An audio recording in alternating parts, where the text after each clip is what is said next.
Cheers, legends. Sammy from Short and Stout Beer Reviews.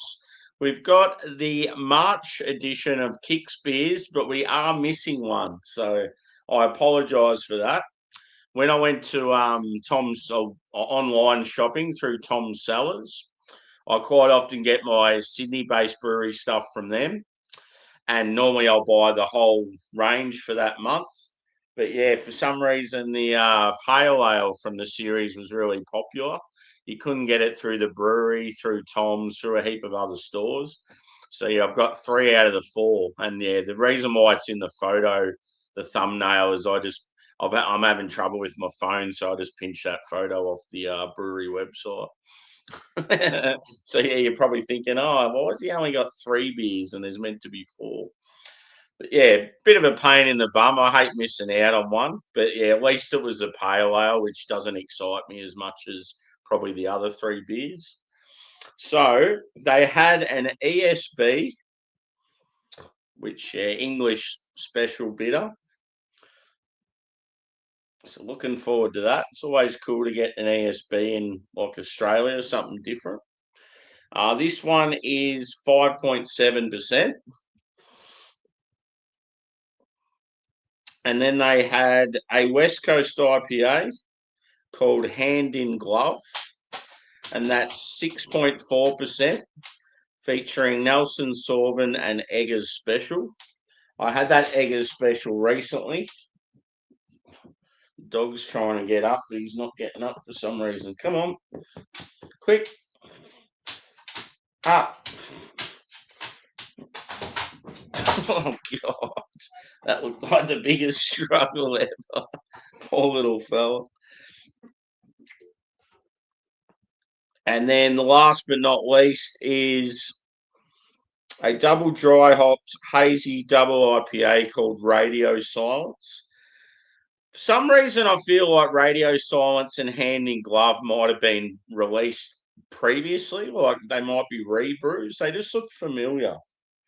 I'm pretty sure I haven't reviewed them, but yeah, who knows? Maybe don't know. I might have been sitting on them for a while. But yeah, this one's 8.3%. And the last big hazy I had from Kicks, I was really impressed with. So it'd be interesting to see how this one goes. And I've got my proper glassware from Kicks, the one with the K on the front, and then old mate, this guy. So yeah, cheers to the chat. Apologies for being late. I just set it for a random time, but I had a heap of shit I needed to do. I just wanted to get stuff done before I started because I'm back to work tomorrow, so I don't want to be fucking around when I'm had a few beers later on. So we got Phil, good to see ya. Evie. I ordered a pizza last night, Evie. That bloody Thai restaurant. I just can't get anything from them. I don't know what's going on, but so yeah, I ordered a pizza last night, and then yeah, I ended up having the leftovers tonight for dinner. I've still got enough for another feed. It's a good thing when I order like pizza or Chinese or whatever. There's always enough for about 2 or 3 feeds.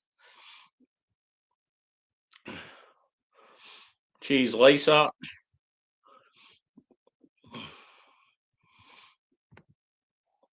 Nah, no Thai yet. Given up on them. One of the Thai restaurants in town used to do lunch, and it was like a sort of a special price lunch, and it was absolutely banging, and they were really popular. And then all of a sudden, he just stopped doing it, and like no one went there anymore because it went from like a good sort of $15 lunch back up to about $32, and it's like you're going to lose everyone that goes there for lunch. No one's going to pay this like more than double the price for lunch. And yeah, all of a sudden now they're not open for lunch and no one goes there. And he started getting real shitty. Like he didn't he didn't have a toilet in the restaurant, and he's getting shitty because people were complaining about it. And it's like, well, if you're going to open a restaurant, mate, you got to deal with these negatives. Like you can't have a restaurant with no toilet. It's just not on. And yeah, because he started getting real negative, everyone just stopped going to him. which was a bit of a shame because they're really good quality food. Cheers, Sammy. What a legend. And again. I'm here now, Evie. Cheers, Dan. Cheers, Angus. Yeah, so annoying going back to work. Not looking forward to it at all. Especially too because we're going to be sort of short-staffed. A lot of people have sort of taken extended holidays. Good on them, but yeah, it's just shit for the ones that are there. Yeah, it's cool, this class. Hello. I was nearly going to message you last night, Phil. I did another Twitch stream. It was me and Ryan from Germany. We were cranking the tunes for probably 2 hours or so. Yeah. You can't run a business and not have a toilet and then get shitty when people complain about not having a toilet.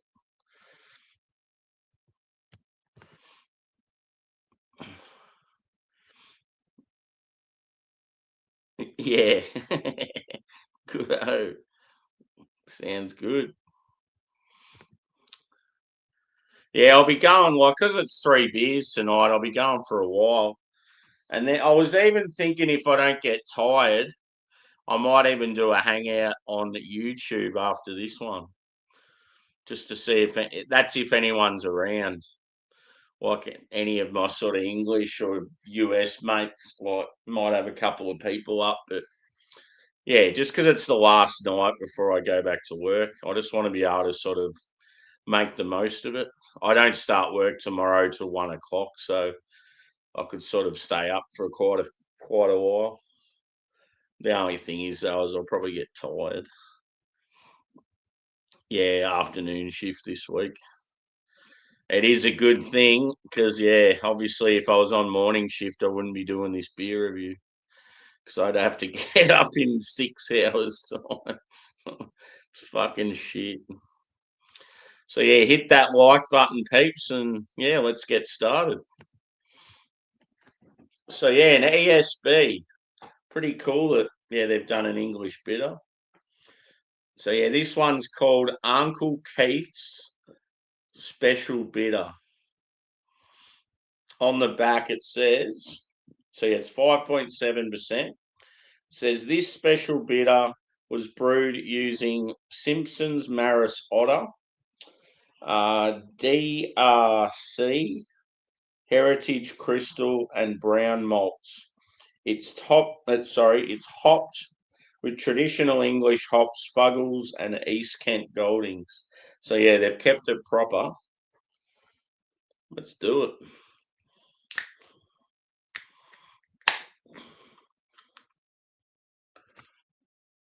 I always like one thing that was good was when my mate Adam from Liverpool was here in Australia. It's always good to see like someone that's from England and has those type of beers all the time to see how the Aussies fare in brewing them. And one thing Adam said, he reckons that Boat Rocker did a pretty good job of some of the English ales, so that was good to hear. Because I drink them and then I'm like, well, do they actually taste like they do over there or not? So yeah, it pours like it's a dark amber. It's more of a reddy tinge, but you're not really seeing it in my camera. If I'm holding it up there, it's like really red. So yeah, just think of it being red, more red and not as dark. That's the color it is. One finger beige head, but yeah, not much going on. I'm gonna say light to medium body. And yeah, it's like fairly cloudy.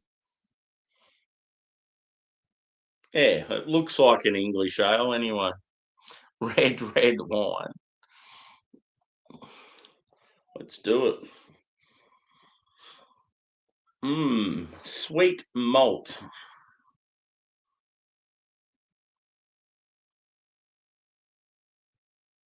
So yeah, you're getting like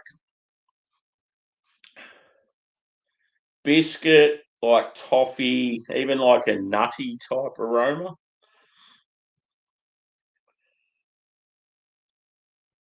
Like slightly earthy, maybe like some dried fruit, like maybe sort of comes across like a slightly raisiny or like dried apricot.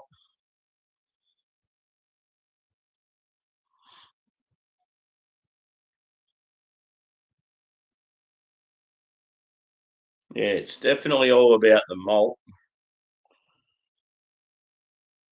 Like the slight earthiness you're getting would be from the hops, but yeah, they're English hops like these are traditional ones, and they're just there mainly for like bitterness and like a little touch of aroma, not much taste.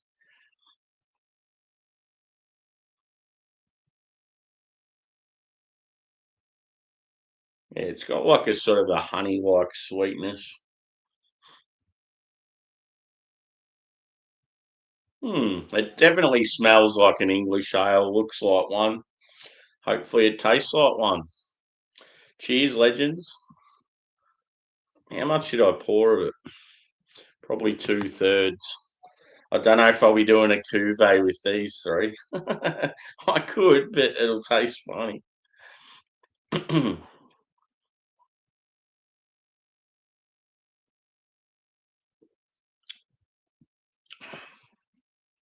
Ooh,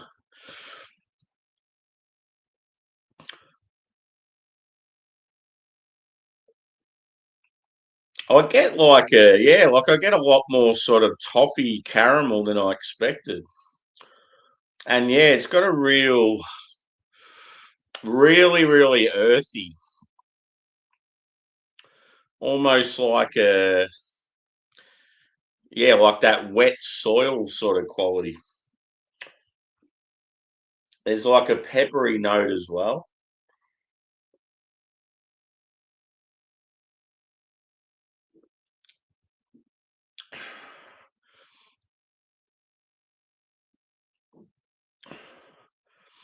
Yeah, it's quite bitter.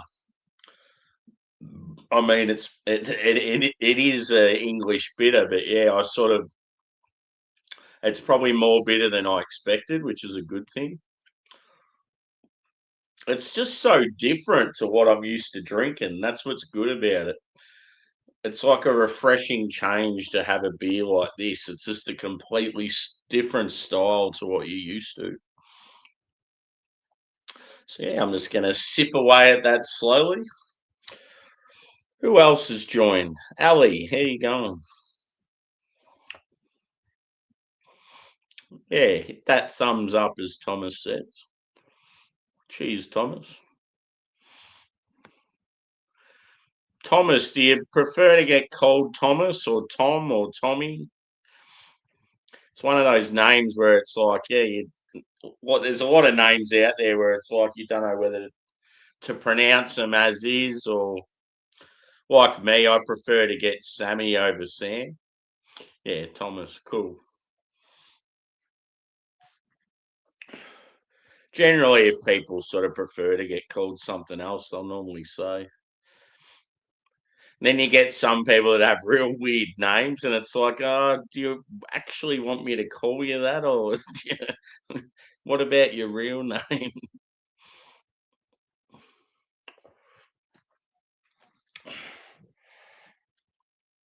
So yeah, I just looked at the all the footy games from the weekend, and I'm in second place in my workplace's footy tipping, and if Port Adelaide end up beating St Kilda, I'm not sure what the score is now. The game's still getting played, I think. Yeah, I'm going to be leading again, but I'll be sharing the lead with someone else.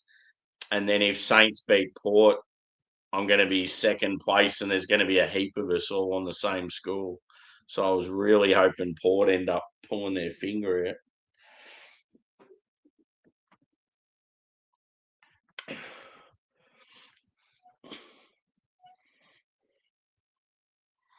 So yeah, I was mixing up tonight between Kicks Brewing and Seeker Brewing. Seeker are from the coast, probably a couple of hours from Sydney, whereas Kicks are from Marrickville in like inner West Sydney. Yeah, I ended up going to Kicks just because Kicks have just released some new beers, so I thought, well, I'm going to end up buying them, so I better quickly drink these ones. You may as well drink them while people are still sort of on the hunt for beers. Like, there's no point buying beers and they're like a monthly release, and then you don't drink them for like 5 months. It's like no one's going to be buying them, so there's no point reviewing them. Good to be ahead of the game, you know.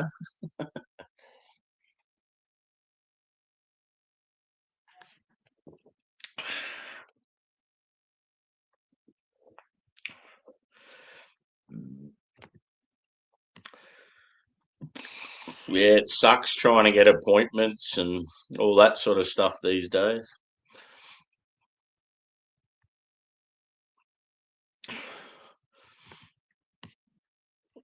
It's like me with this sleep study thing.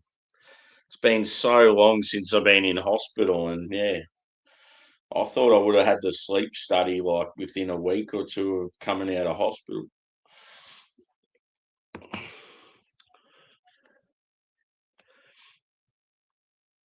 It probably hasn't helped though because my phone's been fucked, so people have probably been trying to call me and can't get through. I get the occasional call or message come through, but I reckon I'm missing some.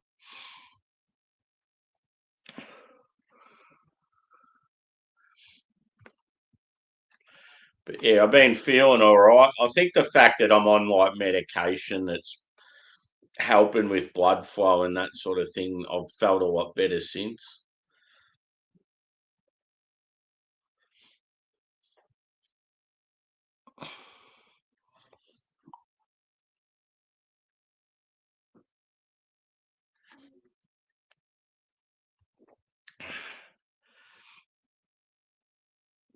Yeah, for sure.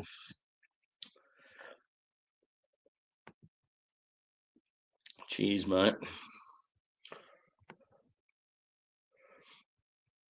Yeah, I've had trouble with sleep for a while now, just especially since I've been doing like rotating shift work and stuff. I mean, even when I was a kid, I used to have trouble with sleep, and then it sort of got better, and then yeah, it got worse again, and yeah, then I went through a stage where I had to start. I was doing triple shifts, rotating, so doing a different time of start and finish work every week, and it just takes a massive toll on your body. Like I'd start, say I'd do night shift. I'd start 10 at night and finish at 6 in the morning. And then the following week I'd do afternoons and start at 2 in the arvo and finish at 10. And then the next week I'd start at 6 in the morning and finish at 2. And yeah, you're absolutely fucked. Like you just never get time to sort of sleep properly and recover, and it's just not good for your body at all. And then once you start having issues with sleep, it's like just so hard to get back on top of. But yeah, thankfully now I'm just doing mornings and arvos. I would prefer a job though where I just did the same time every week. Be a lot easier. Yeah. See, I'd even rather just work a night all the time. I don't mind working nights. If I just worked the same night shift every week, I'd be happy. I just hate having to swap going from one time to another. You can't get in a routine, and it's just so hard to like, I don't know, structure things or in your outside life.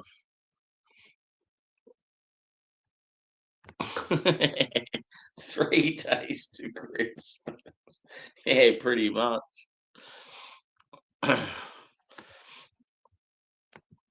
Cheers, Steve. What's your thoughts on an ESB, Steve? Do you like those sort of beers? The old English ale? I need it on the old hand pump.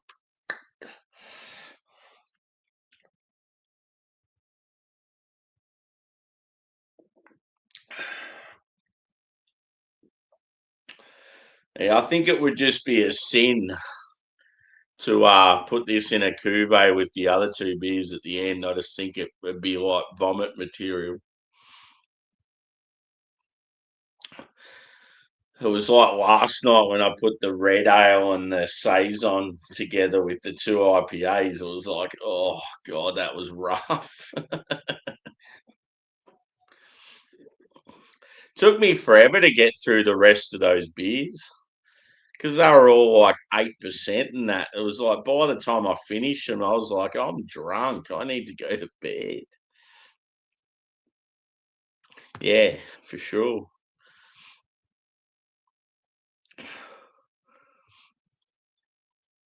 I can't wait till when I go to the UK and drink like proper cask ale and go to real pokey old pubs and I don't know, just it's going to be so fucking awesome when I travel, whether it be the US or UK. I can't wait, even Europe.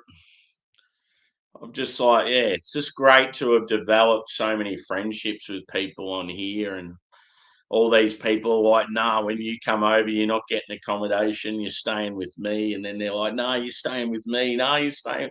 So it's like, I've got all these cities and places I can stay for nothing and save money that way and spend more money on, yeah, drink and food and sightseeing. Let's be honest, though, the fucking airfare itself's bad enough when you're Australian. Yeah, for sure. And like, to be honest, I don't really have much interest in London. I just can't wait to go to I want to go to like Liverpool and Manchester and Sheffield. And yeah, I just want to go to different places. London doesn't really interest me. I couldn't give a fuck about like all the royal like tourist attractions and just doesn't interest me at all. And I don't know, London's just too crowded and the main thing that I'd be interested in London is Bermondsey Mile, the beer area in the south where it's just all breweries, all in like a big mile stretch. They're all joined together under this old railway tunnel thing. Yeah, that'd be cool. But I reckon I'd like Birmingham.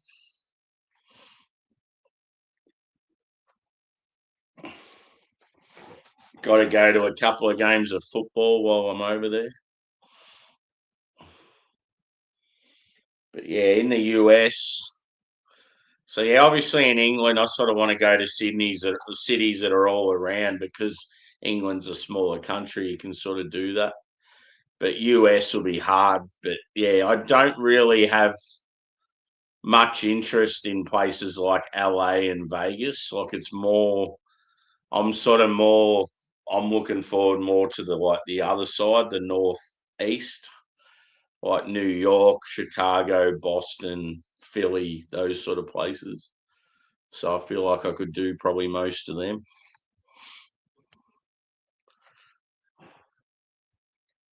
Yeah, for sure. One of my good mates is originally from there. So if I go to Birmingham, I'll be there with him. It's got a pretty good beer scene. But yeah, obviously it's probably a bit of a shithole these days, but most European cities are.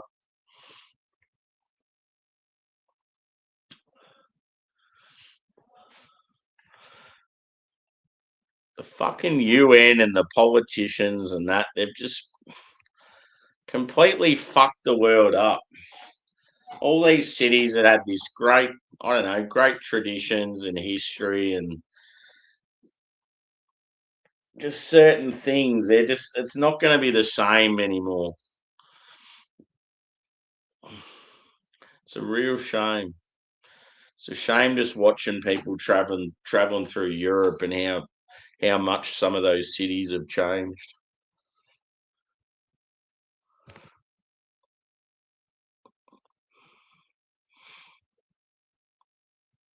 Yeah, Sheffield's definitely on my radar because of the cask and that. Yeah, and just the, I don't know, real cool old pubs. I've seen footage of that York. Is it York? The city York?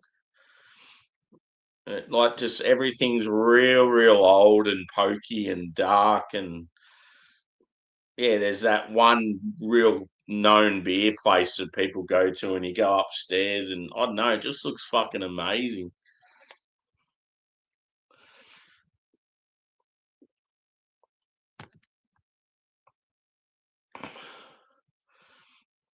Yeah, yeah, that's exactly what I'm getting at. Yeah, how good were Oasis? I seen them in Melbourne. It's fucking unreal. I seen Oasis and Metallica in the same week, the same stadium, within like days of each other. It was brilliant.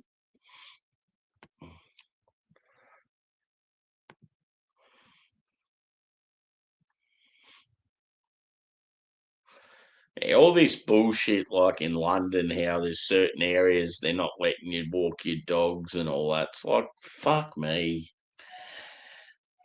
Stop bowing down to these fuckheads.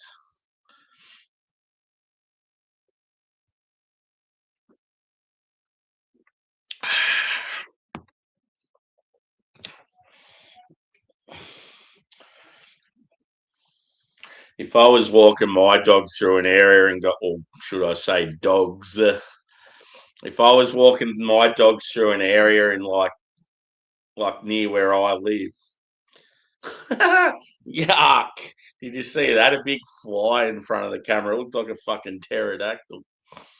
Um, yeah, and I got told that I wasn't allowed through there. It'd make me want to walk up and down 1,000 times just out of principle.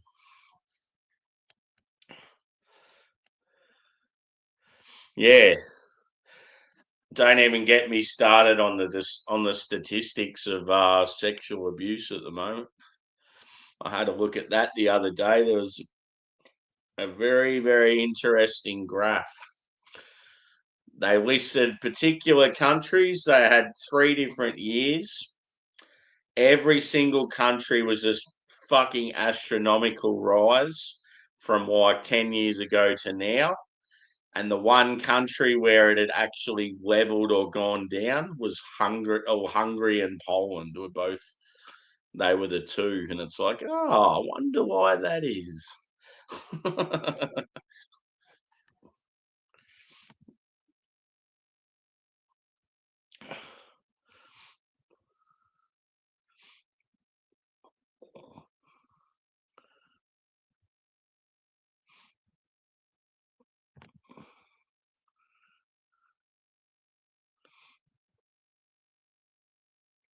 Yeah, fucking oath. It's probably girls now that don't even want to go out to the clubs and that anymore because they're just worried about what could happen. Yeah.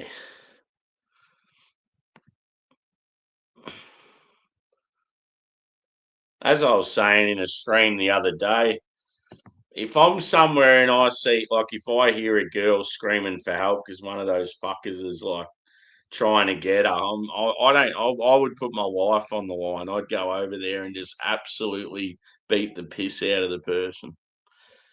It's just got to that stage now where no one does anything about it and people need to start standing up.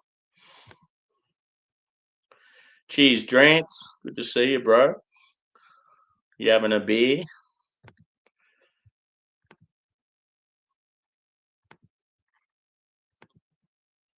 It's kicking off in Ireland. Jeez. Those Irish Patriots, fuck, you wouldn't want to mess with them.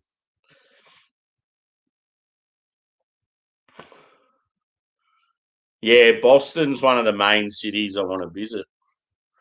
I mean, it's got a fucking tremendous beer scene, but I just feel like it'd be an awesome food city, awesome sports city. It's like really green, like awesome architecture and stuff, like good history. I like the fact that it's like probably a lot of Italian and Irish history. Even just the way they talk and their attitude and that, like there's something cool about it.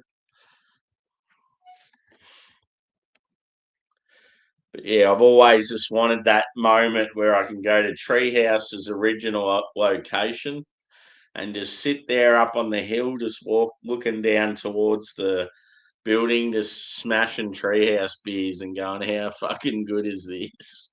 It's just something I've wanted to do ever since I got into beer.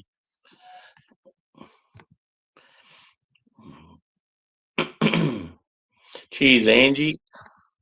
I don't know if I said hello to you yet.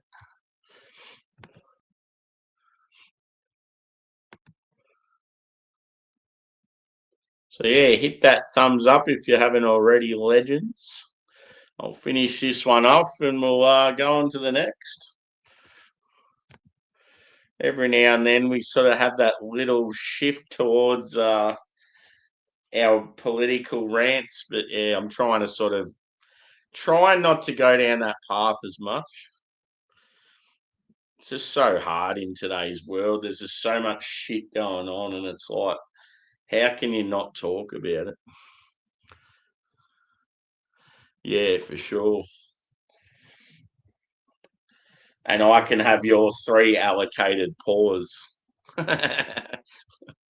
So you're at the original treehouse location because it's out in the sticks.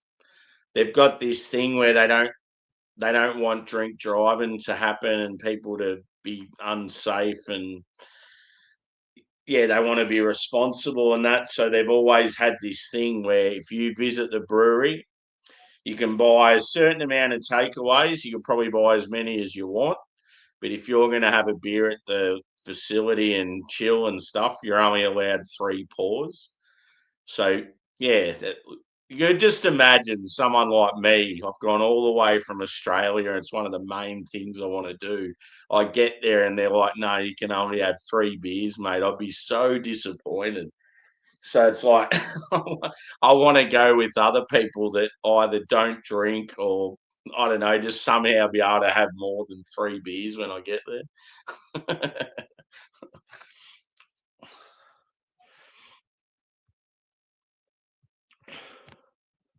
I have had treehouse beers now though, whereas like 3 or 4 years ago I still hadn't tried them. So I've been lucky enough to have a few cans of theirs now.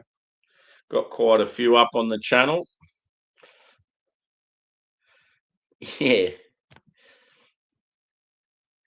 Angie will be just there waking and baking.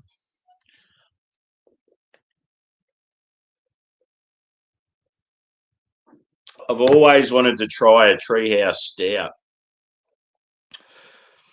I've only ever had IPAs from them. It's like I really want to try a dark beer. But yeah, let's get into this next one. It reminds me of the lawyer Jackie on Seinfeld. You know about when he says about the glove. So it's called Hand in Glove West Coast IPA, 6.4%. That I'm just getting that real earthiness and like sweet malt toffee, like just lingering from that last beer. It's pretty fierce. 6.4%, because some hops just go together like hand in glove. There you go. So Nelson Sauvin and Eggers Special. I'm pretty sure one of the Fidens beers I had that I gave 5 out of 5 had Eggers Special in it.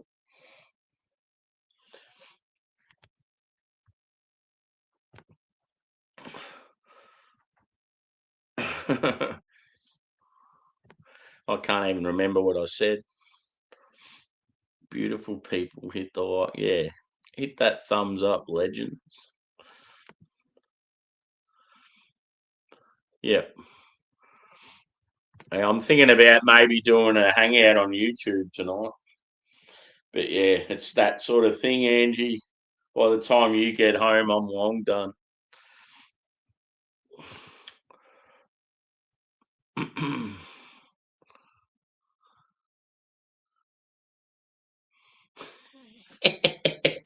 Stan the caddy. Yeah. Cheers, mate. Let's get into it. Ooh, it's got a nice aroma to it.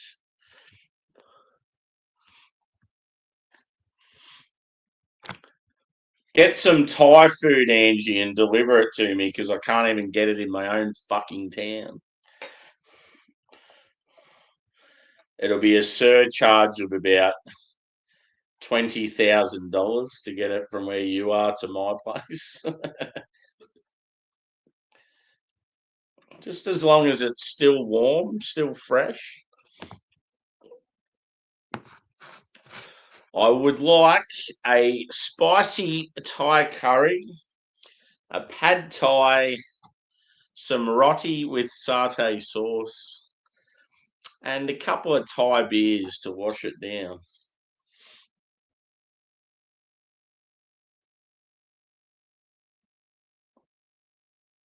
Maybe a red duck curry with extra chili. Yeah, 29 hours. Imagine that. That's the thing. We'll probably be able to do that sort of shit in like 50 years' time with drones.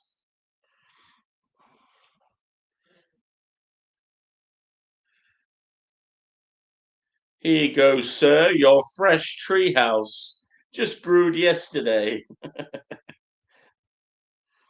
Angus is sitting behind me and his belly's making all these funny noises. He's probably going to fart soon. Hey, the little cherry on top, Steve.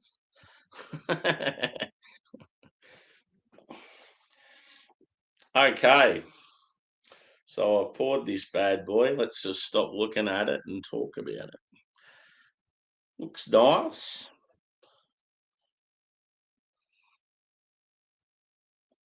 I can see a mouse. You little fucker.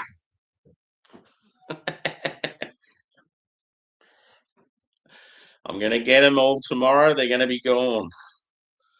So yeah, what they reckon it is because we've had some really good weather and then all of a sudden there's been a massive shift and it's gone real wet and cold. There's apparently quite a few people are having mice problems. I've already got 3 of them, but I reckon there's a few more. If only I had a cat. So yeah, it's like I'm gonna say a dark straw. A dark straw, a light copper. Um, yeah, very clean and clear. You can see straight through it. Light carbonation, light to medium body, one finger, sort of broken head.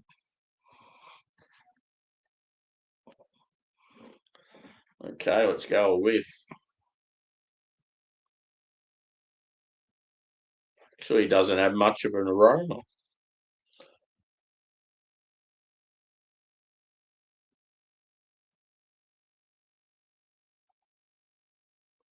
Just a faint like orange and tangerine. Maybe some lemon.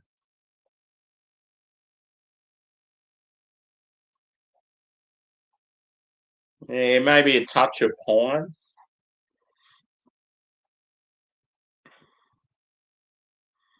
Not really getting any Nelson quality yet.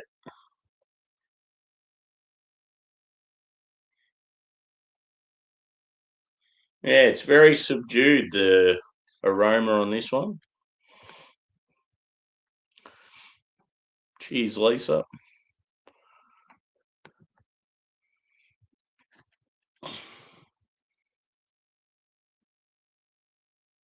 Yeah, as I've sort of lifted it up again, then probably more pine than I thought. Piney, woody. Hopefully, it's got more of a flavour than the nose, because yeah, it's a little lackluster. Anyway, guys, cheers. Hopefully, you have had a good weekend.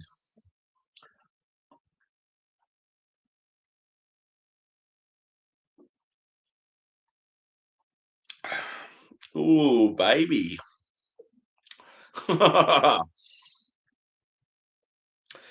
Once it sort of sat there and I swallowed, it was like, whoo, big, like massive amount of pine. Really piney.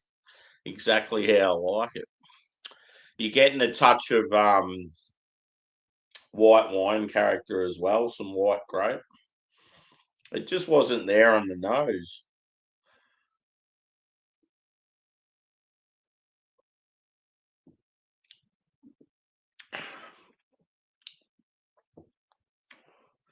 Some apricot, some berry,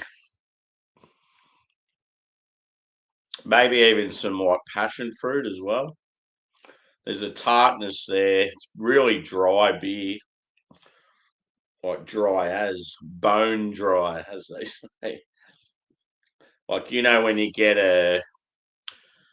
like a white wine, or even like if you get like a cider that's brewed by a wine company and they're really, really dry.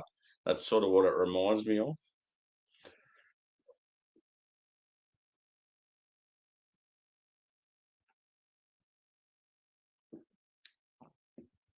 So yeah, being so dry, I feel like the malt's pretty light. Graham cracker, as they say, like biscuity cereal, like grainy. It doesn't really have that sort of like sweet like caramel toffee, or even maybe if it's got bread, it's pretty light on. Mmm, tasty beer. I like that. Very simple can artwork. I just like that basic font they have at the top of their can. Like their cans always have completely different artwork, but they've always got that real simple, just kicks written up the top, and then the name of the beer and the style down the bottom.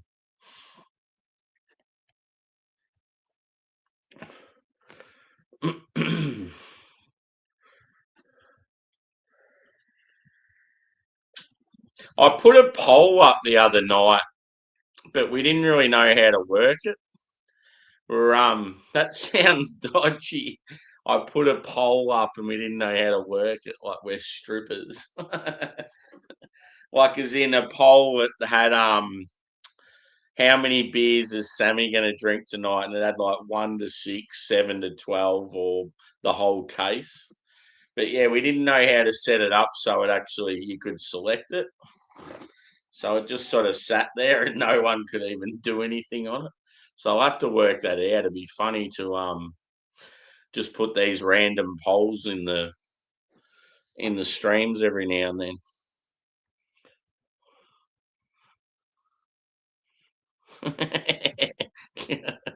Good God.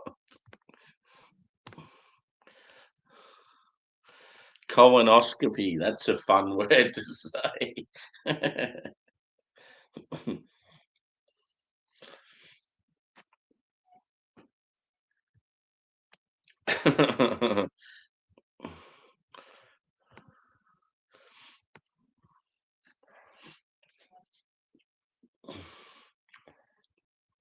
You drinking, Phil?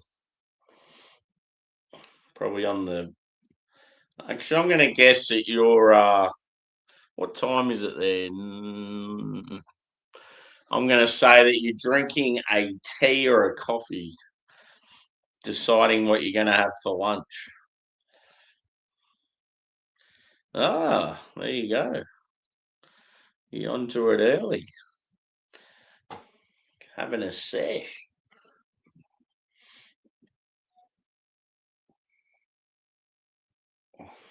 Geez, if that hazy I have next is as good as the one I had from the previous month, I'm going to be very impressed.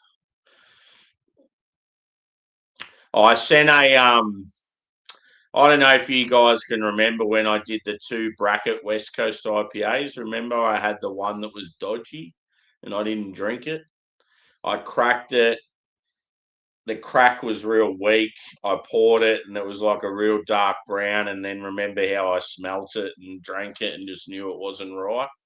So yeah, I sent an email off to the company today. Just gave them a photo and that as well. It'd be interesting to see what they say. I've got like the hiccups. Yeah, I just sort of just explained my situation and just in case someone reads it that doesn't know me, but I know the original owner, like the dad and the son.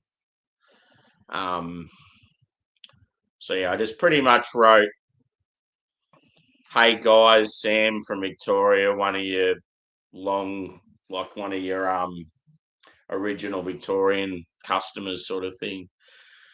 Been buying beers from you not long after you started. Yeah, just sort of explain the situation, how I used to buy direct through them, but now I've been going through other outlets because I buy other brewery stuff all in one transaction.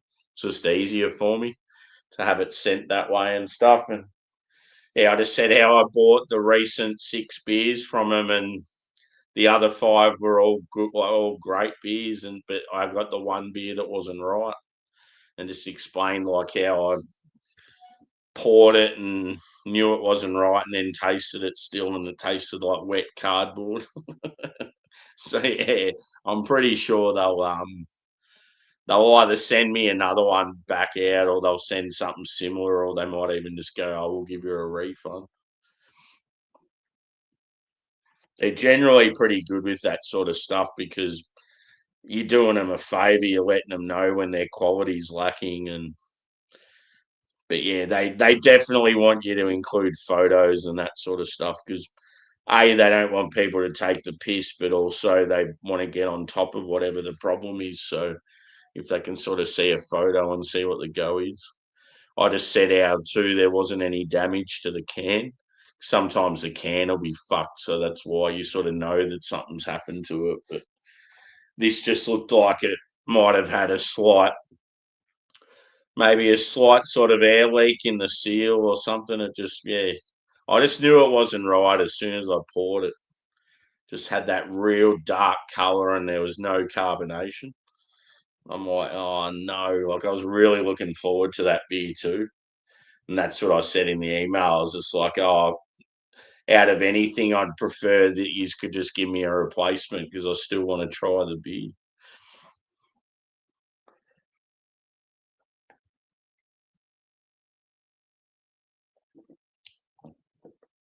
It'd be funny though if they didn't believe me and then I went, oh, okay then. Well, check out short and stout beer reviews and check out the name of the beer and see what you think. Because I've actually got it live on YouTube when it happened.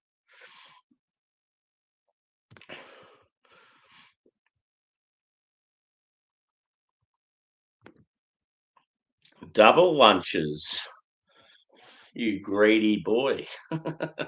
What have you had?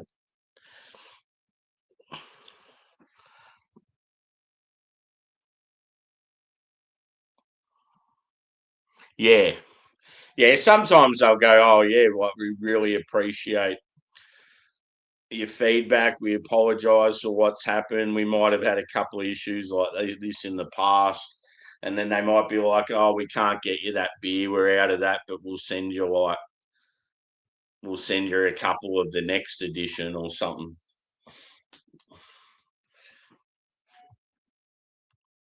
Yeah.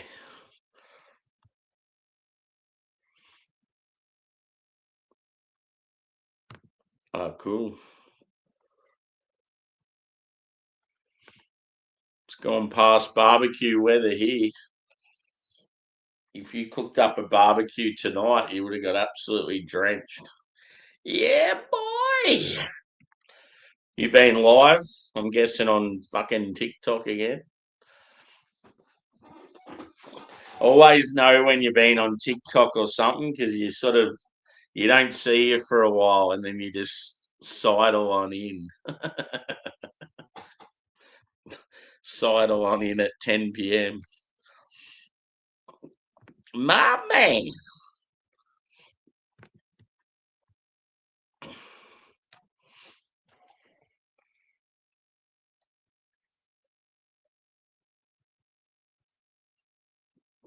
It's fucking cold tonight, Juz.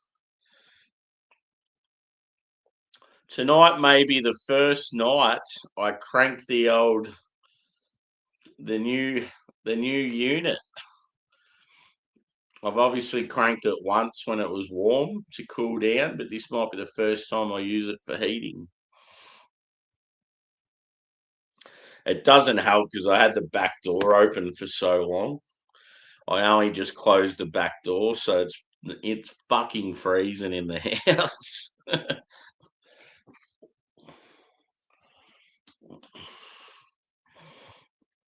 We banned again. Yeah. Akadaka. Chili on the willy.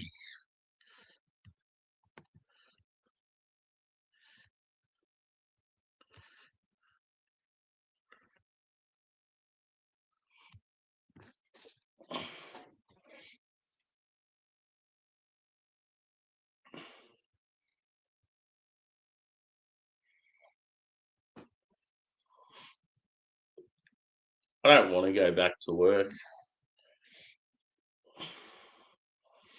I'm going to pack it all in. I'm going to sell everything I own and buy a van. And then I'm just going to. I'm not even going to travel around Australia. I'm just going to drive to like Melbourne, just find somewhere good to pull up, and I'm just going to stay there. Fuel's too expensive. Sorry, guys. I'm staying right here. Just park underneath like the Westgate Bridge or something.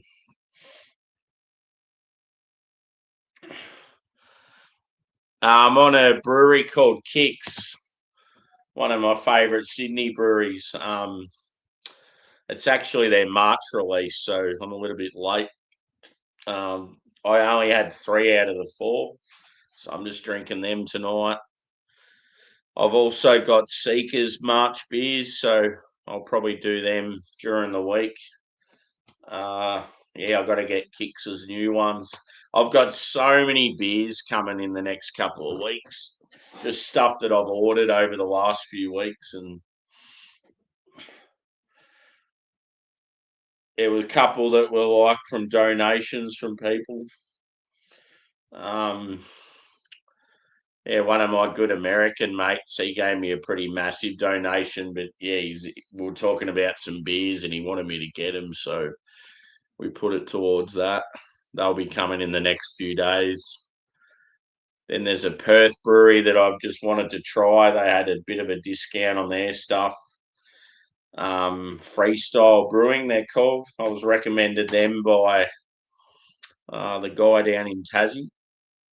And then, yeah, Matt is in Happy Rage, and Matt that's quite often here, he's gone their beers as well. So we're hoping they're good.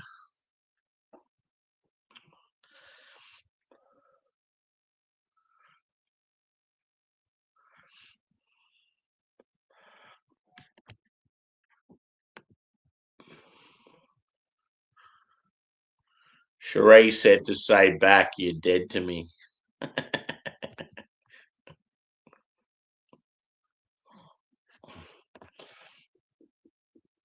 Only kidding.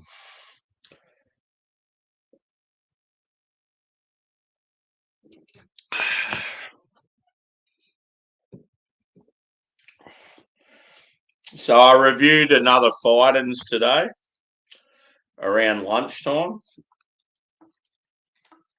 And you know how I've been given, well, the first 2 out of the 4 set, I gave 5 out of 5.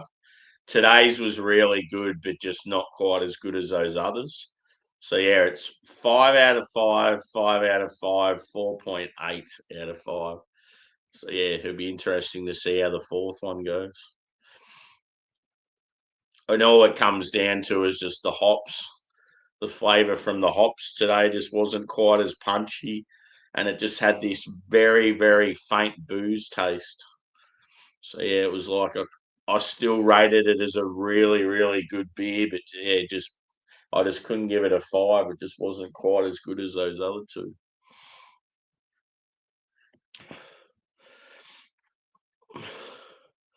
See ya, Phil.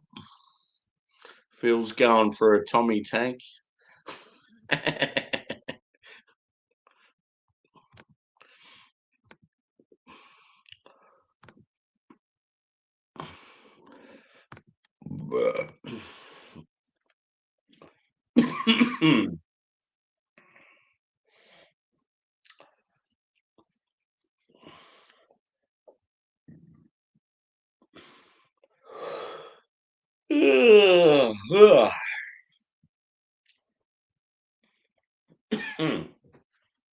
Actually, one thing I had today, that was very tasty. I haven't had hot cross buns the whole Easter period. I finally had some today, and they were chocolate and orange hot cross buns. Fucking awesome.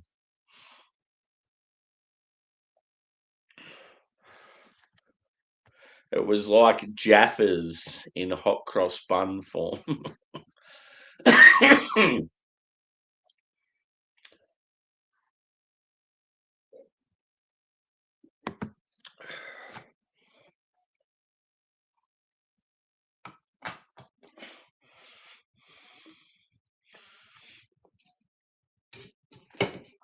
On to the next.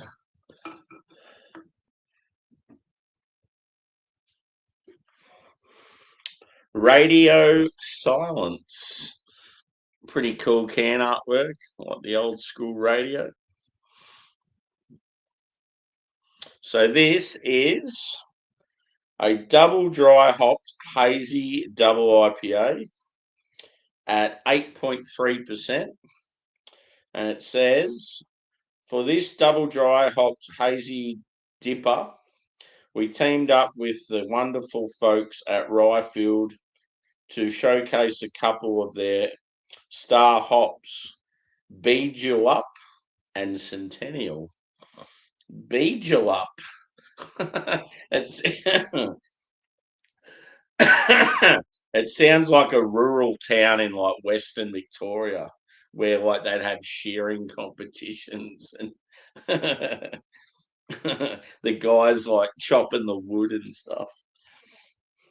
Yeah, just going up to Beegelip. Oh yeah, it's not bad up there. You should have a meal at their pub. Oh, geez, they do a good Palmer. Let's do it.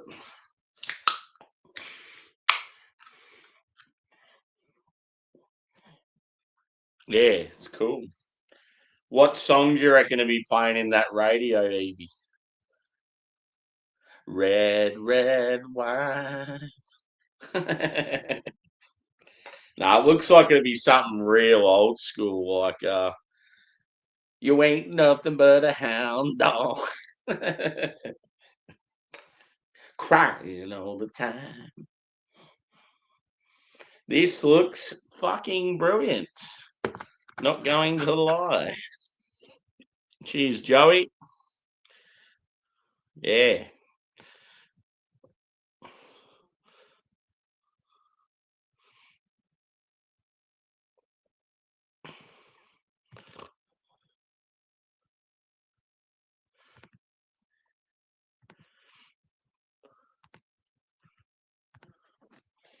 Have a look at this, would you? Would you look at it? Would you look at it? That is a sheer delight right there. Only thing missing, head. The head is there, but it's just not the same big creamy head that some of the American beers I've had. It is, I'm gonna say, a bright orange. One finger broken head, super hazy, almost opaque. I'm going to say medium body, light carbonation. It's got that, soft and pillowy sort of look to it. Let's go a whiff. Oh, this is going to be awesome. It is good, though, to be drinking some high quality Aussie hazies when I've had these fucking mega US ones, like just to show that our good quality breweries aren't far off some of the real good American ones.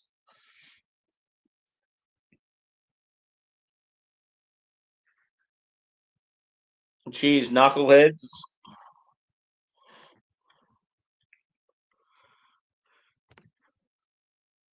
So yeah, those of you that have just joined, I'm doing it's the 4 March beers from Kicks, but I've only got 3 out of the 4. I'm missing the pale ale. Yeah, they've all been really good. Like last night, I had the 4 beers from 5 beers from Working Title, and yeah, all 5 of them were great. It's good when it works out that way.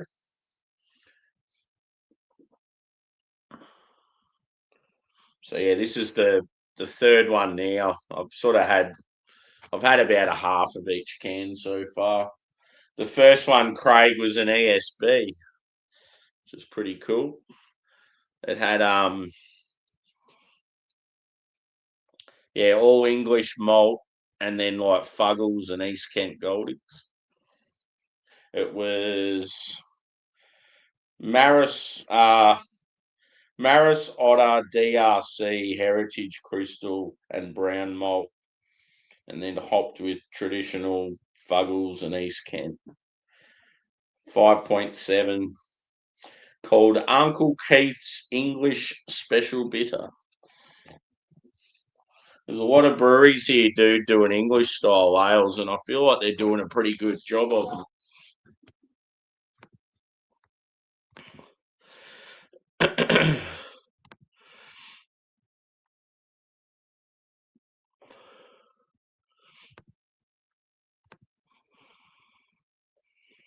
Hey, just talking about you, bro. I was just saying about how we got those freestyle beers coming. Have you checked out? Yeah, I haven't been there yet, dude. That's Brisbane, yeah.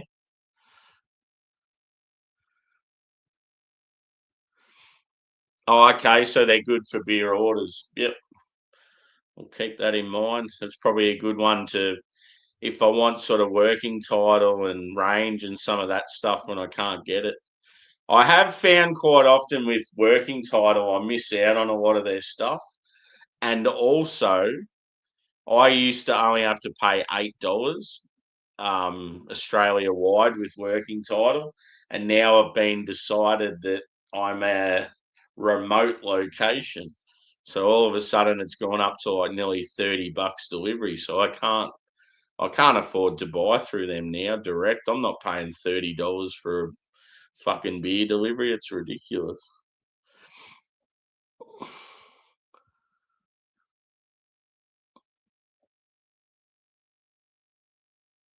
Yep. What's the MC beer called?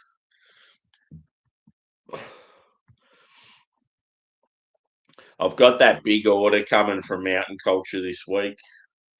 That's got that awesome pale ale in it, the Cloudwater collab, the Garage Project collab, and the Mertzen. But yeah, in the fridge I've got It's a Clayton Hops Mountain Culture beer. It's got I think it's just got hops on it on the tin. Can't remember what else. Arts and crafts. Oh yeah, that rings a bell. There's another beer in the fridge. It could even be that. Or did that just get released like this week?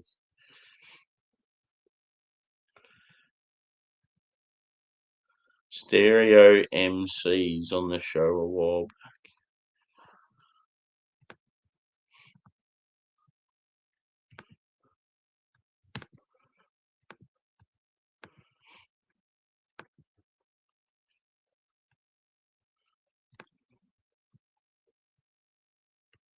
Cool.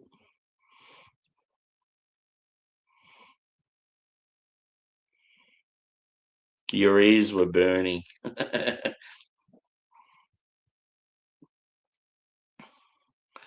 Yeah.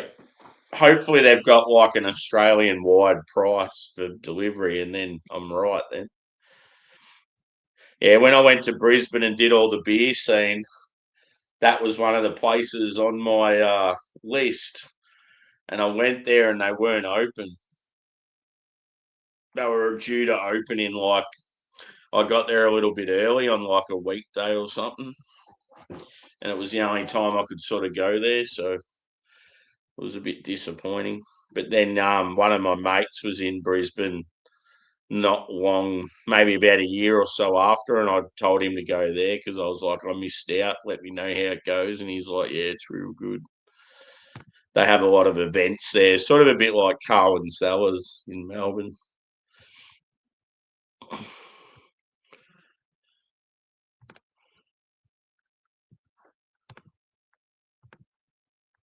Yeah. If it's this week's release, I wouldn't have seen it yet down here. Anyway, let's fuck, this beer looks good.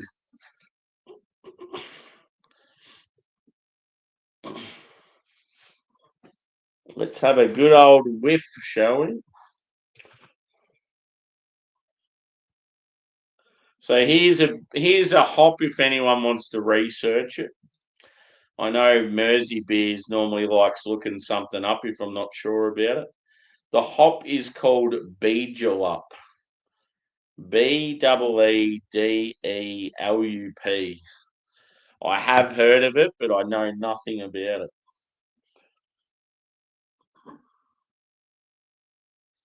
As I said, it sounds like a rural town in Western Victoria where they'd like shear sheep and wood cutting competitions, and it would have a really good bakery. We do the world's best vanilla slice. You know the towns. You drive through them, you stop there for a piss, and then you fuck off again.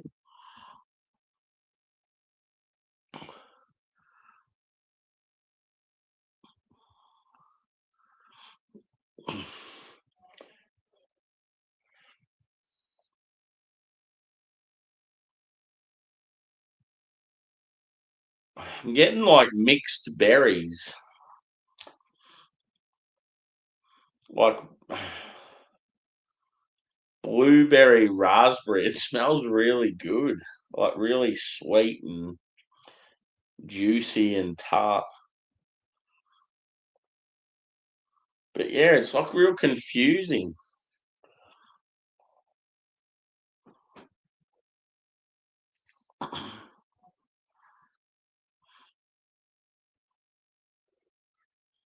I'm going to say maybe pineapple. There's like sort of a sweet tropical note there.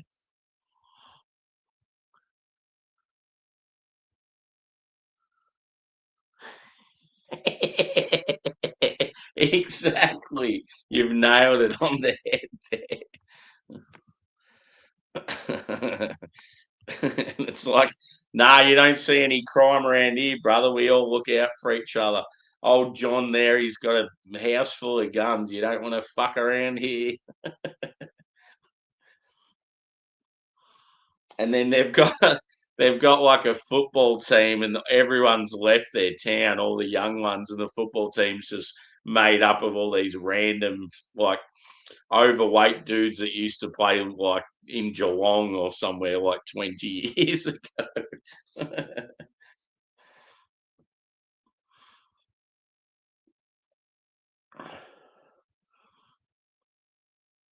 And you ask them what there is to do in the area, and they go, "Oh, if you drive like 100 kilometres that way, you'll come across the silos with all the artwork. It's bloody amazing." The old stereotypes. That's the thing, though. Those sort of people you meet in those towns, they're fucking legends. Like the type of people you'd want to have a beer with. I always thought about one time just going on a random like trip to a place like that and staying the night. Like if you could stay in the pub and just get on the beers in the pub all day and just talk to as many locals as you can. I just feel like it'd be a very funny experience.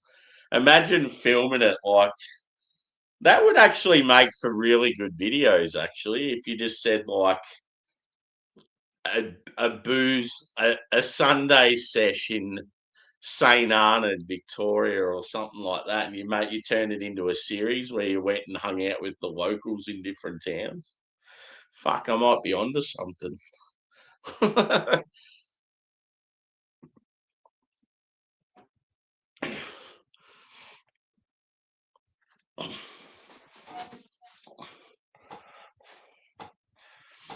You'd be just sitting there having a beer and you're talking to like the publican and maybe two old dudes that are retired, and then all of a sudden 10 shearers come in and they're all fucking sore and knackered and they're smashing beers straight away.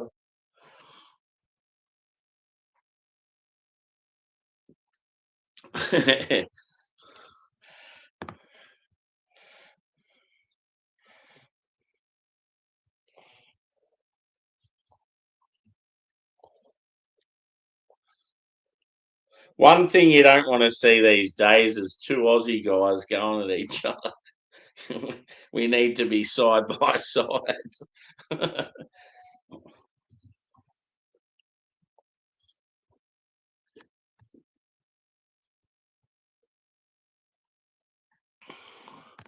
Yeah,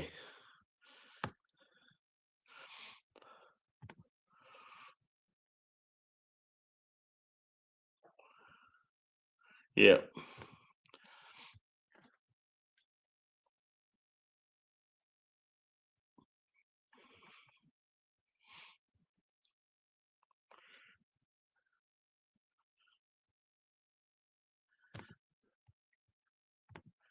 yep.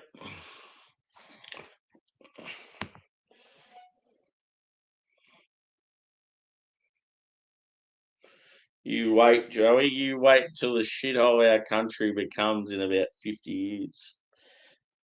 And you'll be like, oh, now I understand why those boys weren't happy.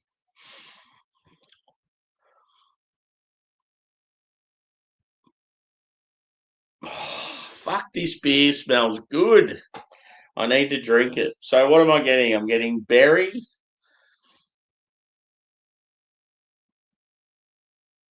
I'm getting like maybe mango, pineapple. It's very sweet,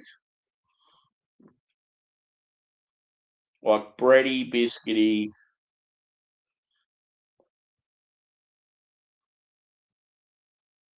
Not getting like any green character or anything like that. It's got Centennial in it, so it's a possibility it could be piney, but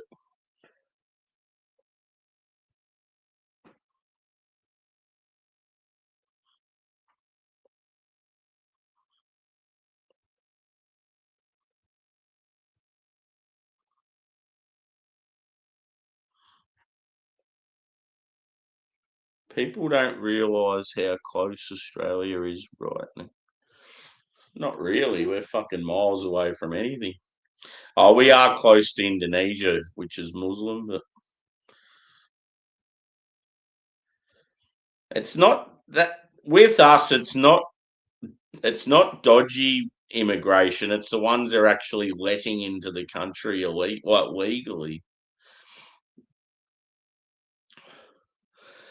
That's what's fucked with Australia. It's like in a lot of other countries, they're sort of coming in illegally and they can't sort of do anything about it. But in Australia, our government's going, nah, come live here. We want you here. It's like, no, we don't.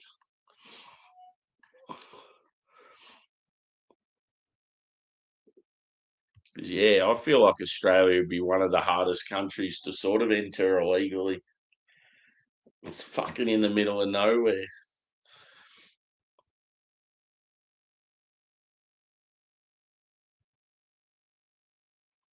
Cheers.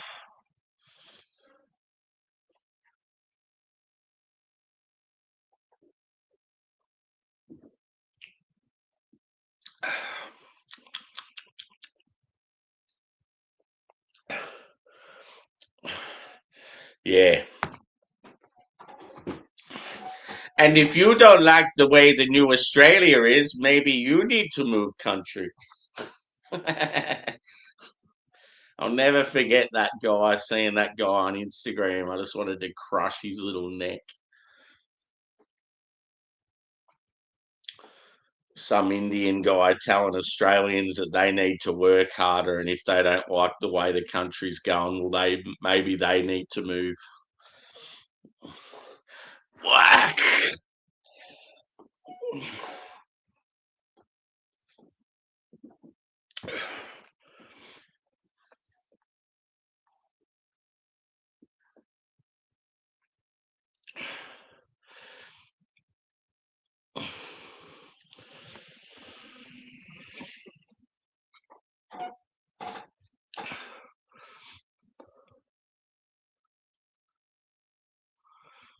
Yeah, that's when it's fucked. They become politicians or high up in companies, and then all of a sudden it's just them. And yeah, they're taking, yeah, whenever you whinge and say, oh, they're taking our jobs and that, it's like, you wait, they will. They already are.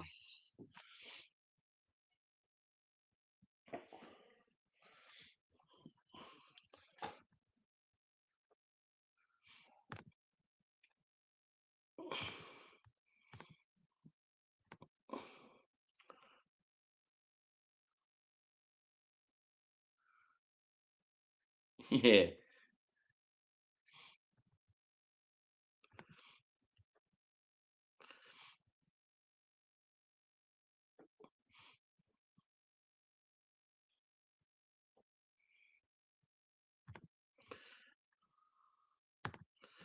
Nothing can be done. It's fucked.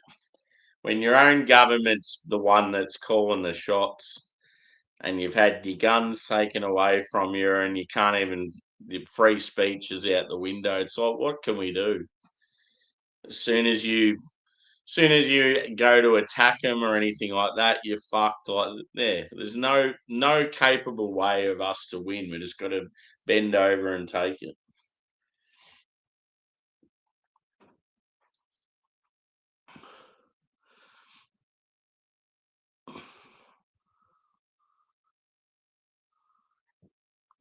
Yeah. Cheers, Joey, for starting that chat.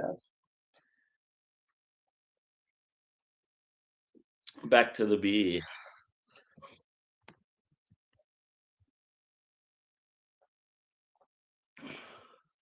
It's the shit thing about doing live beer reviews.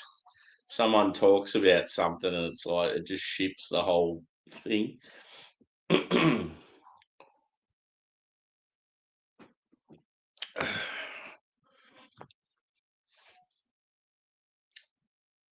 I want to know more about this fucking hop. I'm getting all this berry flavour.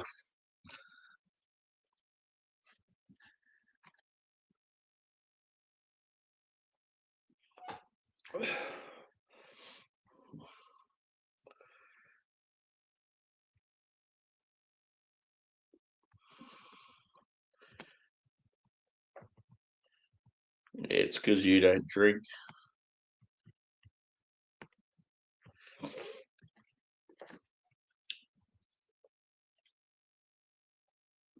But yes, at the end of the day, it's more about the community and the mateship and that. But yeah, I just get sick of talking political.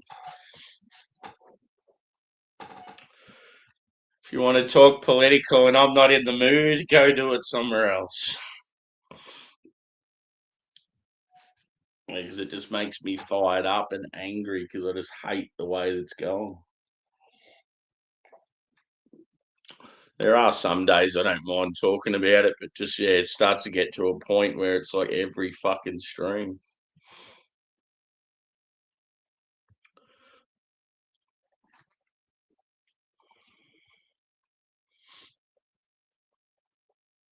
Geez, I wish I could sleep like my dogs do. Must be a good life.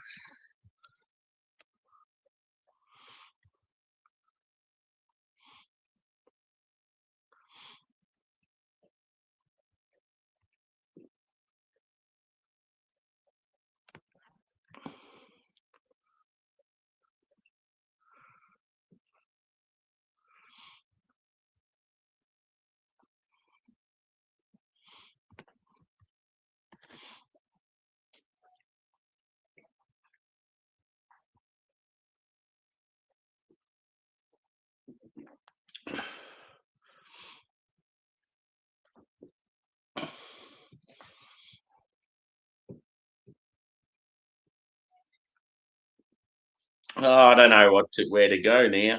I can't be fucked.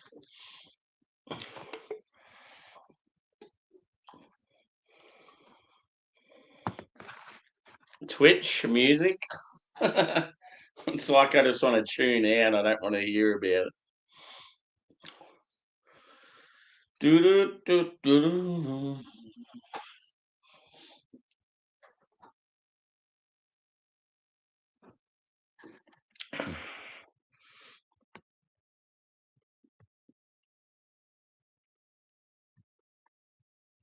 Yeah, cheers, mate. See you next time.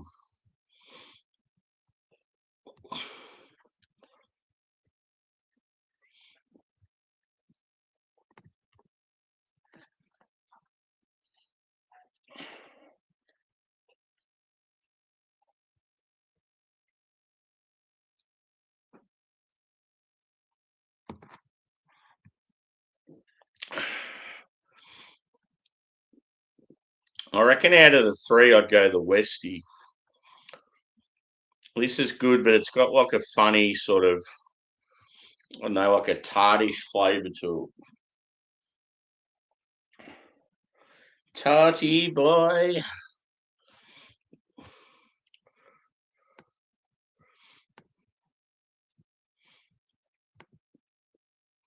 Cheers, Luke. How are you, brother? Just on another series of beers. One more night and I'm back to work, unfortunately.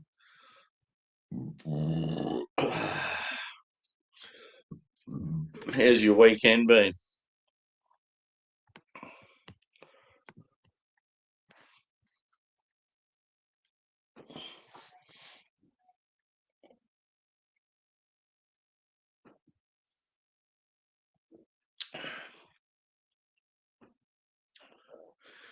I could go like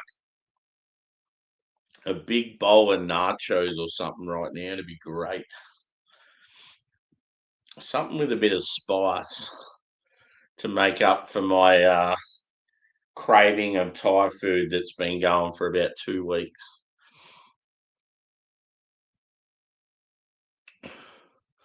Unfortunately, the only thing I have in the cupboard is leftover, or in the fridge, leftover pizza, garlic bread, and I've still got that steak there and some eggs. Been on the beers since Friday night. Work tomorrow myself. Yeah. Yeah. Thankfully, I don't go back till 1 o'clock tomorrow, so I can stay up for a few hours tonight. I sort of want to make the most of it and just enjoy my last night of freedom.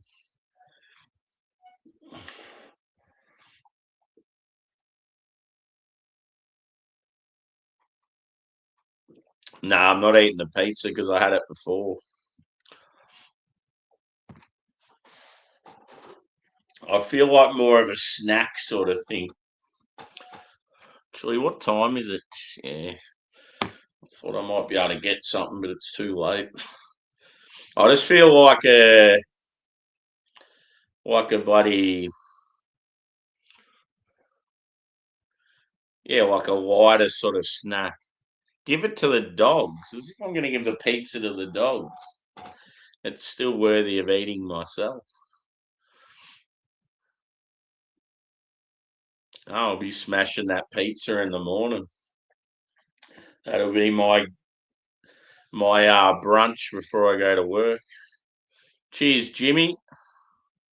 How was hanging with Harry and Adam? The old Isle of Man. I didn't realise you'd like. I haven't seen any photos, or I heard you went live at one stage. I haven't seen any of that. Whose channel was it on? I'll have to check it out. You're still there? Oh yeah, cool.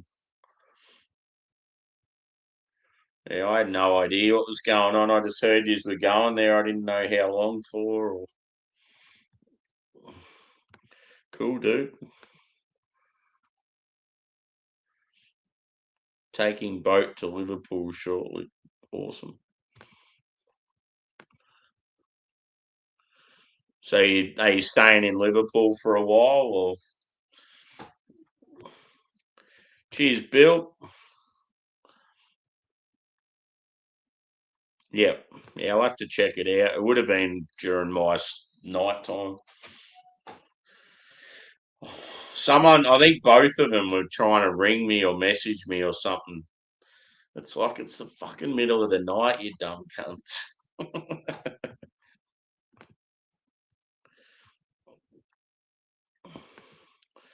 I think Adam was messaging me at like 3:30, 4 in the morning, going, "Are you up? Let's have a drink or something." I'm like, "What?"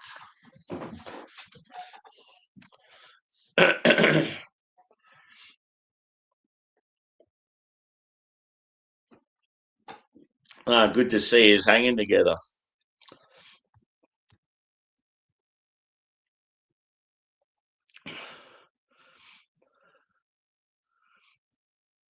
Oh yeah, cool.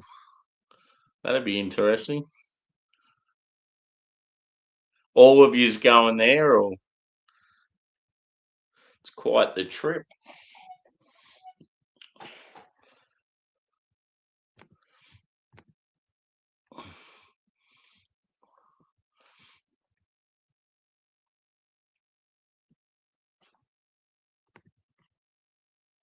I've had a heap of fight-ins lately, Jimmy, and yeah, they've been fucking banging.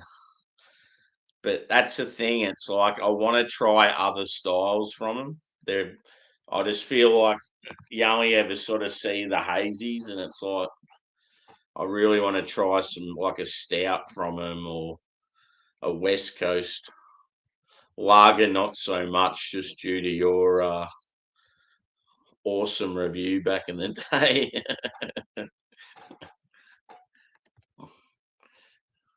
Yep, just you to Bulgaria.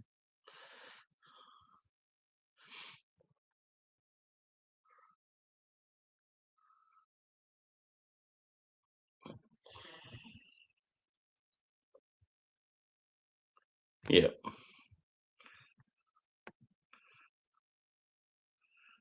Yeah, cool. Yeah, I've had a heap of Troon collabs, so they've been really good. Um, yeah, this is the latest series I've had. These ones, there's four in the series.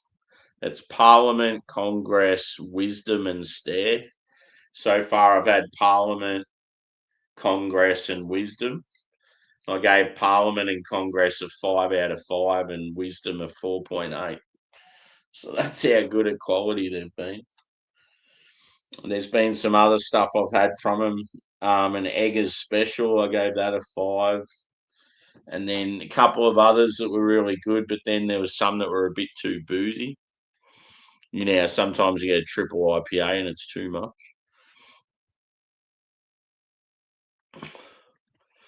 Yeah, good to see you, brother.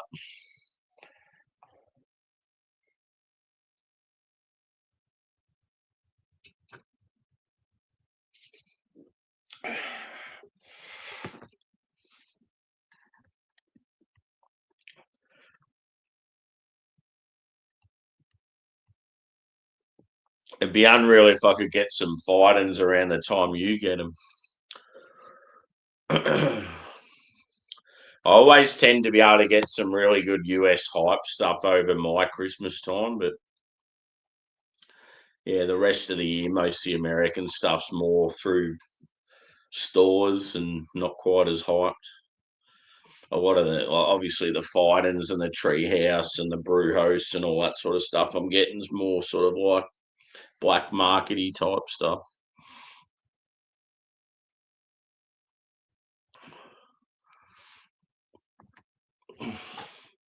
Yeah. Oh, I'm sore. Don't you love it when you get to your middle ages and you're just sore for no reason? It's like, why am I sore and all I'm trying to do is put a shoe on? This never used to happen.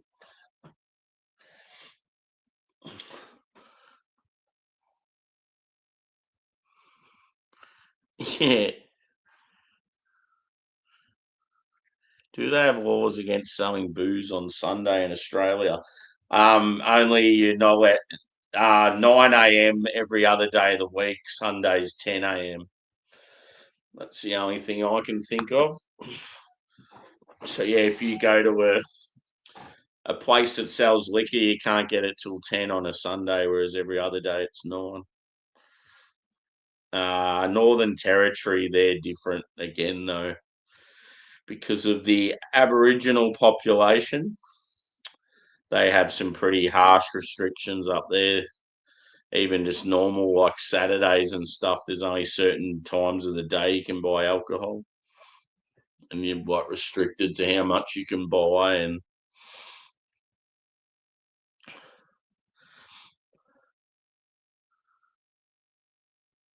yeah,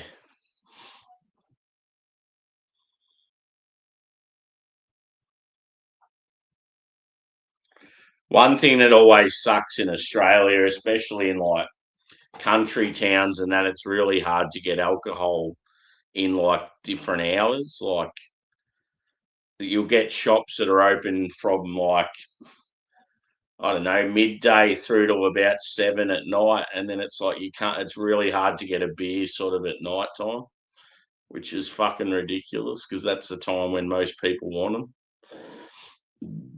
them. Like we've got so many bottle shops where I live, but yeah, you can't even.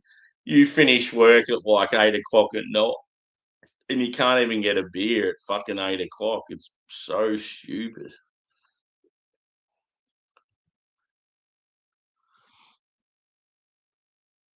Yeah,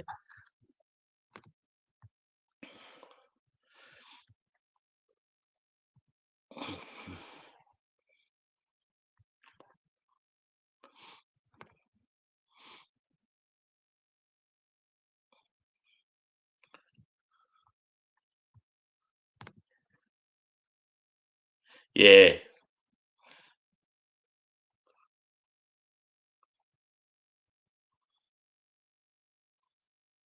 yeah. There's certain things. It's like you still feel like you're young and invincible, and then you go to do it, and you're like, "Fuck!"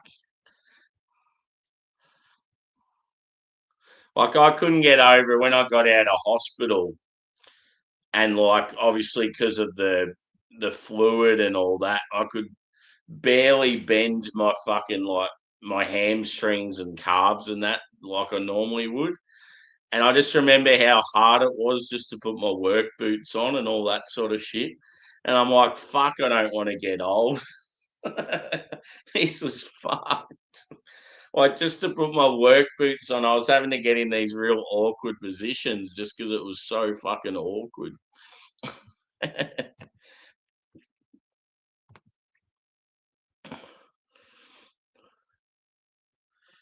Yeah.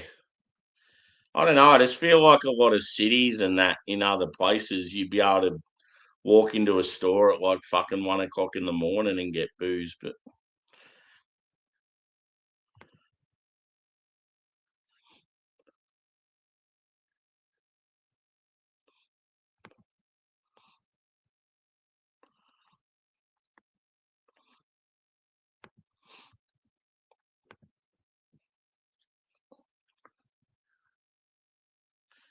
yeah, and that's the thing too. That doesn't help. Is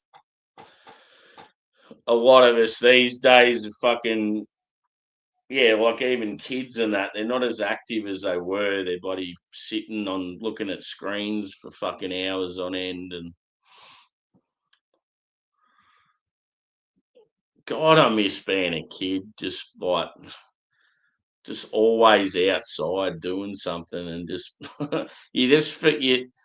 you really took for granted when you were a kid how fucking easy life was and how all you had to do was get up, go to school, and then you could do whatever the fuck you wanted once school was done.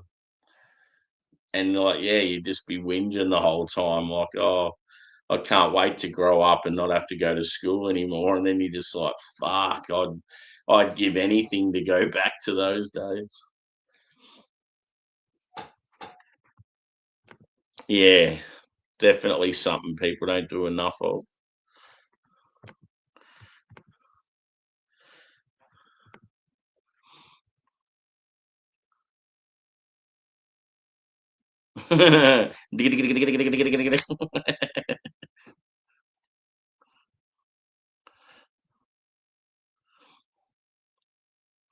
Yeah.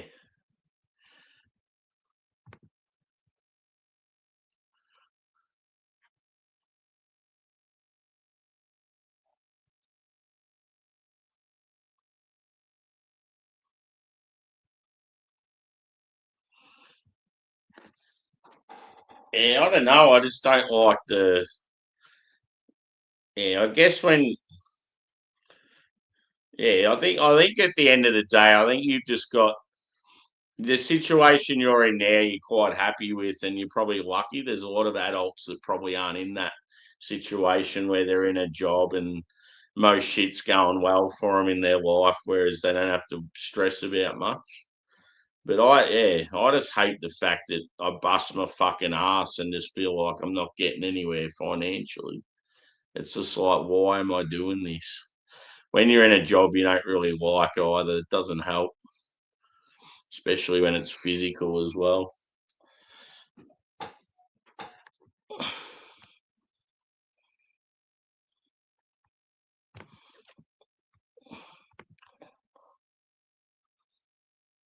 Yeah.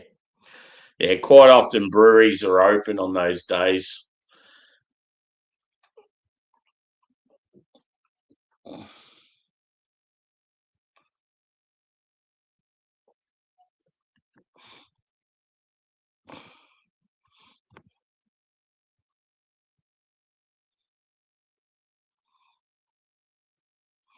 Cheers, Thomas. Thanks for joining, brother.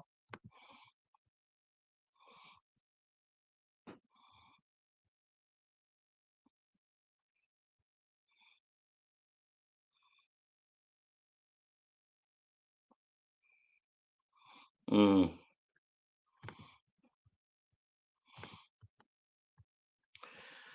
Another thing too, like I mean, it's my own fault. I don't really care about relationships, and I'm happy just being by myself. But it is taxing when, yeah, you go out and bust your ass, and you're doing this and that, and then you come home and you got to do everything yourself as well at home. Like that. That also isn't a. Yeah, it's not great. I fucking hate like the fact that yeah, you have to organise everything at home as well as like busting your ass at work. Like you can see why I get so fucking tired and yeah, like shitty at times and stuff. It must be good when you're working hard and that, but at least you come home and like shopping's done and I don't know, like washing's done, ready to go, and there's some dinner on the table and all that sort of thing. Like I have to do everything myself.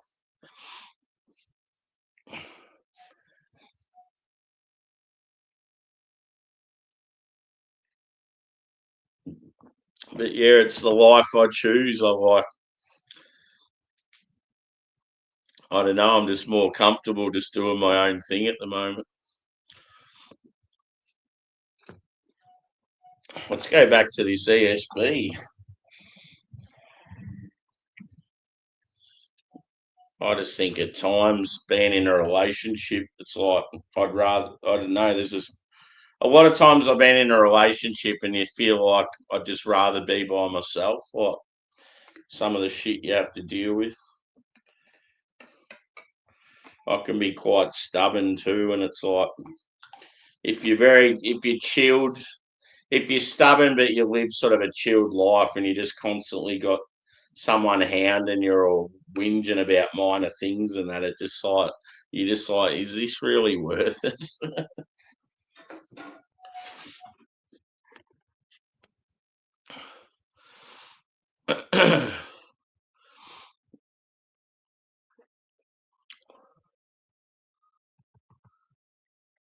And I feel like too, as the generations are going on, a lot of your a lot of the ladies out there, they don't want to do that sort of stuff. They want to just go out and work hard and have a career, and then they end up just being like you, like just wanting to be by himself and not wanting to be that stay-at-home girl and looking after kids and cooking and cleaning, and so it's a different world.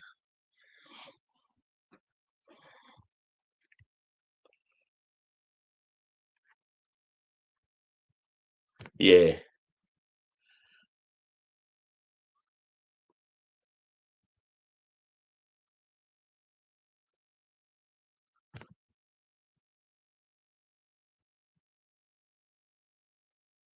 yeah.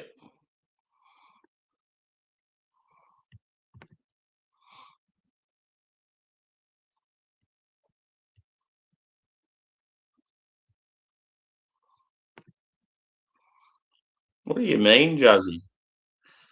Get out and about where?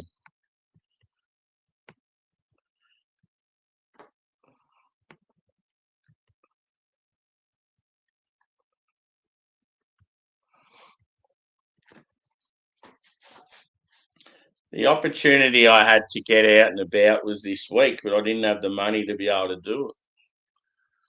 I'd love to go on a holiday, but I just can't afford it. And when it comes to getting out and about, like I walk the dogs nearly every day, I do shit like that. It's not like I'm always sitting at the computer. Yes, I do stream most days, but yeah, it's only like for a couple of hours in a day. I do a lot of other shit.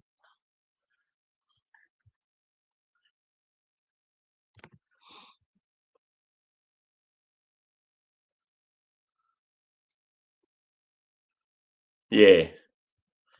A lot of times it just happens like just naturally. I'm just not one of those people that's into forced like hookups, and it's just not for me. I couldn't think of anything worse than going on Tinder dates and all that sort of shit. Fuck that.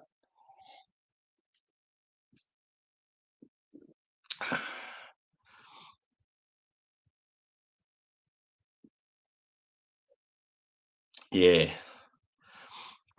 Yeah, just before I started the holidays, obviously my phone's fucked, so I'm getting a new phone, so I've been putting money aside for that.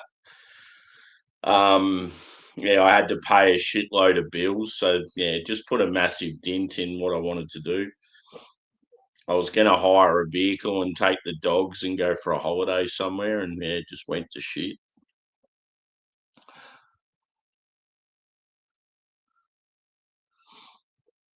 Yeah, yeah.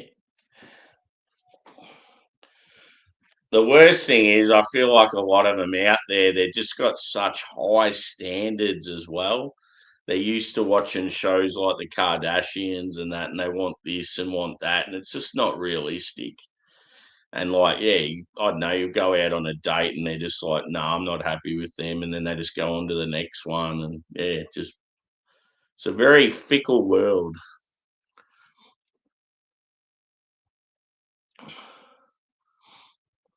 Yeah, fucking oath.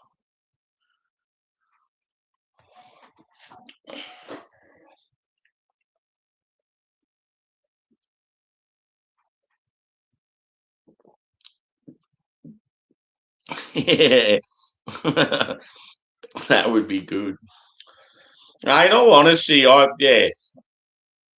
reckon when you hook up with someone straight up and yeah, it goes down that path straight away, it's sort of a bit of a turn off. I feel like you need to graft at it a little bit. I feel like the best relationships I've been with, it's like I've had to really earn that. Um, I mean, there was a relationship I was in, and me and her were really close, and it was a great relationship at the time. But yeah, everything moved really fast. And then, yeah, she ended up cheating on me, but she's known for every relationship she's been in for cheating. And yeah, just keeps doing it to every guy she ends up with. So it was just like, yeah, there's definitely red flags with certain girls. If you hook up with a girl and they're wanting to, yeah, smash straight away, it's generally not a good thing.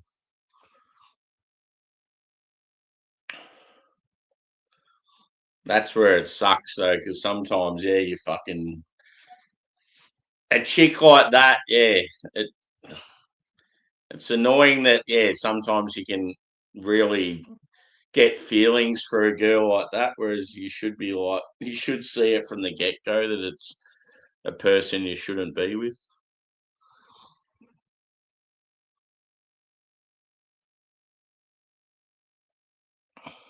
Yeah.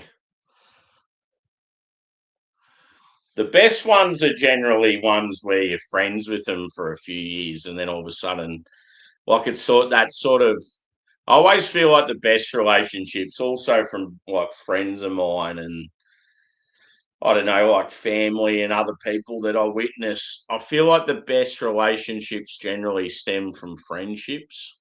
And it's when, like, say, you'll get maybe a work colleagues that they're sort of like flirty with each other, but they never go that next step, and they're just mates for ages. And then all of a sudden they just hook up. I just feel like they're sort of the relationships that end up being the good ones. It's like they've got to know them, they've got to know each other properly first, and they know each other's sort of, I don't know, flaws and strengths. And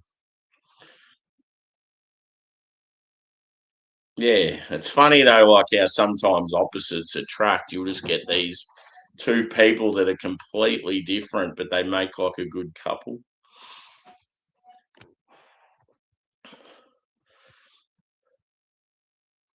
Yeah, yeah,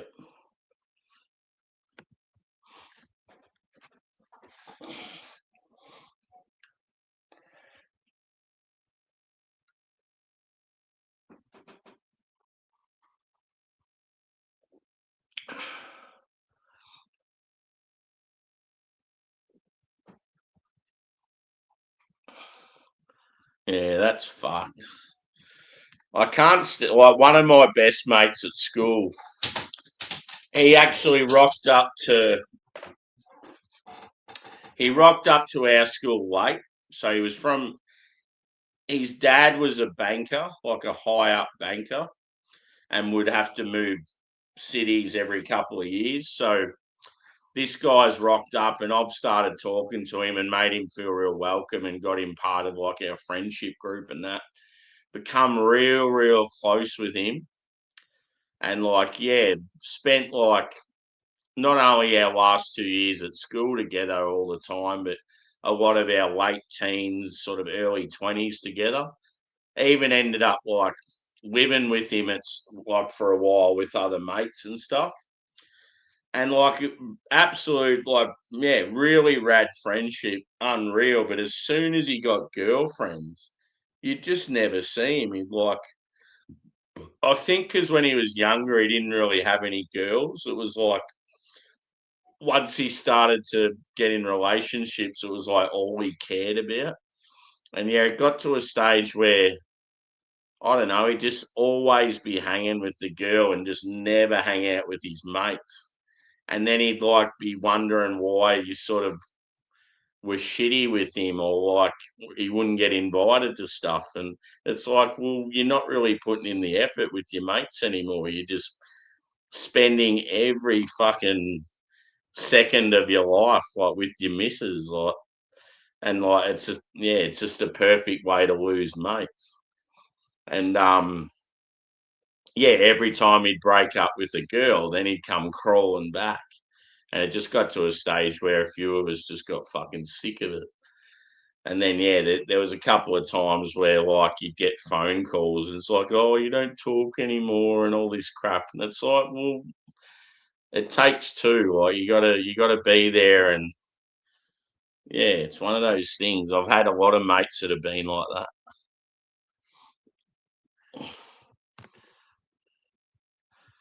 I'm that type of person. If I'm in a relationship, I'm still going to have the occasional night out with mates, and I expect the girl to do the same thing.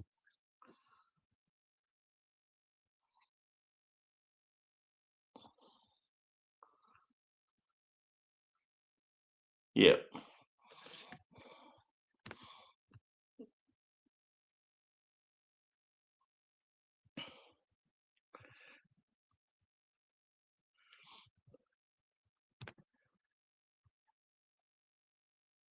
Yeah, I don't know. That's one of those things, though, Joey. If I'm having a night out with mates, when it's boys in the sport, I don't want there to be girls there, as harsh as that sounds. When everyone's got girlfriends and that, I'd rather it just be the boys. And I think a lot of guys are the same. They'd rather the girls do something else and you just hang out with the boys.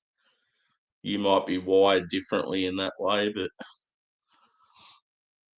I couldn't think of anything worse if you went to a thing and you're expecting all the boys to be there and one guy brings their girlfriend. I'd just be like, oh, that's awkward.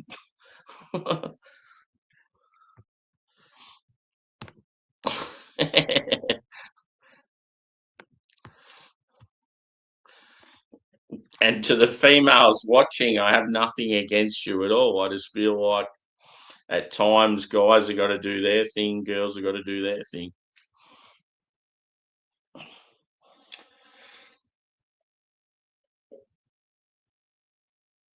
It's like partners that work together. I don't know how the fuck they do it. I couldn't think of anything worse. You'd having problems at home, and then all of a sudden you're going to work together and spending all of the fucking work day with the person you've just been arguing with at home about who's changing nappies or something like that.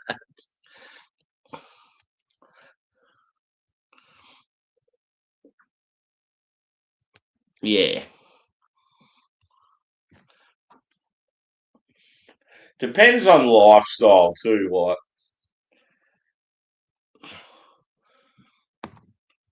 If you're in a relationship where I don't know, I like when it comes to going to events, saying everyone's gets on well as far as partners go, and that's great when it's all the boys and the girls can get together. I just don't agree with when it's sort of a boys' night out and you get that one guy that brings their missus. That's where it's sort of shit. It's like for me, it's like everyone or no one, if you get what I mean. All in or just the boys.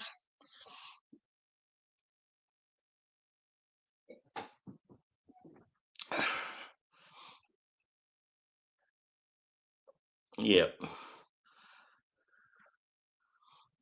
Yeah, exactly.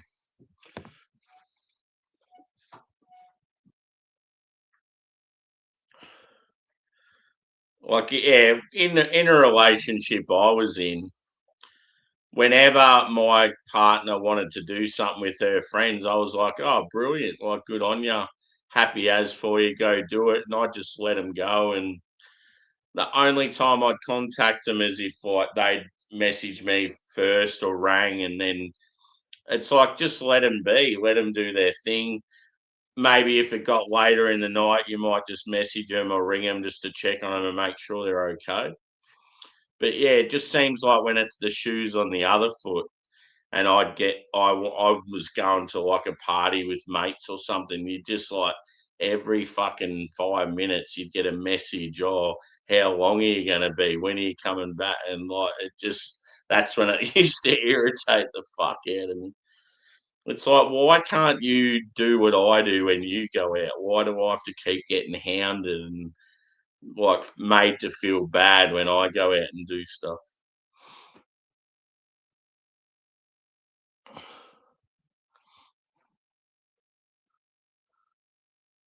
Yeah.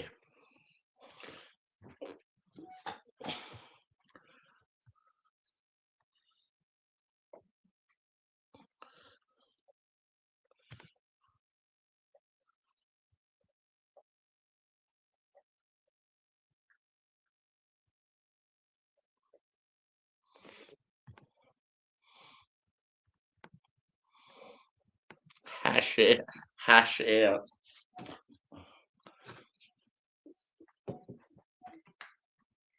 hash it out, baby.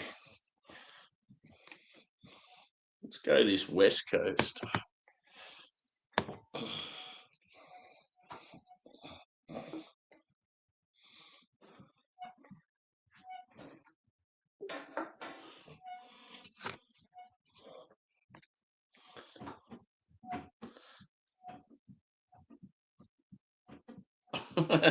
Trying to get the chair to squeak.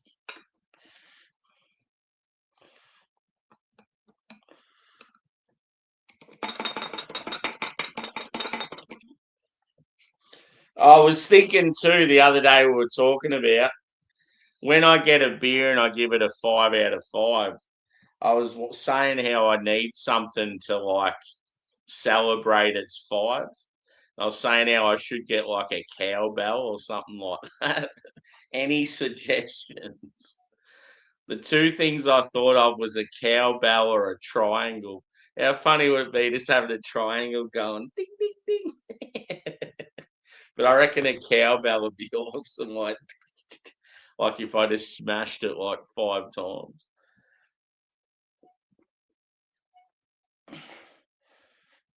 Make it like a signature thing. Oh, he's pulling out the cowbell.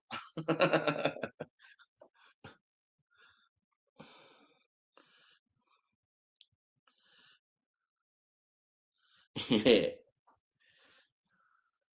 a gong. Yeah, that'd be cool.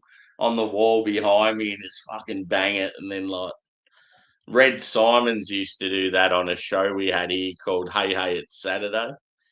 Whenever someone was doing an act and he'd had enough, he'd just fucking smash the gong. And then he'd, like, sort of like, yeah, do this circular motion on it. Pretty funny. That was like his signature thing. Gong him, Red. Gong him.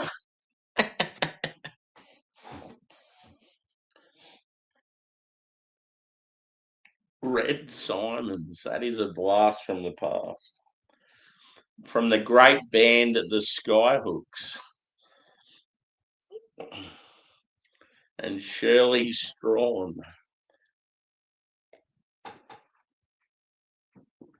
Dickie Knee, fucking oath. He was a little cheeky cunt.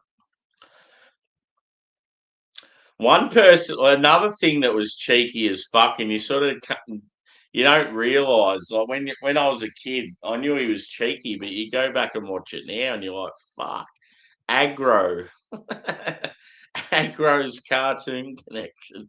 Aggro used to say some pretty fucked up shit to some of the girls and stuff.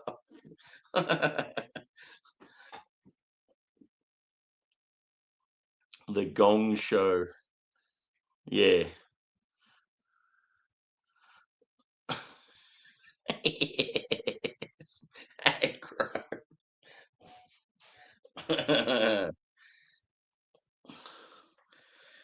Yeah, Dickie Knee. I remember when I was growing my hair a few years ago, and I had a blue cap on, and my hair was sort of at that medium length, and someone was behind me, and I heard him say, "Oh, there's Dickie Knee," and I just thought it was the funniest thing ever, because you know how you could always see him from the back.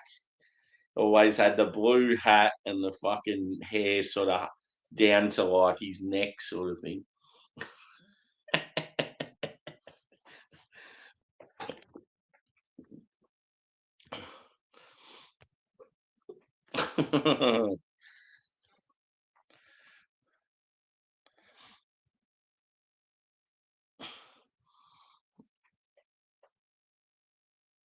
Yeah, fucking oath.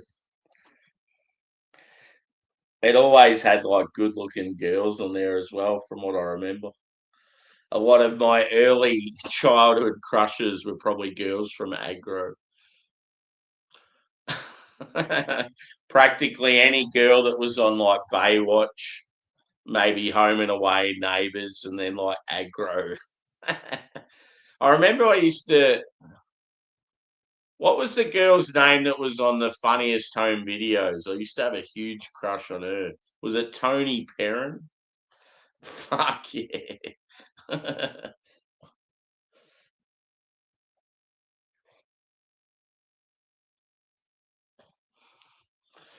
God, I even remember thinking that the girls from High Five were hot. I was probably a teenager then.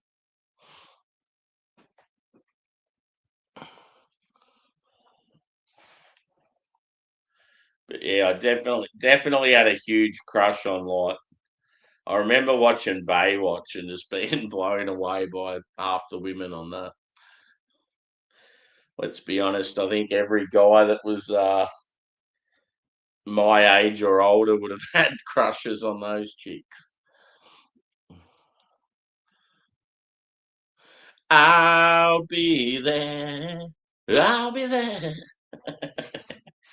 Big hassle off striding down the beach in his tight red shorts.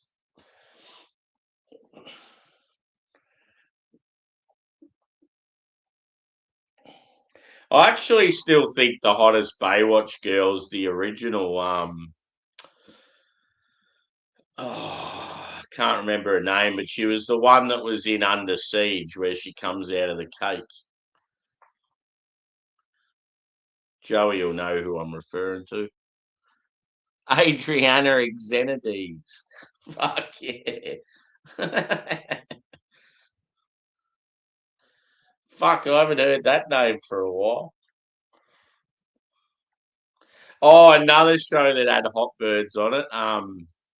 The Price is Right. I think when they used to have all the bikini girls on there offering the holiday prizes and stuff. I think one of them was Maddie Lloyd's sister, as in Maddie Lloyd that played for the Bombers.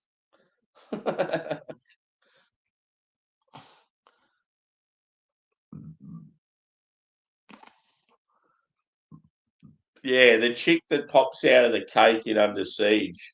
She was one of the original Baywatch girls. She was definitely one of my favourites.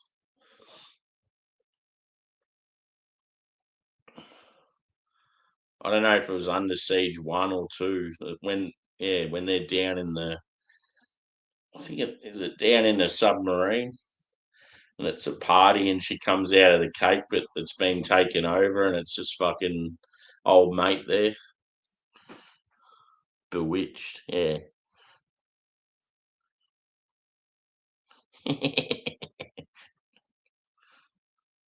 Navy boat. Yeah, is it Steven Seagal?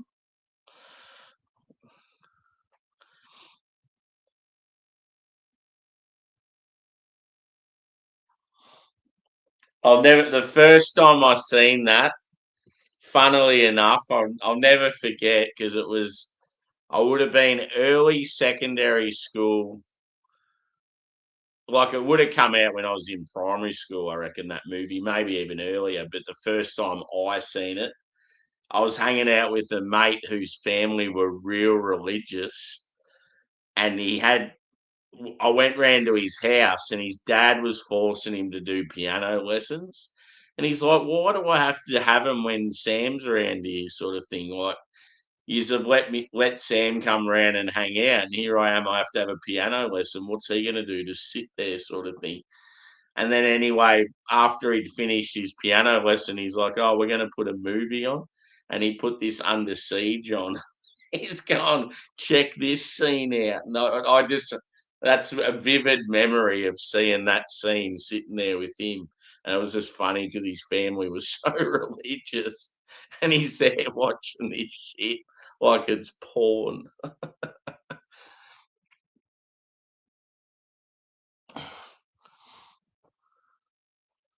Oh yeah, the old Oz aerobics or whatever it was.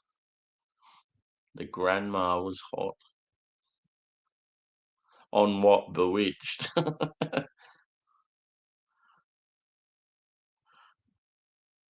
Yeah. Try and get her on there. She was actually on Seinfeld as well, I think. Oh no, I don't. No, I think I'm messing. Yeah, I'm confusing her with someone else.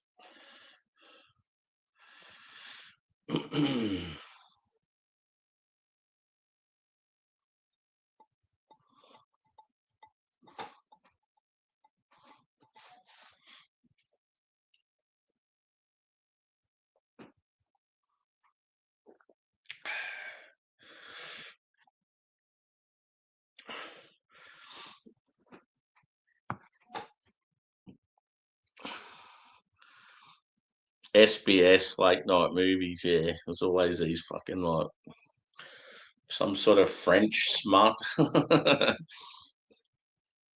Yeah, Kaylee, whatever her name is.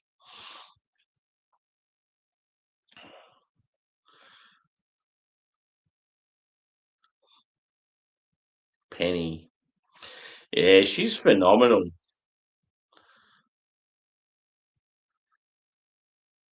Just like one of those girls, it's just so good in so many ways. I don't know. You just see a girl like her, and you just think it just reminds you of like a Swedish girl or something.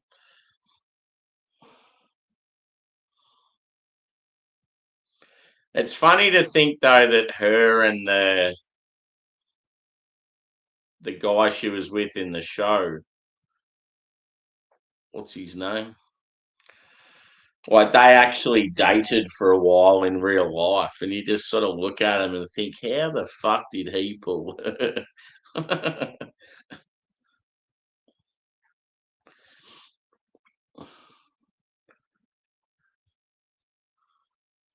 can't think of his name. Sheldon was the real nerdy one.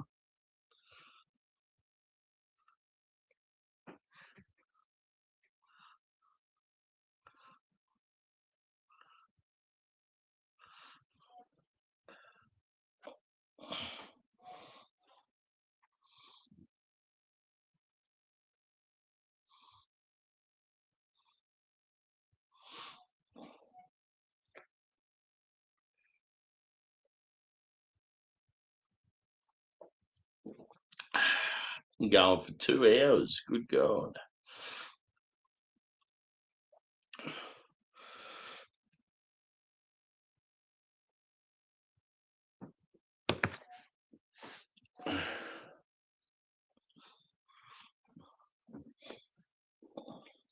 What I'm going to try and do, I'm going to see if there's anywhere that does like snacks at this time of night.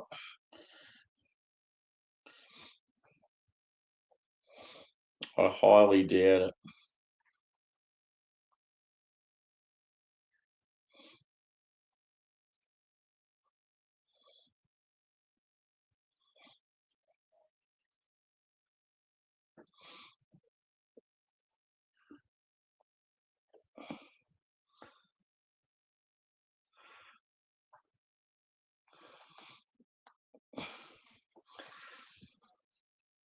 Generally, if they're not open, they just say like closed or unavailable, so I'll be able to tell straight away. Oh, I need to go to the loo. I'm busting.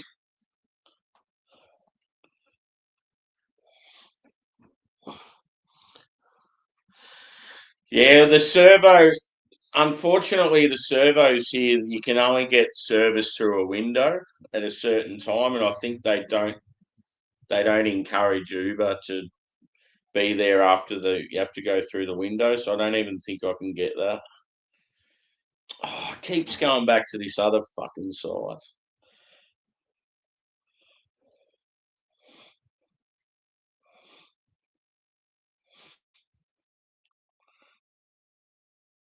Yeah, I just feel I need something to snack on. I just feel like I'm going to be out of luck. It's coming up with the local BP and 7-Eleven, but I know they're both like window service only. So I don't know if it'll work. I'm going to go to the toilet quickly anyway.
I just had a look at the. I don't even know if I can get shit delivered, but the prices were just like fuck that. It was like for a small thing of Pringles that it's normally about $3 or $4 from the supermarket was like $9. Um, yeah, like blocks of chocky that are normally about $4 or like $10.50. I'm just like, fuck that. That is ridiculous. And then you got to pay whatever it costs to get delivered on top of that. So yeah, damn it. If only I went shopping and had some snacks.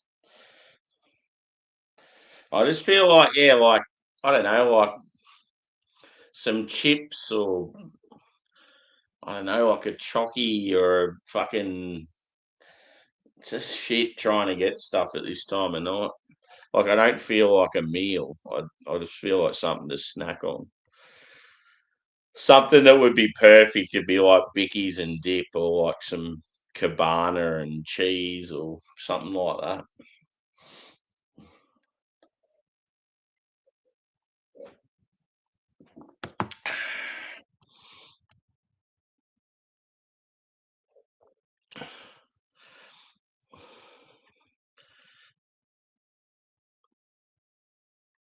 Cool.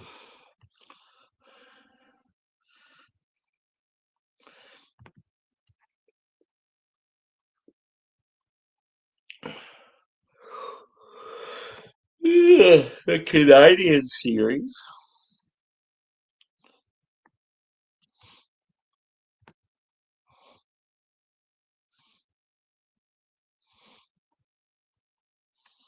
Oh yeah.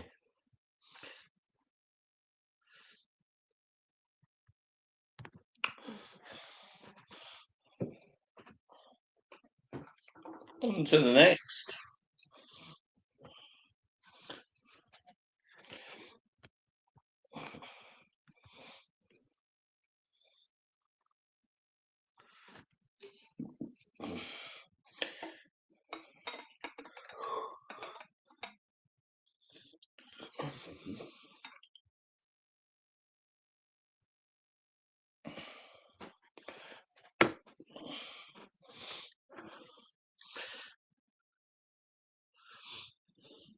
Cheers, legends. The last of what's left.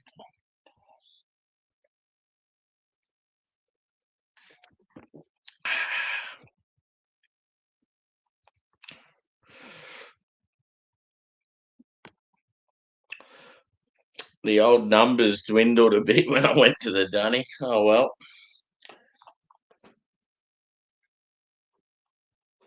Cheers, Alan. Welcome in.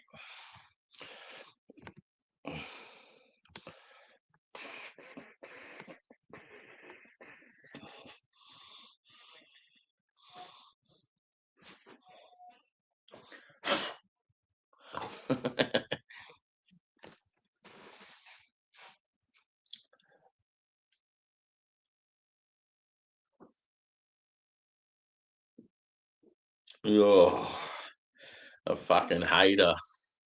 She could be the hottest thing ever, and because of the way she is, yeah, wouldn't touch her with a 10-foot pole.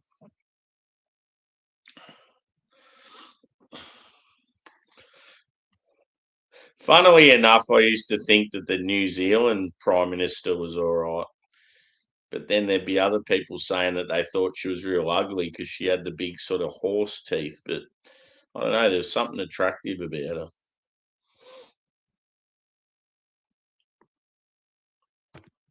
Yeah, they're all solid. My favourite out of the three would be the West Coast. Um, the West Coast is real solid. It's sort of got those characteristics I like. The hazy, the hazy's got this sort of berry quality that's really nice, but there's something else about it that's a bit like just a bit of a funny taste.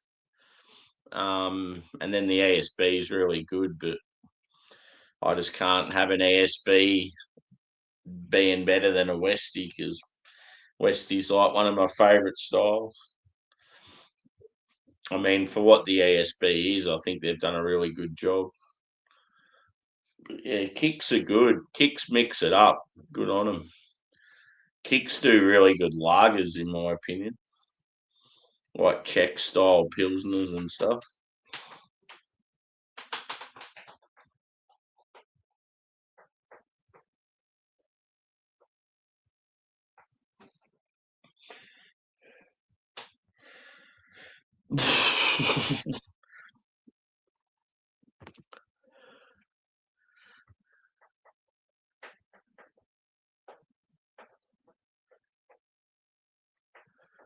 Ah, the good thing with that mice, then,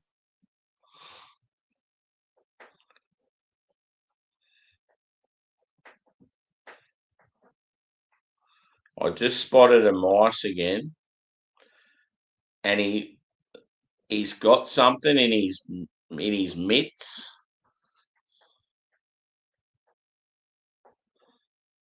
It looks like it could be like it's something hard. It looks like it might be an old mint that might have been sitting under a chair or something. And as he was going up the wall, it kept making a noise, so I can find exactly where they're going. So he's actually done me a favour, the little fucker.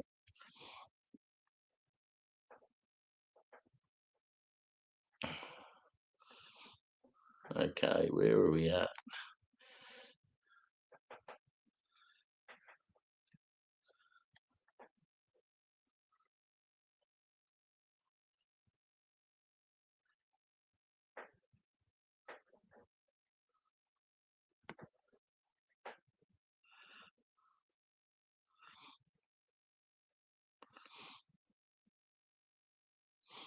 Yeah, yep,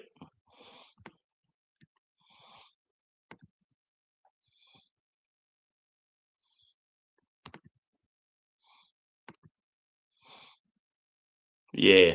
As in people when I went to the dunny, yeah, it was up around like mid teens, I reckon. I come back and I was in the single figures. Oh well. Yeah, I thought we would have lost some when we were talking about the political stuff, and then also when we were talking about like women and that.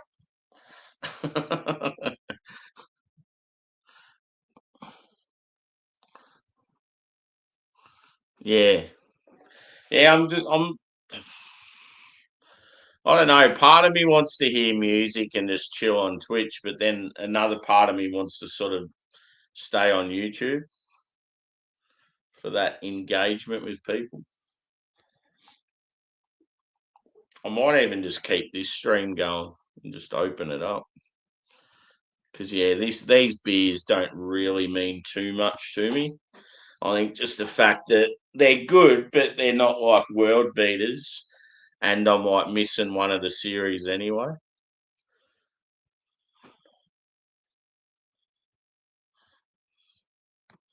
Yeah, yeah, Joey.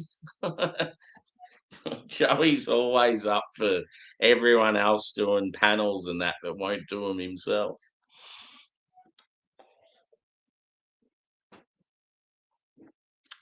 Yeah, exactly. I just don't want to get. I'm worried I'm going to get tired. That's all. I might just have to fuck off every now and then and get coffee and shit like that. I'm just so annoyed about.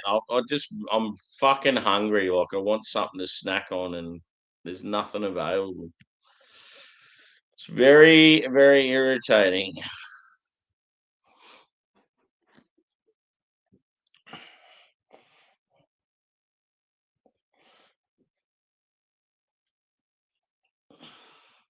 If only Macca's had snacks, because I know I can get Macca's at this time of night, but I just don't want a fucking burger meal or anything like that. And I don't want no ice cream.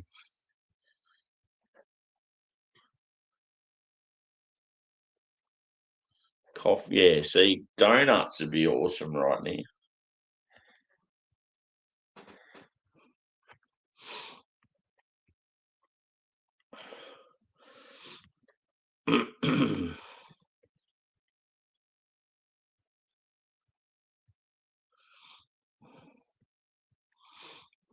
Yeah, normally I wouldn't like um, keeping a stream rolling because I want to separate the beers from the just the random sort of hangout sort of side of it because the stream's already gone down that path. It doesn't really worry me.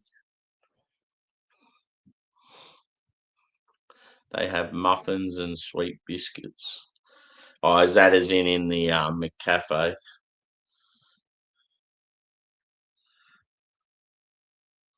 Ooh, that sounds all right.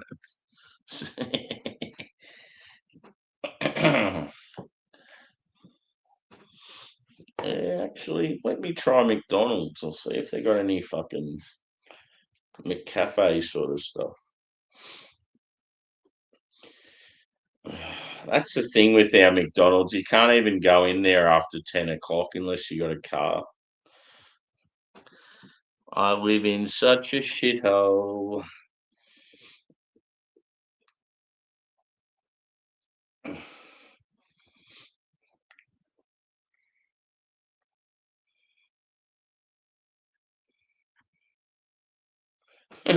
See, here I had Pringles and some Cadbury chocolate balls. I was already up for $20 just for those two. That is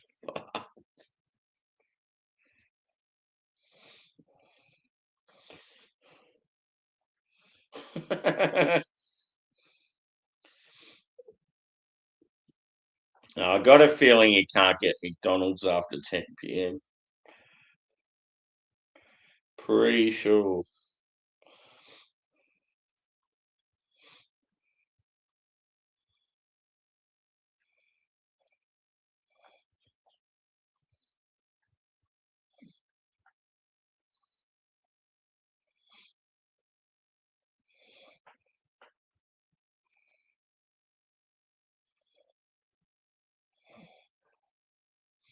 I'll get a coffee if I can get it. Big dirty fucking coffee frappe. Hello. Extra shots. Yes, please. I'm pretty confident you can't get this. I reckon it'll come up and say the place is unavailable.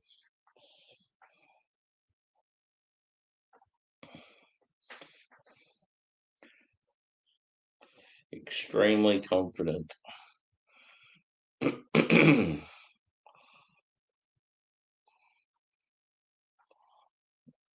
hate sitting here on my phone. I'm one of those people. I hate it when people do this, but it's just got to that point where I'm desperate for something to snack on. So apologies. We'll get there eventually.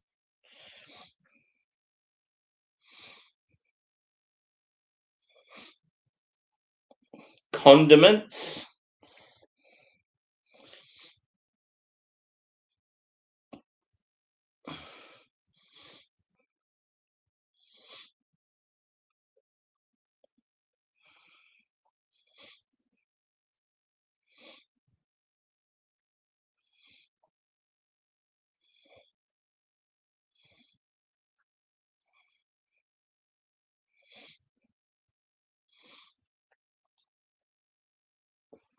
Yeah, let's see what McCafe items they have. Do-do-do-do.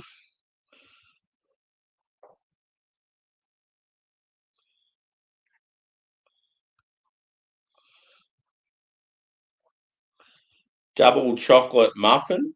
That sounds good. Yes, please.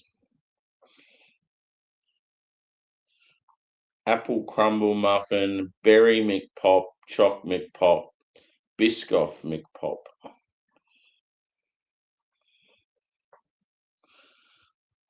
Hmm. Let's try. I think the muffin will be enough.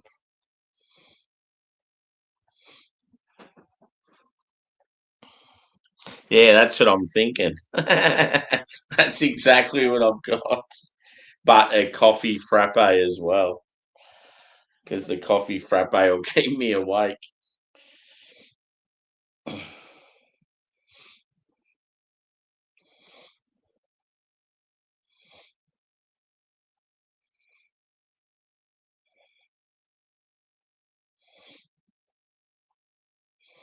Here we go, the moment of truth. I bet you it says that the place is unavailable.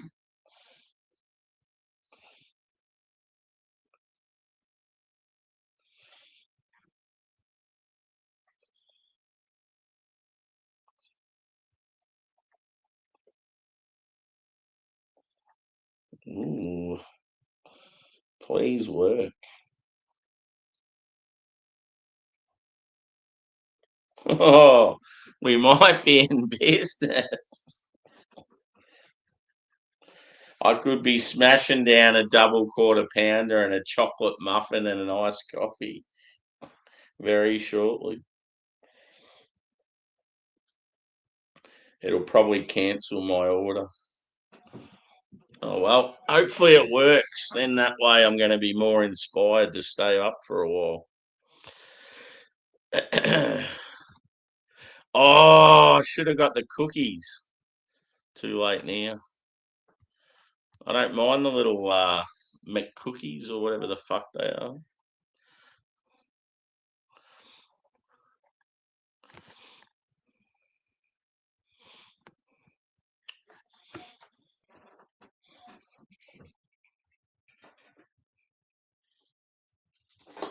I'm running out of foot room.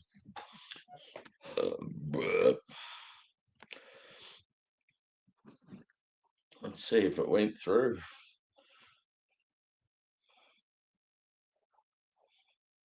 Yeah, it looks like it's worked.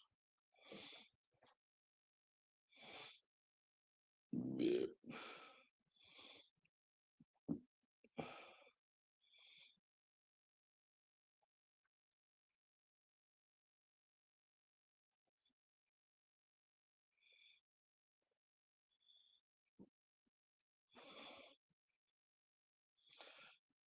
Large coffee frappe with an extra shot. Fuck yeah.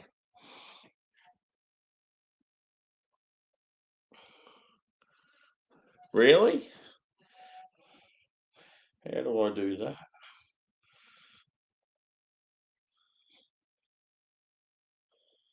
How do you add to the order?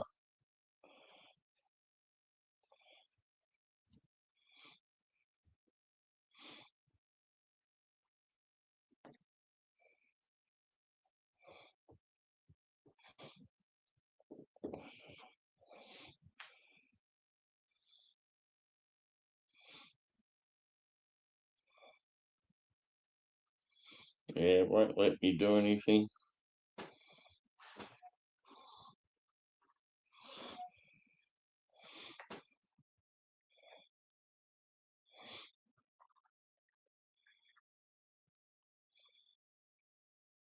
I don't know how you add to the order. The only option it's got is track order, get help, cancel order. You click on get help and there's no options in there.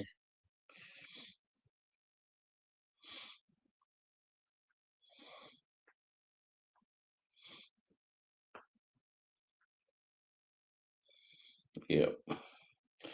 I don't want to fuck around with it. I'll end up fucking it up.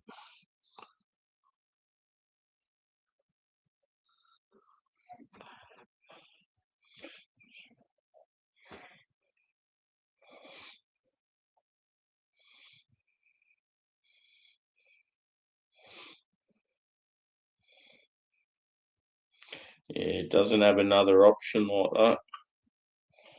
Just shows what I'm getting and then says those three things. Track order, get help, cancel order.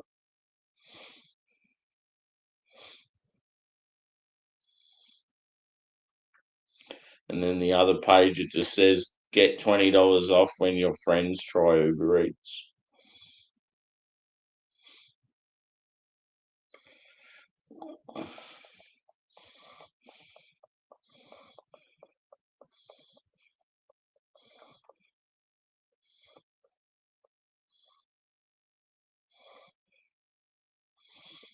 Anyway, time to get off that fucking phone.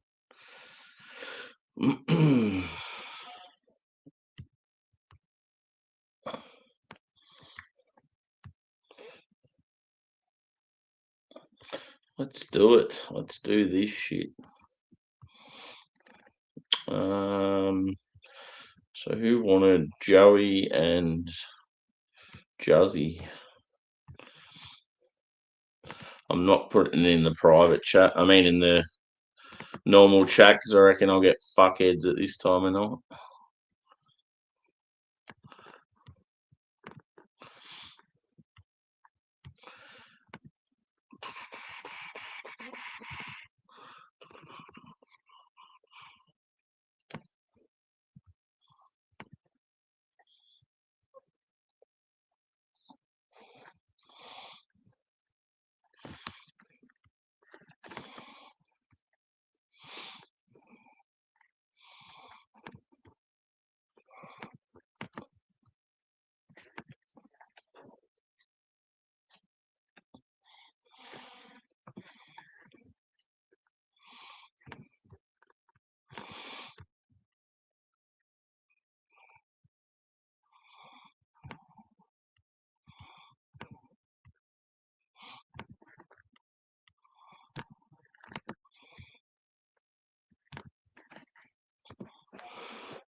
Yeah.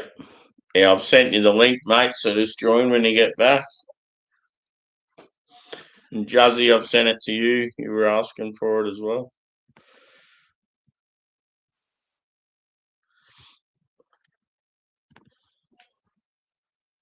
Cheers, bro. What's up, buddy? Sure, man. Chill. I'm on the road. I'm mobile. Probably should hold my phone up high. You get pulled over and shit. Yeah, Vehicular, Joey. Yeah, put it right there. See my sweet Kia. How close is the drive? It's about. I'm probably about 15 minutes away or so. No, 13 minutes now from here. It's not too bad. We got several donut shops that are like right there. Yeah. But man, Krispy Kreme is just so much better. Because like normally I just get Dunkin', but Dunkin' only has like the Boston cream and the crullers, just the basic stuff, you know. Yeah. Krispy Kreme, you can get the fucking.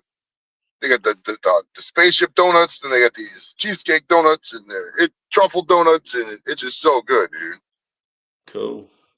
What's like out of all your sort of takeaway options and that, like, what's the closest to where you live? Oh, geez, probably not even a mile. I can get Taco Bell, but then the Taco Bell's like 0.9 miles. Yeah. Yeah, there's a gas station that serves chicken that's about 0.8 miles. I go to that gas station quite a bit, just because I mean from my house round trip, if I want to buy like a coffee or a pack of cigarillos or something, from my house round trip it's like 8 minutes total. Like getting in the car going, I can do it in a 15-minute break. It's great. I got so many options. And then if you talk about like pub style food, we got about the same really because Taco Bell's right next to the pub. It's called there's a couple of pubs right there, Travelers Pub and Fatheads. Fatheads. We took Craig to both. Craig loved both of them. Yeah. That's the thing. Like, I've got a pizza joint that's about a 3-minute walk, but it's terrible, so no one goes there. It's such a shame. Like, if it was a really good place, it's like, within walking distance, so you go there all the time, but it's owned by these Indians, and they're fucking terrible. They rip off their staff, and they skimp on ingredients, and they're overpriced, and just no one goes there anymore. That's crazy, dude. Yeah, you would actually like my location because like it's got a nice yard, so it's a little private, but there's still people there. And man, there's so many. I calculated once that if I wanted a beer, just to buy a beer from a store or go to a pub, there was 15 places within a mile and a half of my house. Like it's so many. It's a nice spot. Man. I really like those. Yeah. Like how far is how far out of the city of Cleveland are you? 20 minutes or so. Yeah, So like when I go to this the route I'm going now is partially the route I take to go to work. When I go to the yeah, office, but it's about 20 minutes. And I'm downtown yeah, quite a bit for baseball games, football games, basketball games, work. yeah, So I'm guaranteed to go downtown once a week because of work, and sometimes 2-3 times a week depending on what we got going on. Because every event's down there. But yeah. and if I Like wanted to take a drink, God, your suburbs in the north, isn't it? Like to the city, it's like north of the city. it's kind of like north. It's more like it's kind of like west almost. Let's say Yeah, more south. Well, if you look at the airport, if you look at the map of Cleveland, look at the airport. I'm like 7 minutes west of the airport. yeah, Yeah. So I can get to the airport real fast. yeah. But That'd be good. Cleveland's airport's kind of shitty. They only have like certain spots. So like Yeah, if I'm going international, we got a nonstop to London or to Ireland because Aer Lingus has a little flight over here. So like if I was going to Dublin or something, that's perfect. But like I'm trying to avoid transferring to JFK and on the East Coast because dude, those airports suck. They fucking yeah, suck so much. I'm not gonna lie, dude. Because I drove down to Pittsburgh last time we went down to London. It was last October because they had a nonstop from Heathrow, and it was so much nicer. The 2 hour drive there was so much work. Not having to go through all the because you'd fucking scan your passport and they had 2 agents. That was it. You go to JFK, dude. You got fucking 5,000 people in a big bullpen. Half of them are from fucking place you never heard of. The other half are. Yeah, I loved it, man. I loved it. yeah. Steve's got a comment in the chat. It says, "I admire the dude that can carry a coffee in each hand at a nudist beach and 12 donuts at the same time."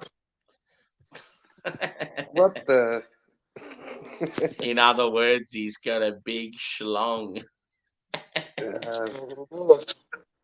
No, I saw a good porno job. like that once. The guy put donuts on his cock, and then the fucking girl just ate the donut and then sucked his cock. Cheers, Josh. It's not very good. Old last beer's going to the bottle, though. What are you getting today, Josh?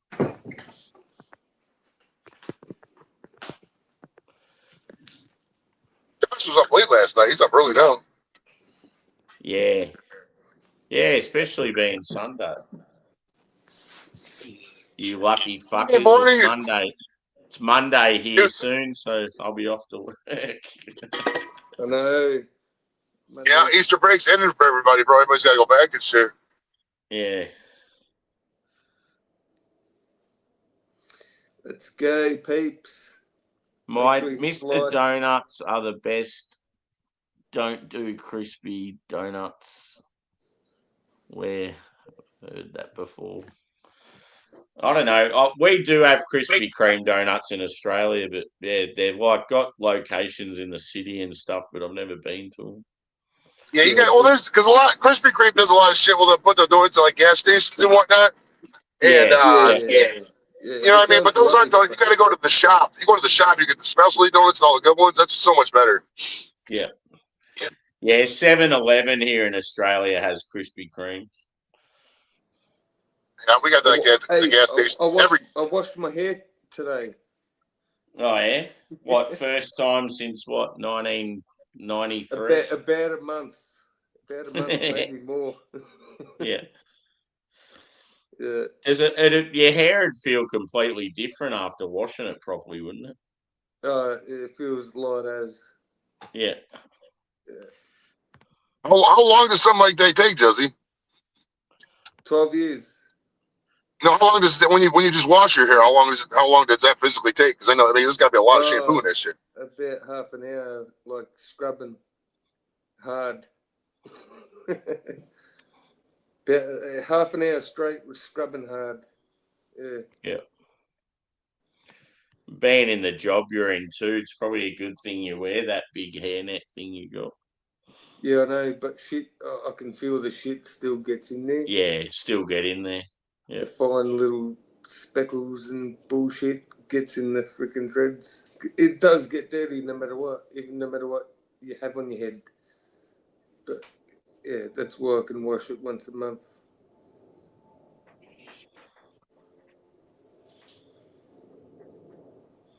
It's still wet. I washed it like at 10 a.m.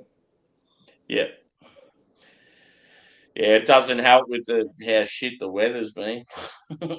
I'm trying to dry clothes inside now, and they're just not fucking drying. Yeah. You don't have a dryer? Oh, I do, but I don't really use it much. Too expensive. Yeah, it's more just you know what it's It like is, when you use man. dryers with certain clothes and that, and you're worried they're gonna fucking shrink and damage. And I use it when it comes to like towels and stuff like that, but a lot of good clothing and that I don't really like putting in the dryer. I reckon it ruins it. Dude, our washer and dryer is going practically 24 hours a day. Like, there's so many clothes I gotta wash. Already. Yeah, I agree, Sammy. yeah, You know what? The dryer ruins my bamboo socks. yeah, Yeah, bamboo socks need to be laid out and dried. yeah. I don't know. I just feel like we got too good a weather. It's like you're better just to take the risk and hang it on the line. And if you get rain, Yeah. just fucking leave Yeah. it out there for a bit longer.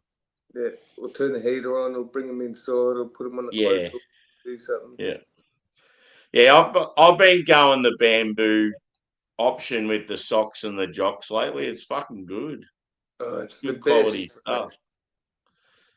Like the jocks I've been wearing now last so much longer than the other ones I've had. Yeah. Yeah.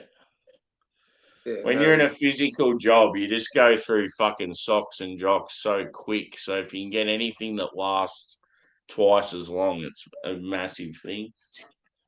Yeah. What you doing, Square? I am going to get some donuts, brother. I'm probably about 9:50, so I'm about 4 minutes out from the donut shop here. Are you on your way there? Yes, sir. Yeah, when I get there, I won't be able to hear you, but you guys can probably hear me order all these donuts. Don't call me a fat fuck. It is what it is, man. They got good donuts.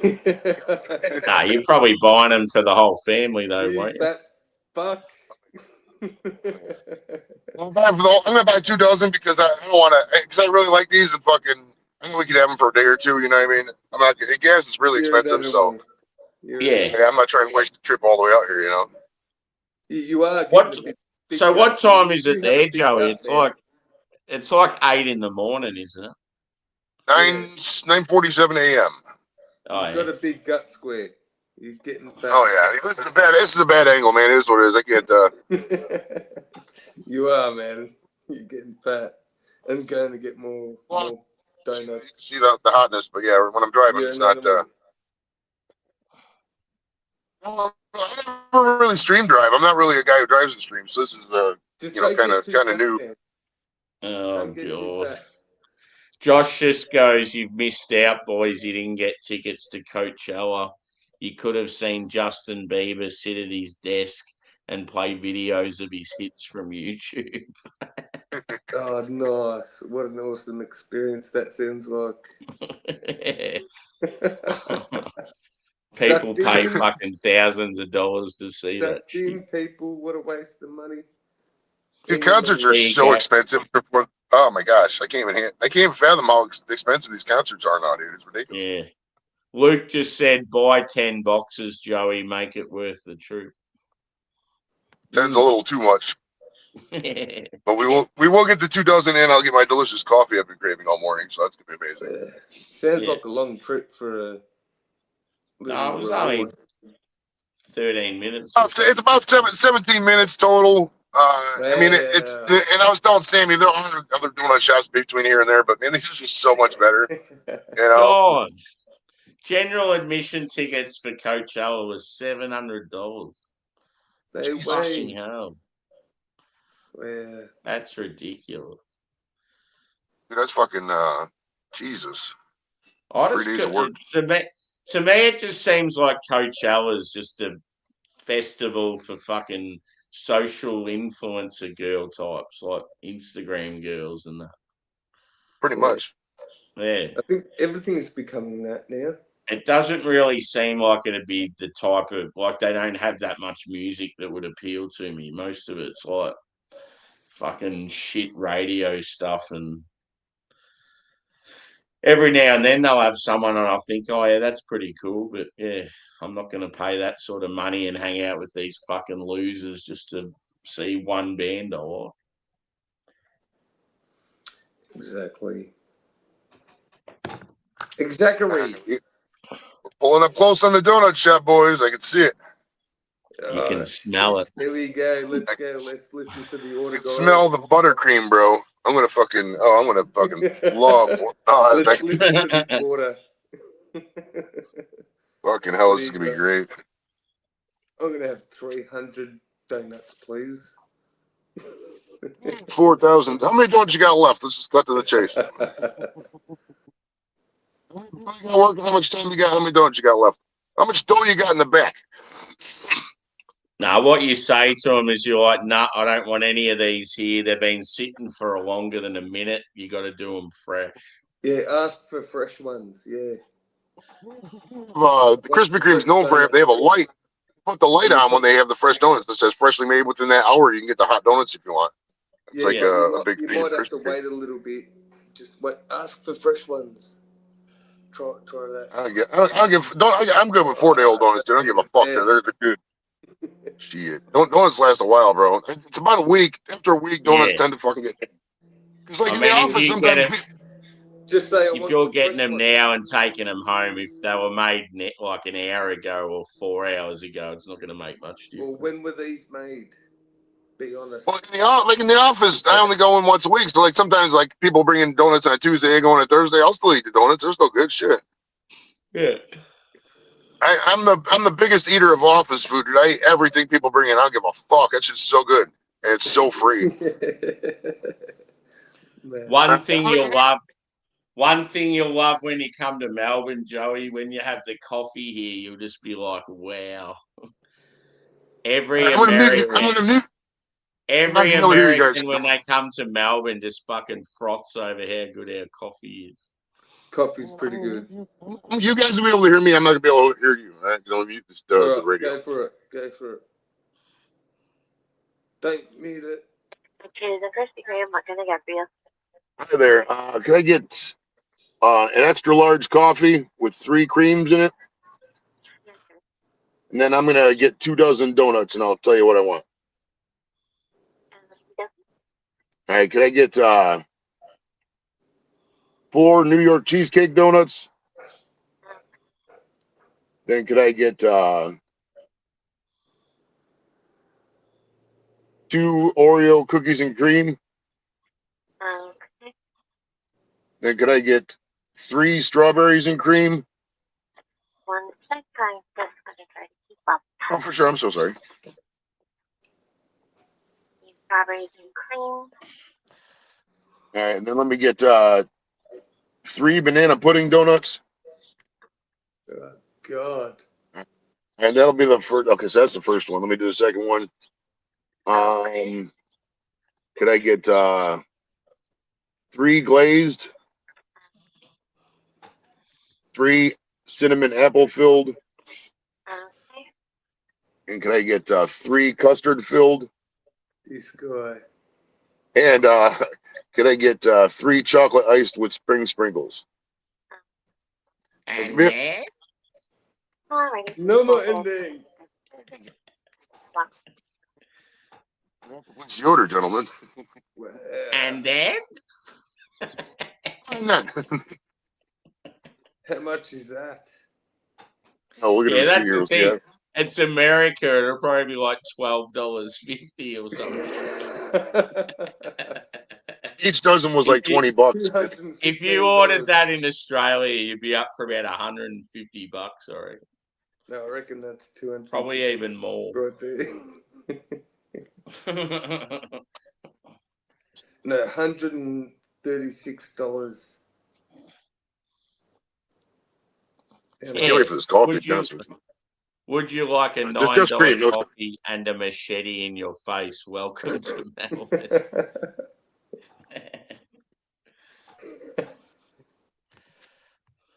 God. Munchies, fucking oath.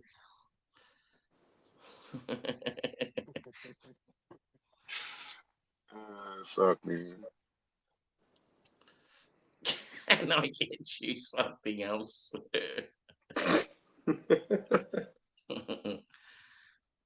Joey pulls out of the donut place and then goes straight into fucking Burger King or Chick-fil-A. Breakfast sandwiches. Shit. Yeah. I bet Four you egg you're looking at McMuffins. it. You're looking at it. It's right there. The total was $39.27. Where?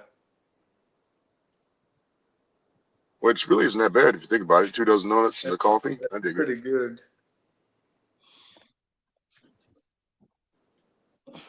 So it's 1 hour's worth of work almost for 2 dozen donuts. And I bet you they're like double the size of our donuts in Australia. I'd imagine so. Not bad. Good deal. Good deal you got there.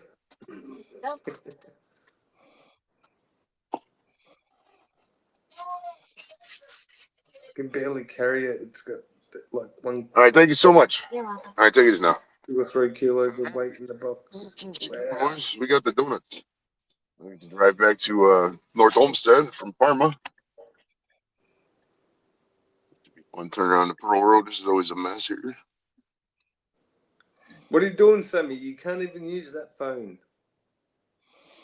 I got a thing just to say that my food's on its way. It still works a little bit. Yeah, some things work and then most doesn't. It's fucking shit, man. Yeah. I was When are halfway you through, getting right? a new phone? I wrote an email today, right, to one of the breweries where, you know how I had that beer and it wasn't right? Did you see that stream? No, I did a stream and the beer wasn't right anyway, so I was just writing an email to the company to tell them, and yeah, normally they'd sort of write one back and give me a refund or give me a replacement or just sort of, yeah. So I just had to let them know. And I'm trying to attach a photo to it and send it. And I wrote like about fucking 200, 300 words and attached the photo. And then as I went to send it, it disappeared. I'm like, oh, you fucking cunt. That's bullshit. So yeah, I just ended up doing it on the laptop. Yeah, it's like every time I go to do stuff, it'll like shut off or freeze or. Yeah. How old's your phone, Sammy? When are you getting a new phone? No, it's only 2 years old, but it's just, you know what iPhones are like. Once they get storage issues or whatever, it's like the company puts all these stoppages on it so they know that you're fucked and you pretty much have to buy a new phone unless you spend money on cloud storage or all these updates and stuff. They're cunts. Yeah, I've never been an iPhone guy. Never been an iPhone guy, bro. Yeah, I don't think I've ever had. I'm going Android now. I'm getting away from them. Android's legit. You can get a new Android for a fucking couple $100, $150 sometimes. Yeah. Yep. I've been looking at a few different options. I think I'm going to get a Samsung. Because I want one that's got a good camera as well, so I can sort of use it for YouTube stuff. And You know, tell you what, man, the Motorola. I was looking into the iPhones and the Samsungs and that, and the brand new iPhone goes for 2,100 or something, and the brand new Android or Samsung goes for like $2,600. Brand new. Oh, so it was similar price. No, look, Samsung's way more. Like 500. Way more. You gotta get I got the Moto G 2025, 2026. That's a reasonably priced phone, and the camera's phenomenal, dude. I freaking, it's an amazing camera. Yeah. I thought the iPhones were Australia, dearer than that. Over here, we got all these off-brand carriers and shit like Mint Mobile and Republic Wireless. And yeah. oh, it's fuck. My phone bill's $40 a month if they had $30 a month, something like that, for mine and Jimmy's phone. Yeah, we got for 4 phones. Nick, you got Mint Mobile, so our shit's like $150 for like the whole year. It's nothing. And then Kim's like, it's between every month. It's not even $70 a month for 4 phones. Yeah.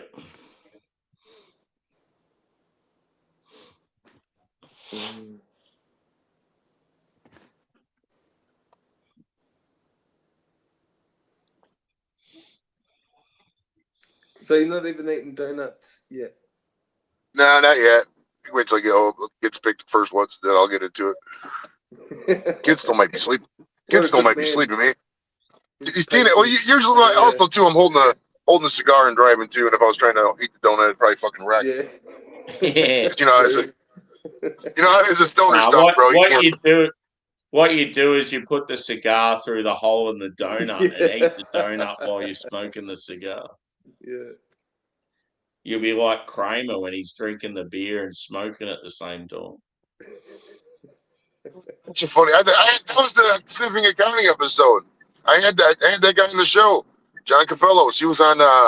He was the janitor in the Breakfast Club too. He's a great actor, man. Great fucking actor. Yeah.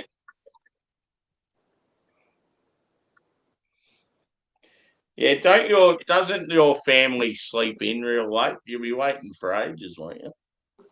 Kids do. The wife's usually up by 8 o'clock. The kids usually sleep till well, it's 8 or 9. It depends. During school days, I got to get up. And the weekends, they'll sleep pretty late.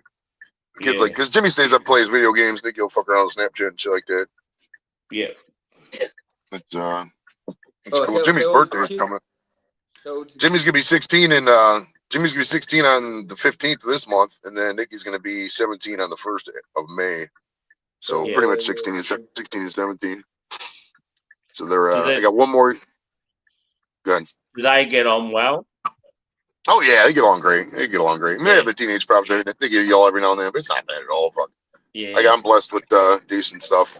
Yeah, it's. I wish we could throw stuff more. They're kind of extensions of me, really. I mean, I'm very impulsive.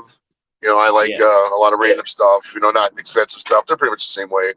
Like Nikki works up at the drug mart, and she'll take her whole check and go to the Dollar Tree and buy stupid shit. It is what it is. She's a teenager. I give a fuck. Lately, she's been in her case. Like, I'm gonna try and save up for an apartment. I'm like, you can't even keep a $200 paycheck. Apartments are freaking $1,200 a month, and you make $800 a month. How the fuck are you gonna afford an apartment? I'm like, good luck. 8 girls in a fucking studio apartment. Oh my goodness. But I was a teenager too, man. I know how to. Well, I mean, her sister was the example. My stepdaughter Kayla, she had just left right when she was 18, but she also fucking ended up working as a dancer too, bro. So I don't think Nikki wants to go down that road. It's not that's not a fun road. There's a lot of drugs in that world, bro. So many drugs in that world. It's fucking crazy. Yeah. Like practically every exotic dancer is always on like cocaine or meth or whatever, man. They're fucking. It's ridiculous.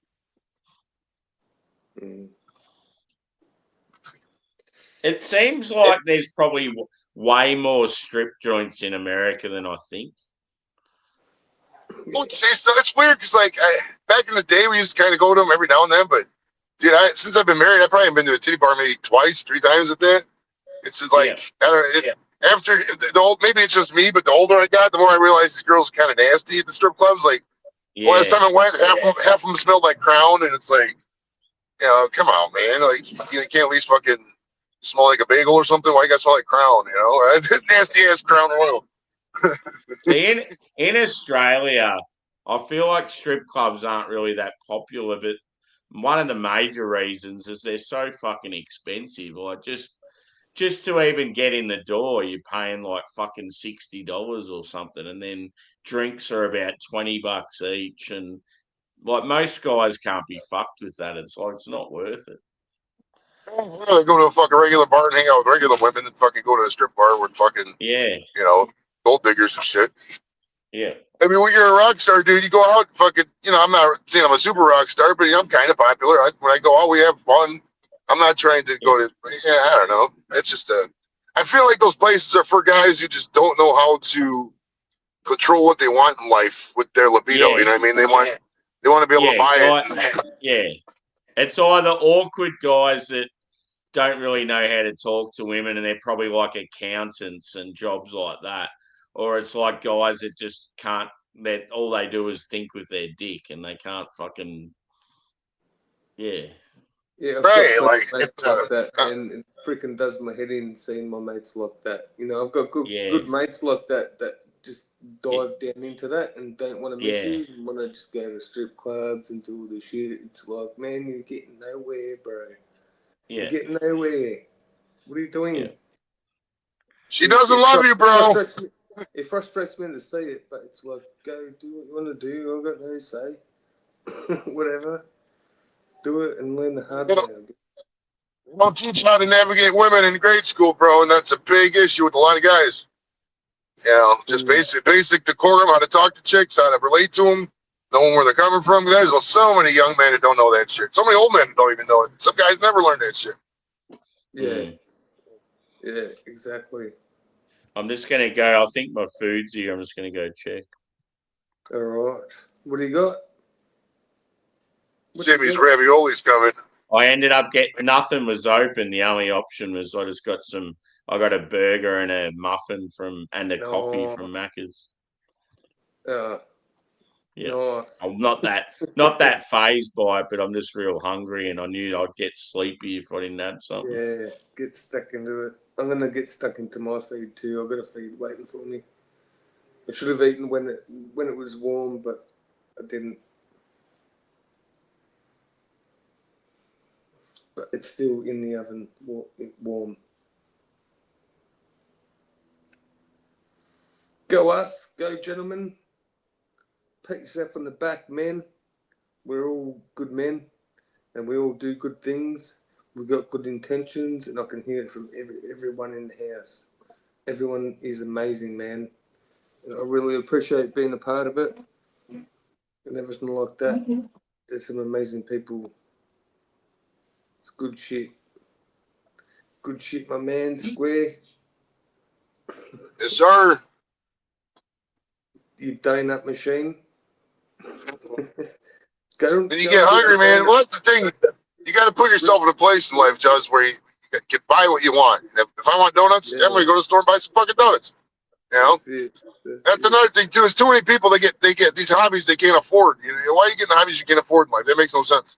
There's so many hobbies you could do for free, so many hobbies you could make money on. Yeah. Why the fuck are you doing this shit you can't afford? I don't get it. Yeah, that's it. Mad. Sneakerheads come to mind. We got these guys in the States, all they do is buy sneakers all day. It's like, why the fuck you got 300 pairs of shoes? I've never met anyone to make me feel like a donut that much in my life. I feel like a donut now. And I don't eat donuts, man. I'm not a donut eater.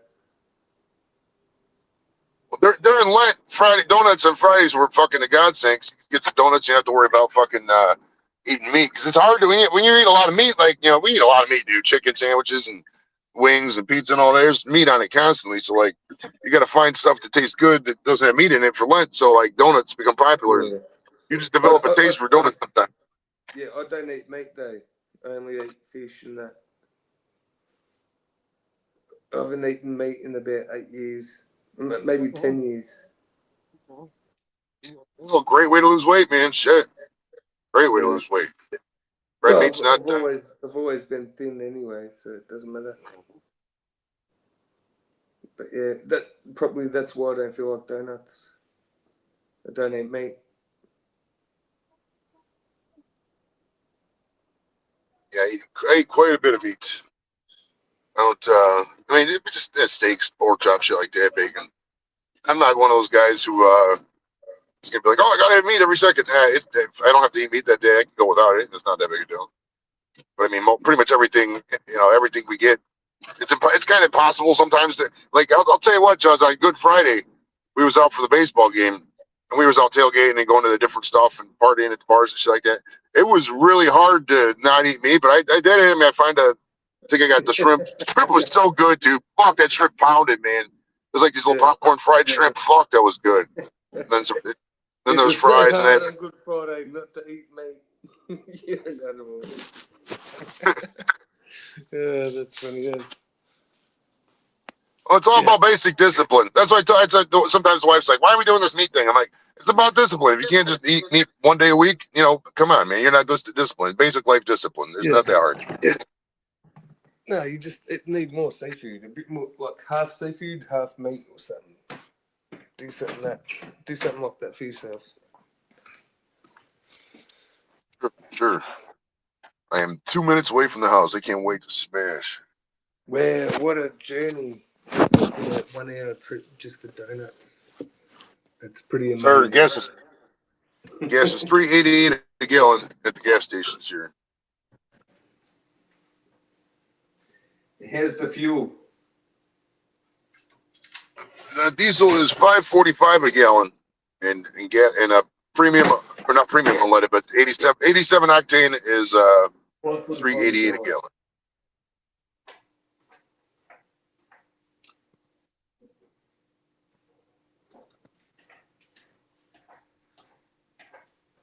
How much was it? $5.45 a gallon. Yeah, the diesel was $5.45 a gallon. It's quite high. It's the highest it's hit in quite a while. I'm gonna try and figure this shit out with gallons and liters. Stuff. There should be a calculator online. I think if you type into Google, like, what is into Google, yeah. Yeah, it should do the calculations for you, I think. 5.5 gallon. Yeah. Gallon.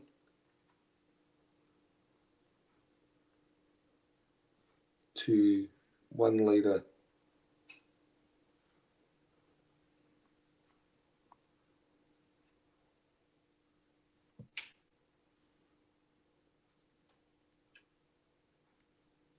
No, it's thinking. All right, we are home. Love it. 20.82 litres. What? All right, so 5.5 gallon, how much did that cost you? Yeah. All right, I'm going to hang up on this because I'm going to go in the house and I'll join you on the laptop here in about 4 minutes. All right, bro. All right, see ya. See ya.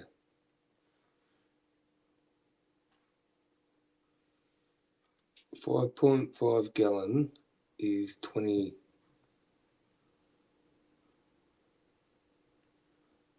Is 20.8 litres. So 20.8 times 3.3.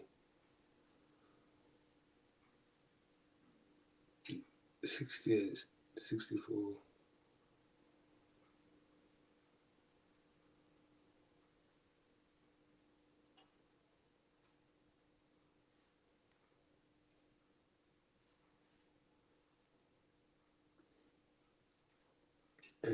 Okay, so $6. $6.8. And what's the ratio? What's frickin' USD to Oz? It's probably around the same. I think they're paying like $6.8 a litre. Yeah, good luck working that shit out. Because not only do you have to work out the different measurement, and then you got to work out the difference in currency. And it's a pain in the ass. Yeah. I think they're paying 6.8 US per litre or something, which I don't know what that is to Oz. Pretty much, I don't know, probably. Oh, he's just showing me photos of the donuts now. Fuck, they look good.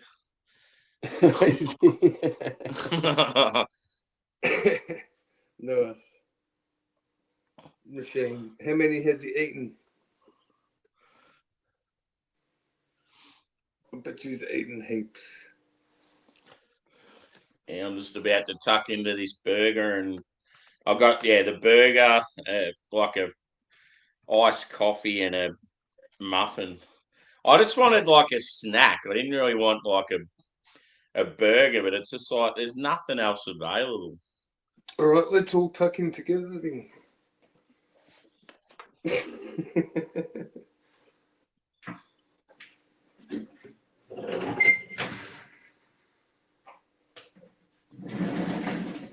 I've got some Moreton Bay bugs.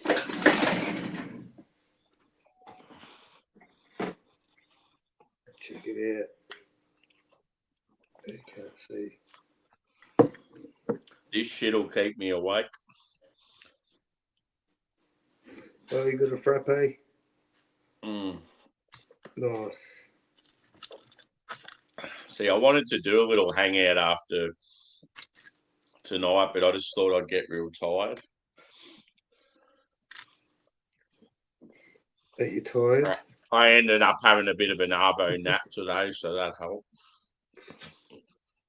Yeah. Yeah, because when I did the review this morning, I was so tired, and Drewy goes, "Geez, you look tired." I said, "Yeah, I'm ready to fall asleep, and it's only the fucking morning." I had a few good naps over my break. Yep. It's pretty good. And when you feel like it, and it Matt happens, leaving, is he? it's very good.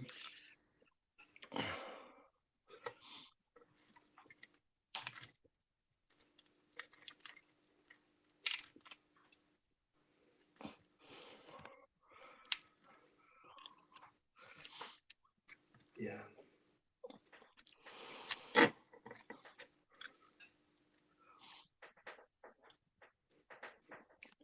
Yeah, stay tuned for a video on a short wife. Yeah. We're back in the main saddle. Here he is. What did she cook? Moreton Bay bugs. Oh, yeah. Delish. I will start with the banana cream. Hold on. Oh, Yeah, that looked fucking good. That looks so good, bro. Fuck. Look at us all just feeding our faces. Yeah, it's an eating channel. Welcome to the Fat Fuck Hour.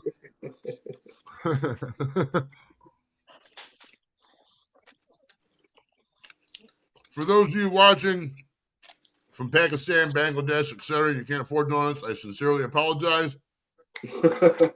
We can't control where we're born. You gotta make the best of it, I guess. And whatever you do, don't try to get over to Australia. We don't need you here. Country's full, boys.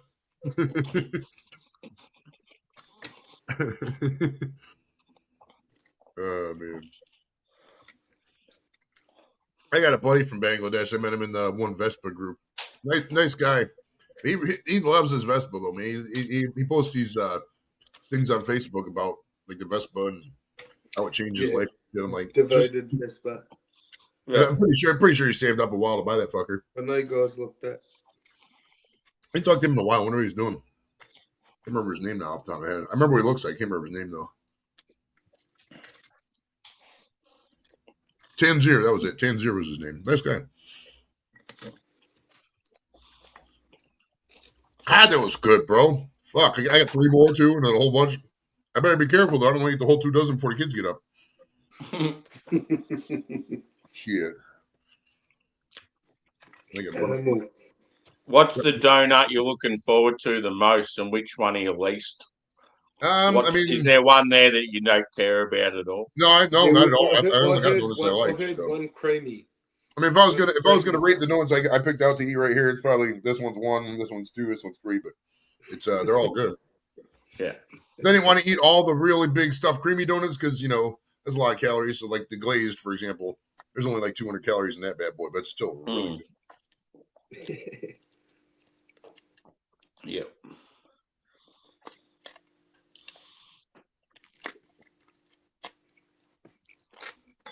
Oh, that frappe is fucking delicious. Yeah, I bet. I'll be bouncing off the walls soon. Awesome.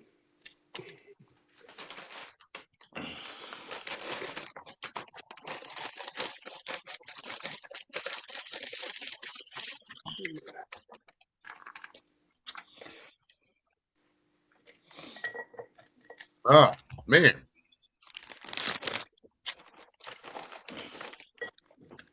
Well, back in the day, Sammy, Krispy Kreme used to run fundraisers at a lot of places, and the people, they bring a bunch of just the glazed donuts in, and for $5 or whatever, you could buy the donuts. Yeah.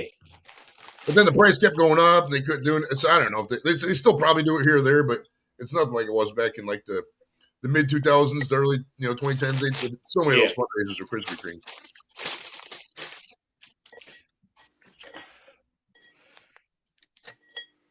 Yeah, I think the first. We got in my hometown. We got one of the donut chains there early, but it didn't last long enough. Right. It just people got into it when it first come there, and then it just sort of the fad died off. And then all of a sudden, yeah, donut places just started popping up everywhere else. But yeah, I feel like Australians tend to go more towards more localized places and not franchises. Oh yeah. Like Australian people fucking hate places like Starbucks and that. They'd rather go to a proper like local cafe.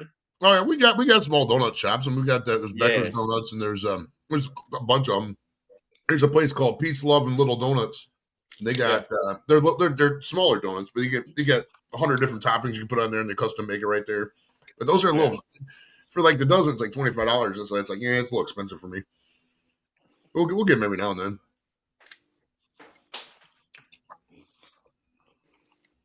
This is the chocolate muffin. Oh yeah. Not bad. Pretty rich. How long did it take them to deliver the food from after you ordered it?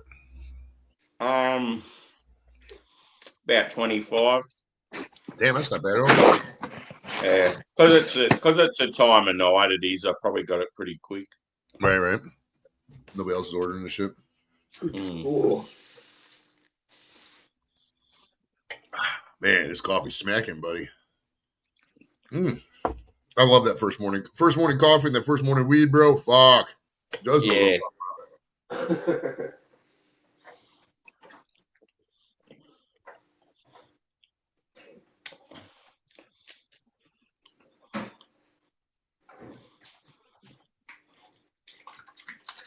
Are there any weed strains that have an association with coffee? Oh yeah, I got a creme brulee strain over here. Actually, Yeah. there actually was a strain called coffee. I think a weed strain called coffee, if I remember correctly. There's so many. There's no. The thing with strains is there's no like naming convention. It's not like they did back in 1219 in Bavaria and they came up with standards. So it's all over the place. But yeah, they've had. I mean, I've run into so many different random strains. It's rare. I buy a weed on the strain name. It's usually pretty much wherever they got cheapest. You know what I mean? Because it's kind of all the same, really. Like I would opine that like the difference between weed and beer is that the difference between the low end beers and the high end beers is so much different between the low end strains and the high end strains. You know what I mean? Like you could, if you spend £10 or $10 on a can of beer, it's usually going to be a pretty good fucking beer. You know, but if you spend $1, it's going to be a shit beer. You know what, Sammy? Sammy, sometimes when I smell coffee, I can smell weed in the coffee. Yeah. Like I'm at a coffee shop and it's smoking off. Yeah. I can smell weed in the coffee. You know what I mean?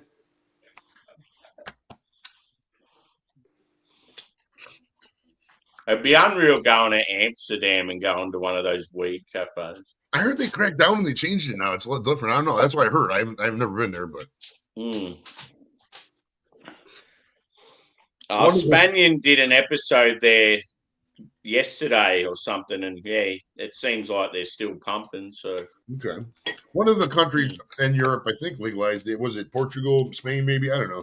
Whatever one does, it's going to get some tourism business. I'll tell you that.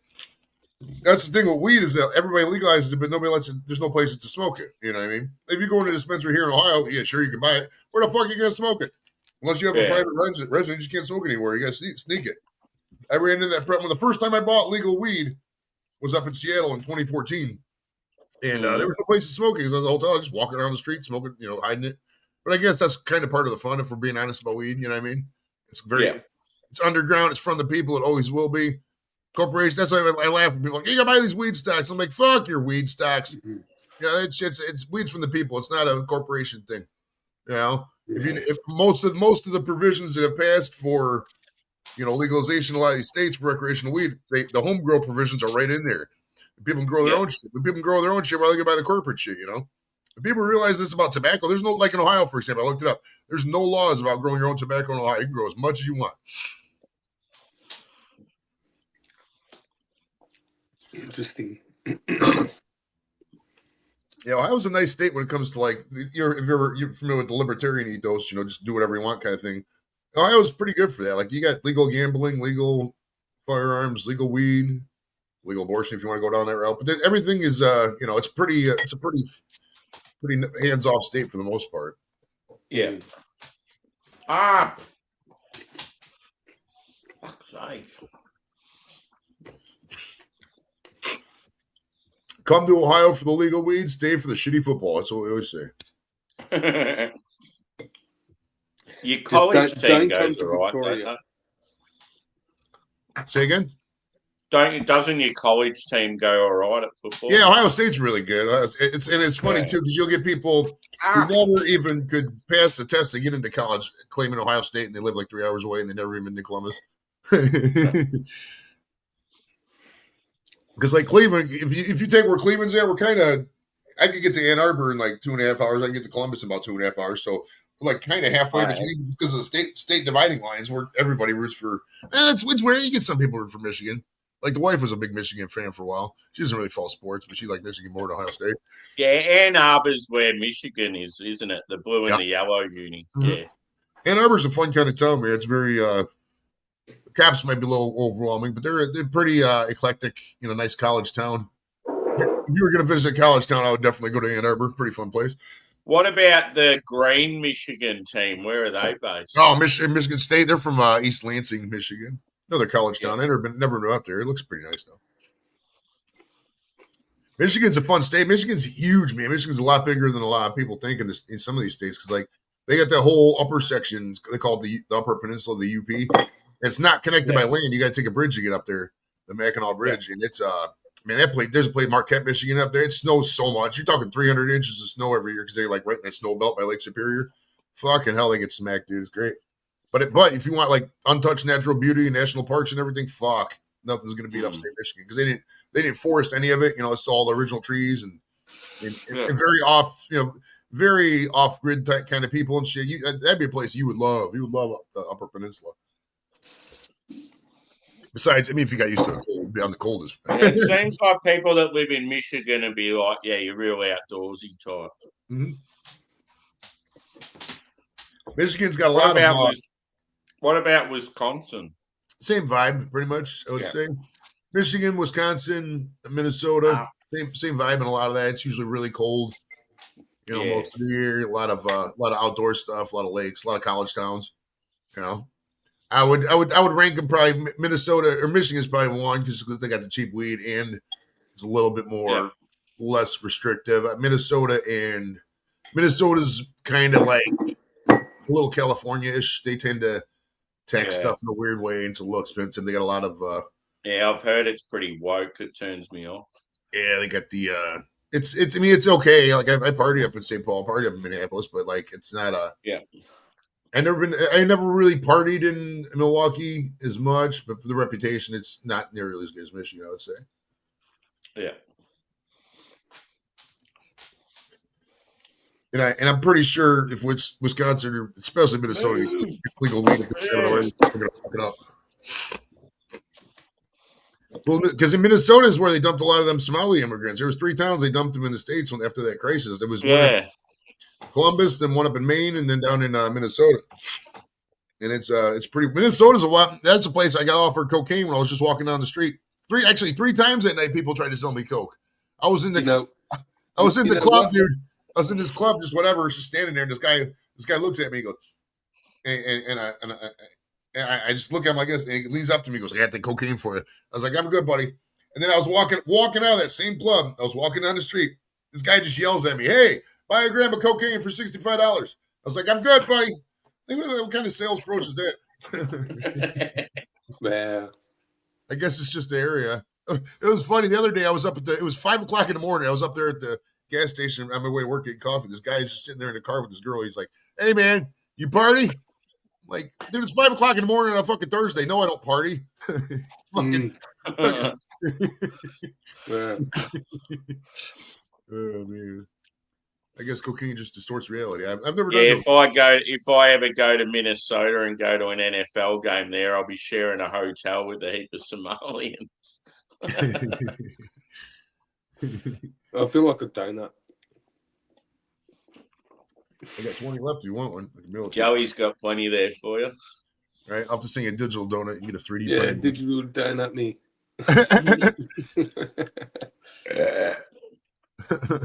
Hey. Sammy the digital donut.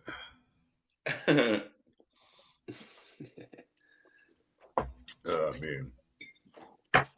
When's Mother's Day? I got to figure that shit out. Because even though my mother's, God bless her, she passed away, I still got to buy for fucking my daughter because she's a mother and my wife because she's a mother. So it's unfair, bro. It's unfair for every day is Mother's Day, man. Right. Women are emotional creatures, man. That's part of navigating them. You gotta just give them certain things and just say whatever. It's just how they are. You know, Yeah. because if you start arguing with them, they're gonna escalate it. They're gonna bring up shit. built. I'm not trying to go down that road. Yeah. Whatever. Don't ruin my high. You know.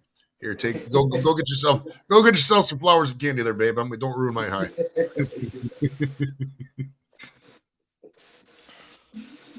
La da da da da. Right? My favorite part of that song is when he's like, I was gonna pay my child support, but then I got high and his buddy's like, no, you weren't. Yeah. Dude, I love Afro Man, man. I'm at some point I need to get that motherfucker on the show. He's so well spoken. Like people think he's just this complete stoner and just doesn't talk. That guy he knows his shit, man. He can run for governor someday. I wish he would, honestly. In Ohio, because he lives in Ohio. He's right down. I don't know exactly his town he's in, but that he was rated in is right here in Ohio. That could be one of the bad aspects of Ohio. We got some shitty police departments in some spots, but it is what it is. I mean, it's that's kind of everywhere in most spots, really. Usually, if you mind your business, stay out of high traffic areas, police leave you alone. That's my thing, man. People protest this, protest that. I'm not going to these protests. That's where bad shit happens. I've never had good shit come out of a protest. I'm not saying people can't protest, but I'm not going. No, you got to go to the protest, man. Go to the protest. Depends what they're protesting. It has to be very ambiguous. It has to be something that I know is going to work. You know what I mean? Like if I'm protesting for they're cutting we're gonna go to Washington and do that. Not necessarily. You just need to be out there as like an energy man. You don't need to be a part of something big. You just need to be out there for your own right reasons. Mm-hmm. That's what I do.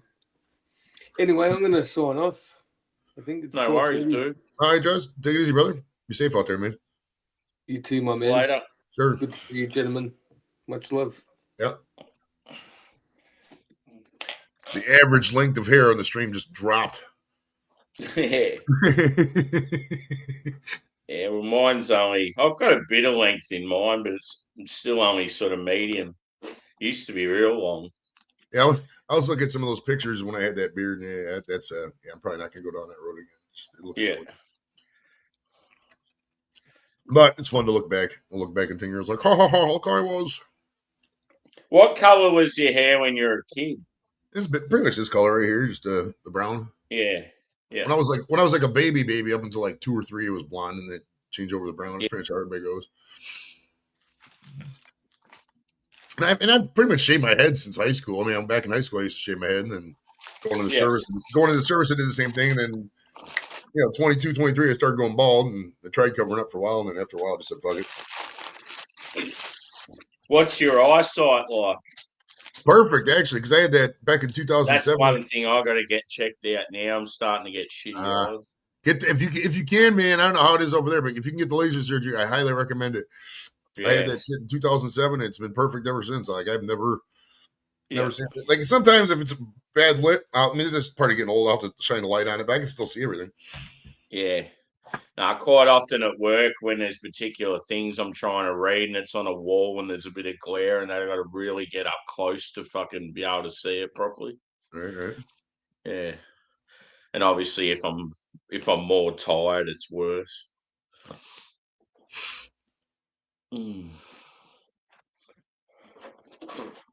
I've seen Craig in the chat before. I thought he might be about. Yeah, he said he was done with Burden. What was that? He was out Burden. He said he was back from Burden. I thought of him because okay, yeah. Yesterday we did our a bunch of us get together every Saturday and go for a walk, and they were right next to the nature center. They had this bird feeder, and there were so many birds out there. I was gonna go take a selfie with the birds, and I said, "Get out there, all the birds are scattered." And it was funny. It made me laugh because there was this fat fucking squirrel, dude. This big old fat squirrel that was not napping off the bird feeder. And he was just chilling in the tree waiting for me to leave so he can go back to the bird feeder, little fat fuck.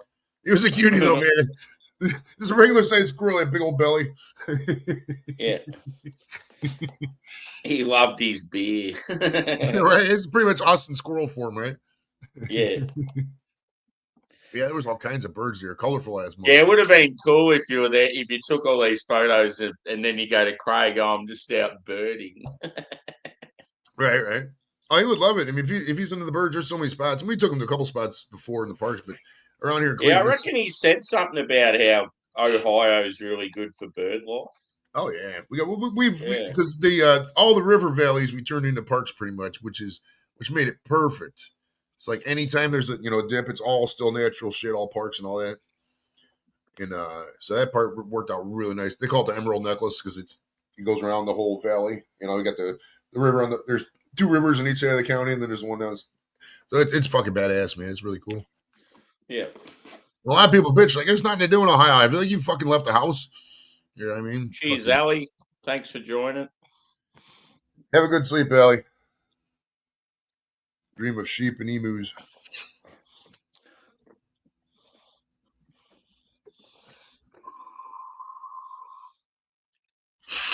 I need some guests, bro. I need some guests for the show. I got nobody lined up. Who have you tried recently? Let's go down the list. I tried a bunch of football players recently. Let's see who. Let me go to my sent emails. Tried Jerry Rice. Tried J.R. Smith. Otto Porter Jr. Blake Griffin. Eve Six. Renee Zellweger. Jonathan Lipnicki. Donovan McNabb. Cam Scatabo. Seal. Barry Bonds. Might be shooting a little too high here, but it is what it is. The latest no's were after 10 emails into Tebow's people. They said, what did they say exactly? I was really hoping I'd get Tebow. That'd be a fucking banger. Yeah, that'd be awesome. But they said, what did she say? I think it's just something not at this time or something like that. It's usually, okay. She said, let's see. Unfortunately, Tim will be unable to make this opportunity. What about Johnny Football? Good old Johnny Manziel. I don't know. I talked too much shit about that guy that we gave him on the show. He probably wouldn't do it. I could reach out. You see if we got an email. It'd be worth a try because it'd make for an interesting thing. Right. Because he's gonna talk shit about Cleveland. Yeah, that's a name to get people. If you want to come into a bar in Cleveland, get people riled up, just start talking about Manziel. Talk about 2 things. Be like, I really like the name switch on the baseball team. That makes me comfortable and woke now, and then welcome me. People start fucking fighting you, dude. That'd be the ultimate. Walk in there wearing like a Johnny Manziel top, then with like the new fucking, what are they? The Challengers, Guardians. The Guardians, the Guardians like hat and stuff, and talking about how much you like it. Well, walking with the Pride Guardians hat, right? The little logo with the Pride. Flag on it. It makes me laugh though, because me and there's this bar called you ever seen the movie The Christmas Story? It's a very famous Christmas movie. You'll shoot your eye out, kid, and all that. But it was filmed in Cleveland, and there's the house they filmed in is called Christmas Story House. And there's it's a real popular tourist destination. But that area of town is called Tremont. It used to be like real blue collar because the steel mill's right there. They used to have all kinds of, roughneck. And in 2013, there's a bar right across the street called the Rowley Inn. 2013, I went in there. Nice roughneck, gritty. They didn't even have a machine to take the card. They had to go take money out of the ATM, that kind of old school. And then in 2021, 22, something like that, maybe 2023, me and Lep went in there. Dude, that fucking place is a woke nightmare. We were sitting there at the table, and there was this, I hate to use the word he-she. I don't know what to call these people, but some dude in makeup wearing a thing, like staring at us like mean monkey. It's like, bitch, get there. Whatever you are, get the fuck out of here. This is clean with your judgment. I literally didn't say one thing to this person. They're just sitting there fucking side-eyeing me. Those are the kinds of people, if we're being real, those are the kinds of people, Democrats in this country are like, why did we lose the election? Well, it's because of fuckers like that. Bottom line, man. Nobody wants that shit. I'll accept you. Don't fucking not unaccept me though, just because fucking I exist. You know what I mean? Fuck you. Like my good and what were there heaps of people in the pub that were like that? Or was it Yeah, just oh the yeah, the one? whole pub was fucking Yeah, whooped out and, yeah. and, and glittered. And I'm not gonna hate on that style of bar because sometimes those places they'll have locally sourced food and they have really good shit, just a different environment. But as long as they accept Yeah, people with it. But if they're gonna start judging and you're a straight white man, I ain't got time for yeah. that. Nope. Nobody knows. Also, too, like there's places like that that'll have like a one night a week where it's like gay night or something. You probably just happen to go there on that one night.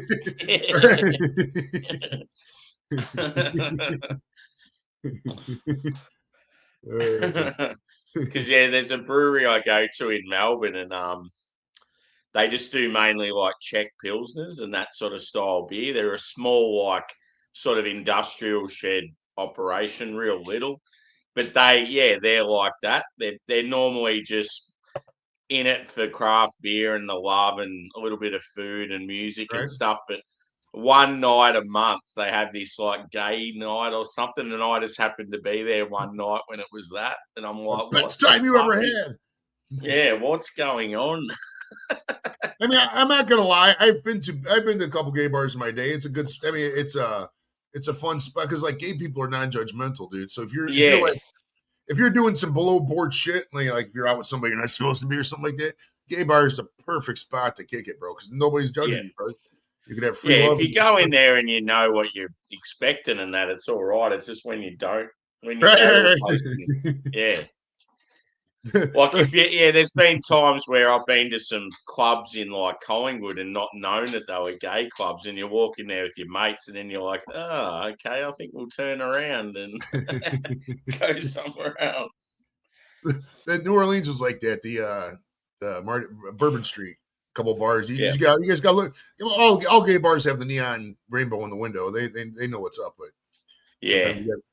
Well, that's what it's like now in Smith Street in Collingwood. They've all got the pride thing up, so you sort of know what's up. Well, one time I love these guys' stories, man. Back in 1998, we was up in McCord Air Force Base for our annual tour. We did 2 weeks, and it was like the first night we were out. We're at this one bar, and this one guy's like, "Oh yeah, come to this other bar. It's really cool." So we didn't really know. None of us are from Seattle, Tacoma, Washington area, so we all followed this guy. And after about 5 minutes, we're all looking around like, why are there no women in here? Yeah. and then every time you come, like you meet a guy who would like really shake your hand and be really friendly, and we just look around like, what? Wait a minute, this guy took us to a fucking gay bar. Fucking eight hyper masculine fucking military guys going to this fucking game. It was called the Blue Oyster Bar. Blue Oyster. It was called Ponders, Ponders. We called it Pounders as a joke. Yeah.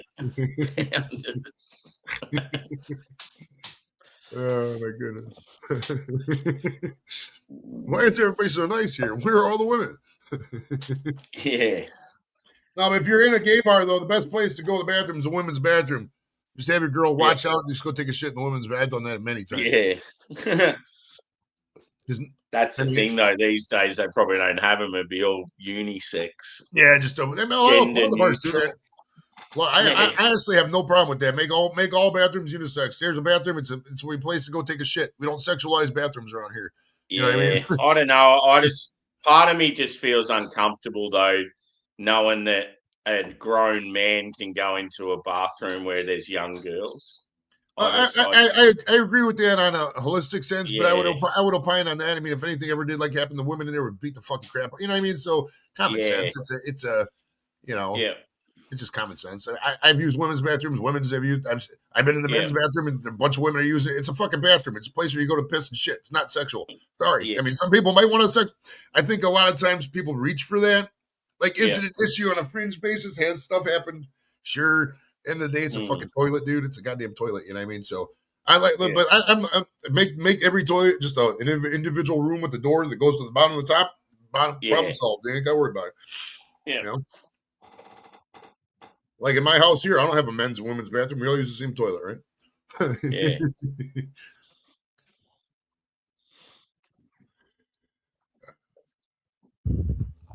Nothing like some good smoke hitting your lungs, Sammy boy.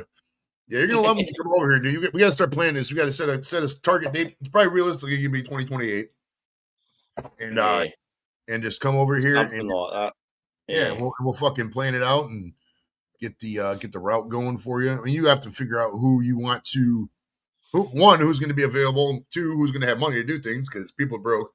So you have to, it's one of those things. So, and the U.S. the area I definitely want to cover is from roughly where you are, pretty much across to like New York, Boston, Philly, Chicago, like that top northeast corner. I feel like if I'm desperate and want to catch up with Drewy, I feel like he'd make the trip up to us, sort of thing. Right. Or if it really come down to it, I'd go down to Florida to see him. I don't really have any interest in California or Vegas or anything like that. Couldn't give a fuck about it. So at least I've sort of got it narrowed down to like a smaller scale of America, so it's sort of doable. Right.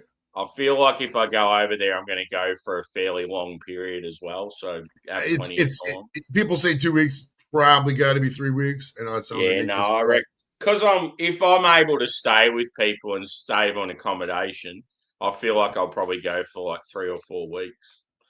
You could probably do. I mean, even if when you're not staying with people, just get a running buddy. Like I'll go with you for fucking 3-4 days. We'll go to New York. Because like people in the States want excuses to travel too. So it's like, oh, Sammy's coming over. Fuck that. I'm down for a New York trip. Yeah.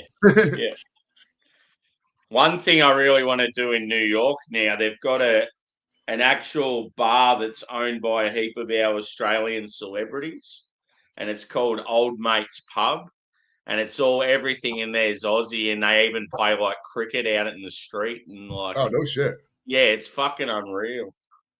That's cool. So, and you got it. I know this sounds stereotypical, but you gotta go to a couple Outback Steakhouses and just fucking blow them away.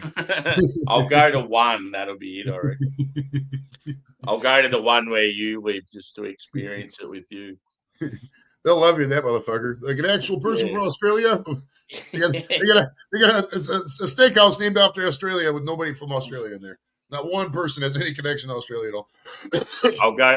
I'll go behind the bar and start serving people. One for you, one for me. One for you, 2 for me.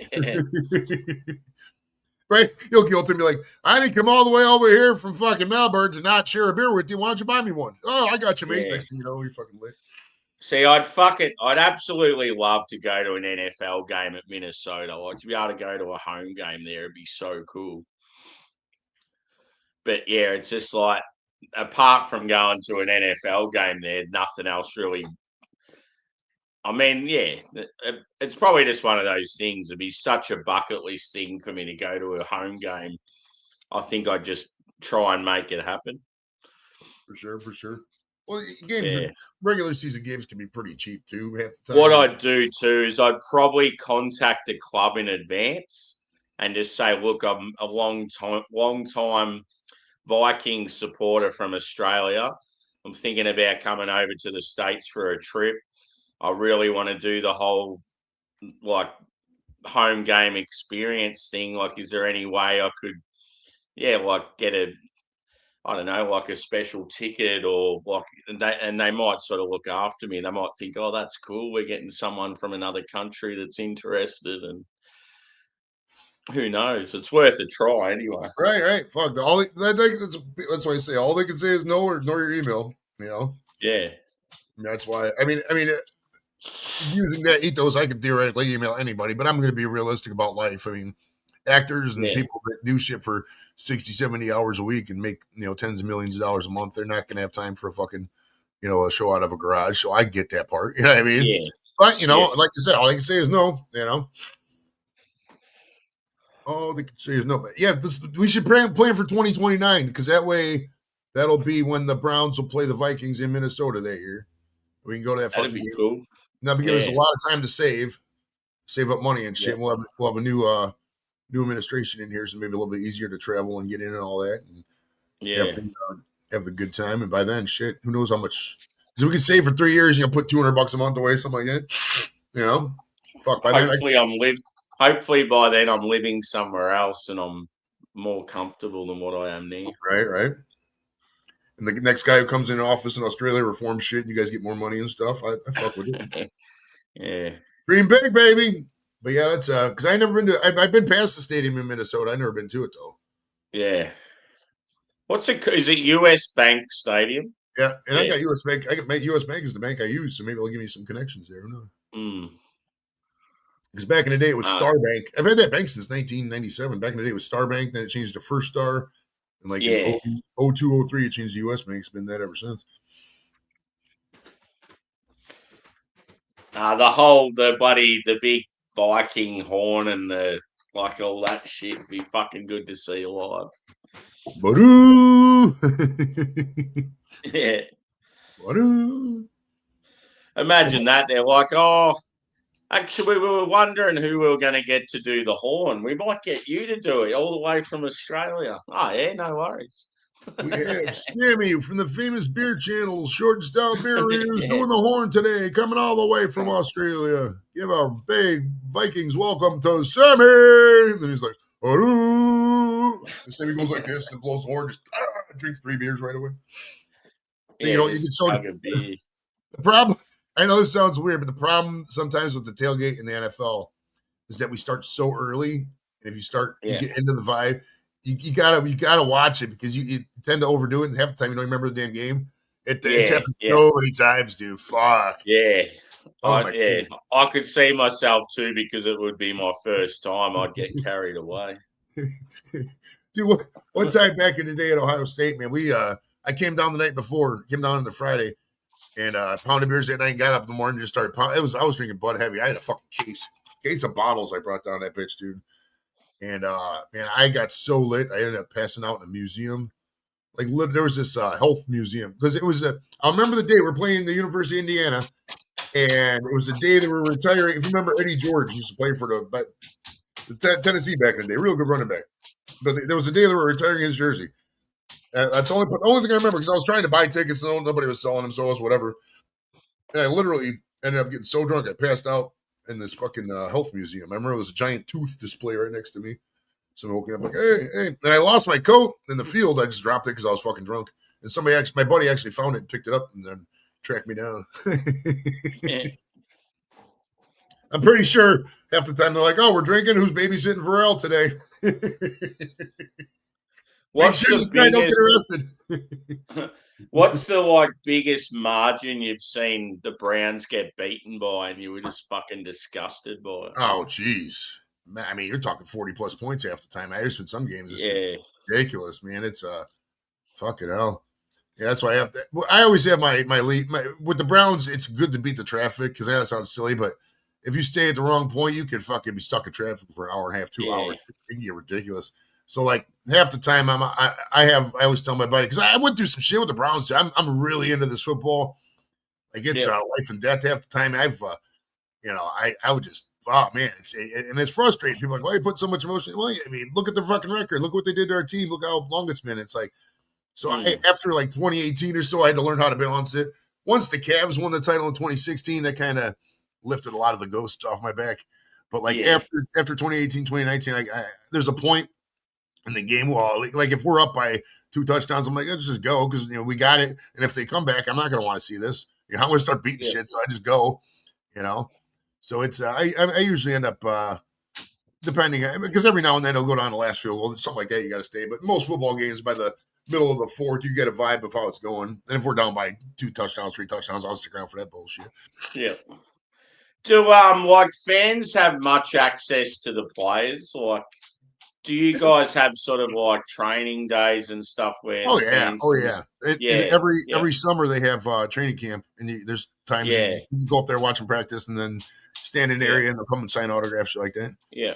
I feel like in the AFL, obviously AFL players aren't known worldwide, but in Australia they're fucking rock stars. Right. But I feel like the Australian fans have pretty good access to them, which is good. You can go and watch them train and have chats to them, and obviously when they're out at nightclubs and that, they're generally in VIP and you can't get to them. But there's times where they had a round. This round it was in Adelaide every single game instead of being in different cities around Australia.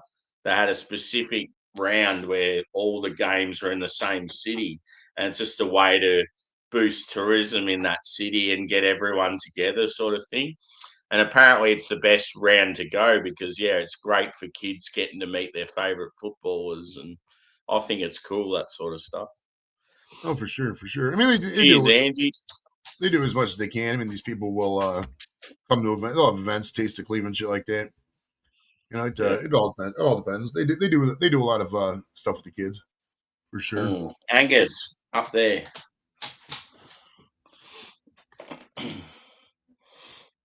Angie's out dashing. Just chilling at the parking lot of the Sheets.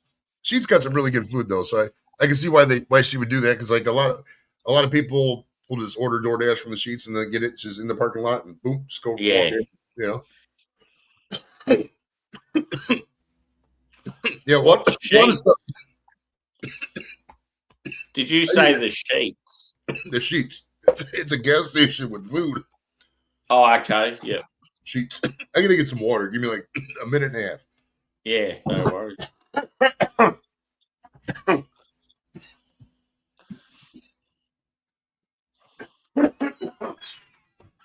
Did you want to join Angie while you're on a break?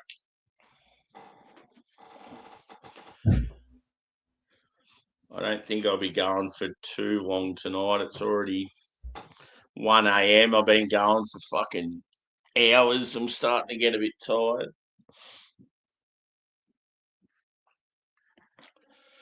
Unfortunately, I have work tomorrow.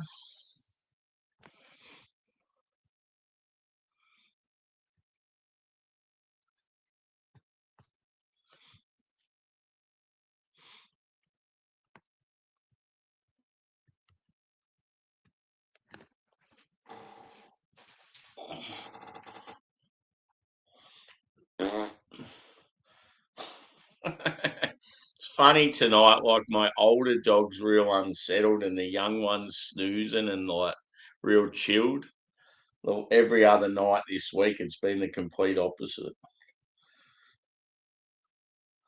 I reckon with the whole mice situation, the little one's been on edge. He's acting like a cat.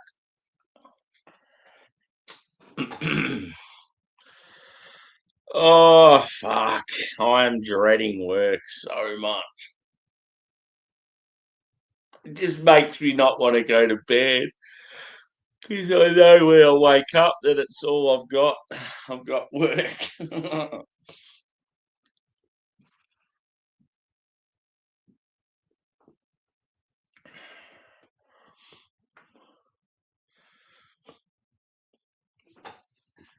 Cheers to everyone that's still here. The numbers have obviously dwindled a bit, but yeah, we've been going for so long.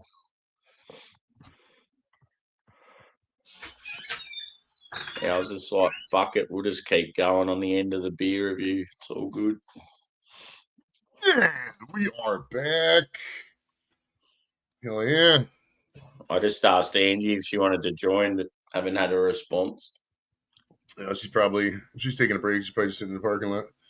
Yeah. So does she go out? Does she do the dashing with her fella, or is it just something she does by? Yeah, that's what I thought. She drives, and then he just sits in the car and runs it up to the house. Yeah. Because, it just seemed like it was coincidental. She sort of started seeing him, and all of a sudden she was doing dash. I'm pretty sure I think it was a money thing. Like, she needs some income coming in, so because she was looking for a job. Yeah. So, and I got a lot of buddies who dash like that. This guy I used to know. I don't really talk to him no more, but he used to, do that, and then enough for an apartment. So, yeah, you just got to take the orders that because especially in Ohio, we get such shit weather. If you go out when it's a little bit snowing, you got a decent car, and can get through the snow and all that, you can make some money door dashing, especially when people I feel like in today's world too, people are just getting lazier, so there's more and more jobs up for grabs. It was quite a bit like that back in 2021, 2022. Not as much as now, but I mean, the jobs they got are all kind of interchangeable. Like when Nikki started to work up the drug mart, she just kind of said, "Hey, you guys hiring?" And they just pretty much hired her on the spot. There was no real process. Yeah. Back when I was in city, in cities like Melbourne and Sydney and that, it's such a cunt to get your car out wherever it's parked and then battle all the traffic and all that crap. So people just are like, I cannot be fucked. I'd rather just get an Uber person or a Dash person to bring me food. So yeah, I just feel like it's just going to get more and more popular, that industry. Well, it's beautiful here in North Olmsted because, like I was talking earlier, there's so many fucking takeout places. Yeah. I mean, it makes me laugh. Sometimes I feel like I'm an Uber Eats for the family, Yeah. Because half the time, Yeah. here's how most of my days work through the week, bro. Kim will be like, I'll be like, "What's for dinner?" She's like, "Pork chops." I'm like, "Okay." And then it'll be like 5 o'clock. She'll be like, "The pork chops aren't thawed." It's like, "Fuck, you just want me to get a pizza?" Yeah, and then I was go, it's shit like that. Yeah. Then we'll just eat the pork chops the next day, kind of thing. Yeah. It's how life goes. And half the time we'll have leftovers and we'll forget about the leftovers and end up throwing them out and blah, blah, blah. That's why I don't know. Like if anything ever happened to Kim, I probably won't even cook again. I'd probably just get pub food the whole time. Yeah. That's why I don't really, when these chicks are like, "Oh, I'm a great cook." Oh, good for you. And I can buy food. It's not a skill in my eyes. Anybody can cook food. You got to eat for sustenance, Show me what you could do in the mattress. One of the problems these days is to eat healthier is so much more expensive than fucking eating shit. Oh, dude, the price of blueberries fucking used to be like $4, and now it's like fucking $8 for the fucking blueberries. Yeah. But you gotta do what you gotta do, man, if you want to stay healthy. I mean, there's still even ways. Even just like vegetables and like lean meat and that. Like just the thing that really fucking went up heaps in price is like your dairy, like your cheese and your milk, and fuck, it's expensive now. I haven't noticed the price of milk go too much. We got the prices usually tend to stay kind of stable. No, our milk went up heaps. So it went from not long ago, our 2-litre bottles of milk were around $2, and now they're up around $4.20 or something. It pretty much doubled in price. 2-liter. We got milk in gallons. We got gallons, half gallons, and quarts. And it's weird because we've probably got one of the strongest dairy communities here where I live in the world. Yeah, I was gonna say you guys got a lot of fucking. The only place that would have stronger dairy than where I live would be areas of New Zealand. That's it. Some of them farms are huge, dude. I never realized how some big of them cattle ranches were until I was in Texas and we drove from San Antonio down to Laredo because we wanted to go to Mexico for the day. And man, you drive for 15 minutes, it's still the same fucking cattle ranch, dude. Yeah. It's so big, man. Yeah. In like the center of Australia, there's like particular ranches that go. You got to drive for a day, and you're still in the same place. Now, do all those like you guys got the cattle ranches? Do like the coyotes and the dingoes and the kangaroos? Do they interfere with the ranches? They got like fences and shit. How's that work? Yeah, most of them will have fencing that can sort of deter them, but some of those properties are so big they just can't afford to have fencing in every single area. Right. Yeah. It's probably a casualty of war sometimes. Kangaroos too, because they're so fucking agile, they can pretty much jump over practically any fence. Are those things a nuisance over there? Because I always envision kangaroos in Australia like they get to a point where there's so many of them, and they do a cull. People are paid to get rid of some of them. Now, do you guys got restaurants that serve kangaroo meat, or is it edible or no? Definitely, but just not very common. Okay. It's generally, I feel like kangaroos utilize more for like dog food, but yeah, humans can eat it for sure, but I think it's just not real popular. It's sort of gamey. You got to cook it right. Some people are just turned off by it. They sort of think, nah, they're gross characters. I don't want to eat the fuckers. Right. That's all bear I like kangaroo. I reckon it's good. Yeah, any meats the way to season it.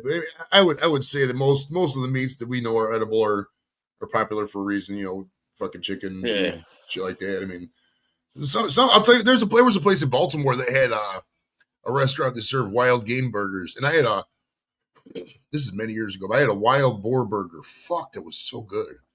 Yeah, man, and they had gator bites too. It was like fried gator, just like we had when me and Angie and Lep and all those guys were down here downtown at the club called Shooters. They had fried walleye bites. It was the same thing. Just Yeah. cut up pieces. Oh, it's so good, bro. Fuck. Do you know what I always think of? The first thing I think of when I think of Baltimore is Stacy Keebler from Baltimore, Maryland. Good old long legs Keebler. She had a fucking set on her, I boy. used to have the biggest crush on her. Fuck, she was hot. I think I only had the one female wrestler on that, Francine, the Queen of Extreme. She was she's probably in the top 3 of hot chicks I've had on a show. I'd say. I would say it. Yeah. Lisa Donitz is probably number 1. She's still she's a smoke show, dude. Fuck, she's hot, and she's like kind of single too. I don't think she's like with her husband or whatever. So it's like fuck. If I just get my shit together, but then it's like fuck. I'm still married. I can't do this. But there was and then the refashioned hippie. She's got some fucking tits on her. She's probably number 2. I would say, and then Francine, she's such a nice person too. I like a girl who's got a tits and personality. That's so funny. You know, they can take a joke about it and they're not all obsessed. You know what I mean? She has it's because it's an art, dude. A lot of these women, man, they get hit on nonstop in the DMs, dude. It's so I could see why some of them get jaded, but if they know how to navigate that and can work with it, that's funny. That's good shit. Yeah. That's good shit right there, buddy. Yeah, it must be when you're the type of chick that's just constantly getting harassed with messages and all this filth and that, you could see why you'd start to fucking hate men after a while. Right. Imagine you fucking just logged into your DMs as a guy and you get pictures of greasy pussies in your DMs like, hey, baby, want to eat this? You know, some you'd be like, after a while, you'd be like, what the fuck, man? I'm not talking to anybody. You open up your phone and you've got 20 messages and all the guys' names Raj. Hey, baby, I'm in Pakistan. It's funny how it's those particular nations that they're real sleazy. Oh yeah, dude, the people I mean, it's that whole area of the world, but they have no clue on how to deal with shit and messages. And I get it. They probably watch a movie like Slumdog Millionaire and like, oh, I got to take a chance in life. Yeah. Well, do you know what the highest rating beers are in Australia? 4X. And it's the main reason why is because it's like all the Indians and that type in XXX on YouTube thinking they're going to get porn. So the 4X beers in Australia get real high numbers of views. That's great. That's fucking hilarious. Yeah. Oh man, that's fucking funny, dude. Yeah, there was this. It's my cousin. I got 2 cousins that are Indian, but they were adopted. My man adopted them back in the 70s and 80s, and they're real good people. But it's funny because they're just as American as they are. But you know, if you look at them, they look like they're from India and shit. But my cousin Mikey, I always joke he looks like Tiger Woods. He kind of does because he never grows a beard, so he kind of does look like Tiger. Yeah. But there was this one Indian dude when I first started the VA. At the kitchen there back in 06, and he had a job there in the kitchen too. It was funny because it's mostly pretty much all black people. I was like 1 or 2 other white guys and like 30 black people, and then this one Indian guy. And man, this dude would take a floor, like say, hey, go clean this hallway or mop this floor. Normally it'd take you 5-10 minutes. He would take that 5-10 minute job and drag it out to like 45 minutes. How the fuck? I just never seen anything like it. And he could look like he was working the whole time. And I think nobody fucked with him because he was Indian. He would just do whatever.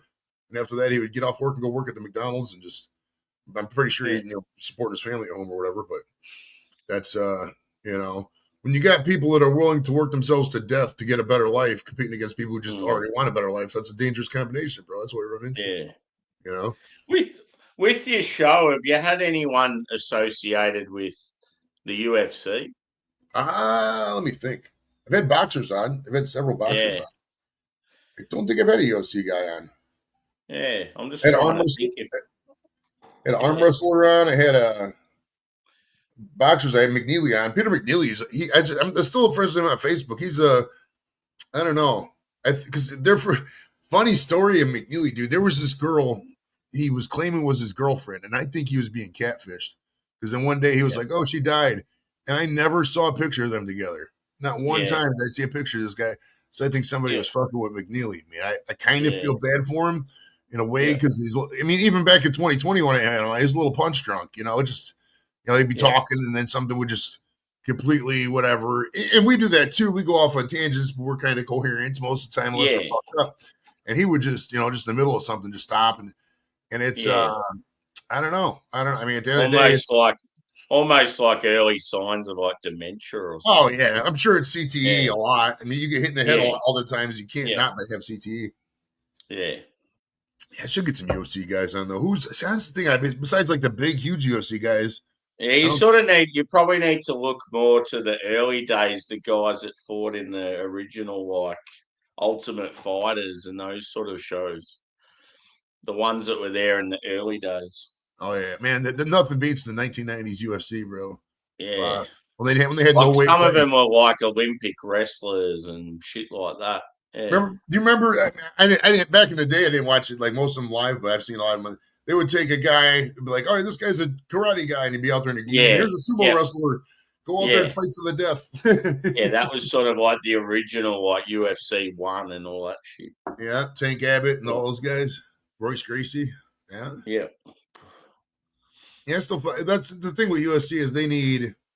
It's a name power kind of thing, man. Same thing with boxing. You need the flamboyant types and the Conor McGregors and the guys that talking shit.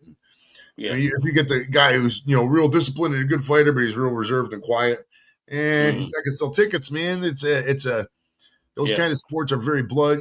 People want flash. They want that guy who's gonna say, "I'm gonna kick your ass," and then he does kick the guy's ass. They love it.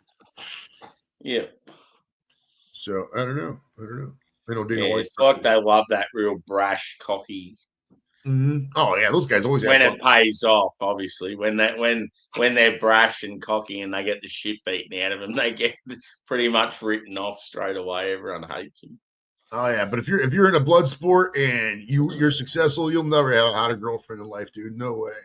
Chicks love that shit. They love that bad boy that can take care of business. Oh, that's like crack to them girls, bro. Fucking hell. Yeah, I've noticed too. Dude, I'm gonna head off. I gotta go to bed. All right, brother. Enjoy it, man. Thanks for coming up. Yes, sir. And cheers to everyone that sort of hung around. It's been a pretty long stream. But yeah, I got to fucking work tomorrow. So the break is over. The break is over. Yeah. This is horrible. But I might see you during the week sometime. For sure. I'm going, for those out there, if you're in Cleveland, I'm going to the Cavs game tonight. So 6 o'clock, we'll see you down there. Ah, cool. Yes, sir. Cheers, brother. All right, we'll see you, Sam.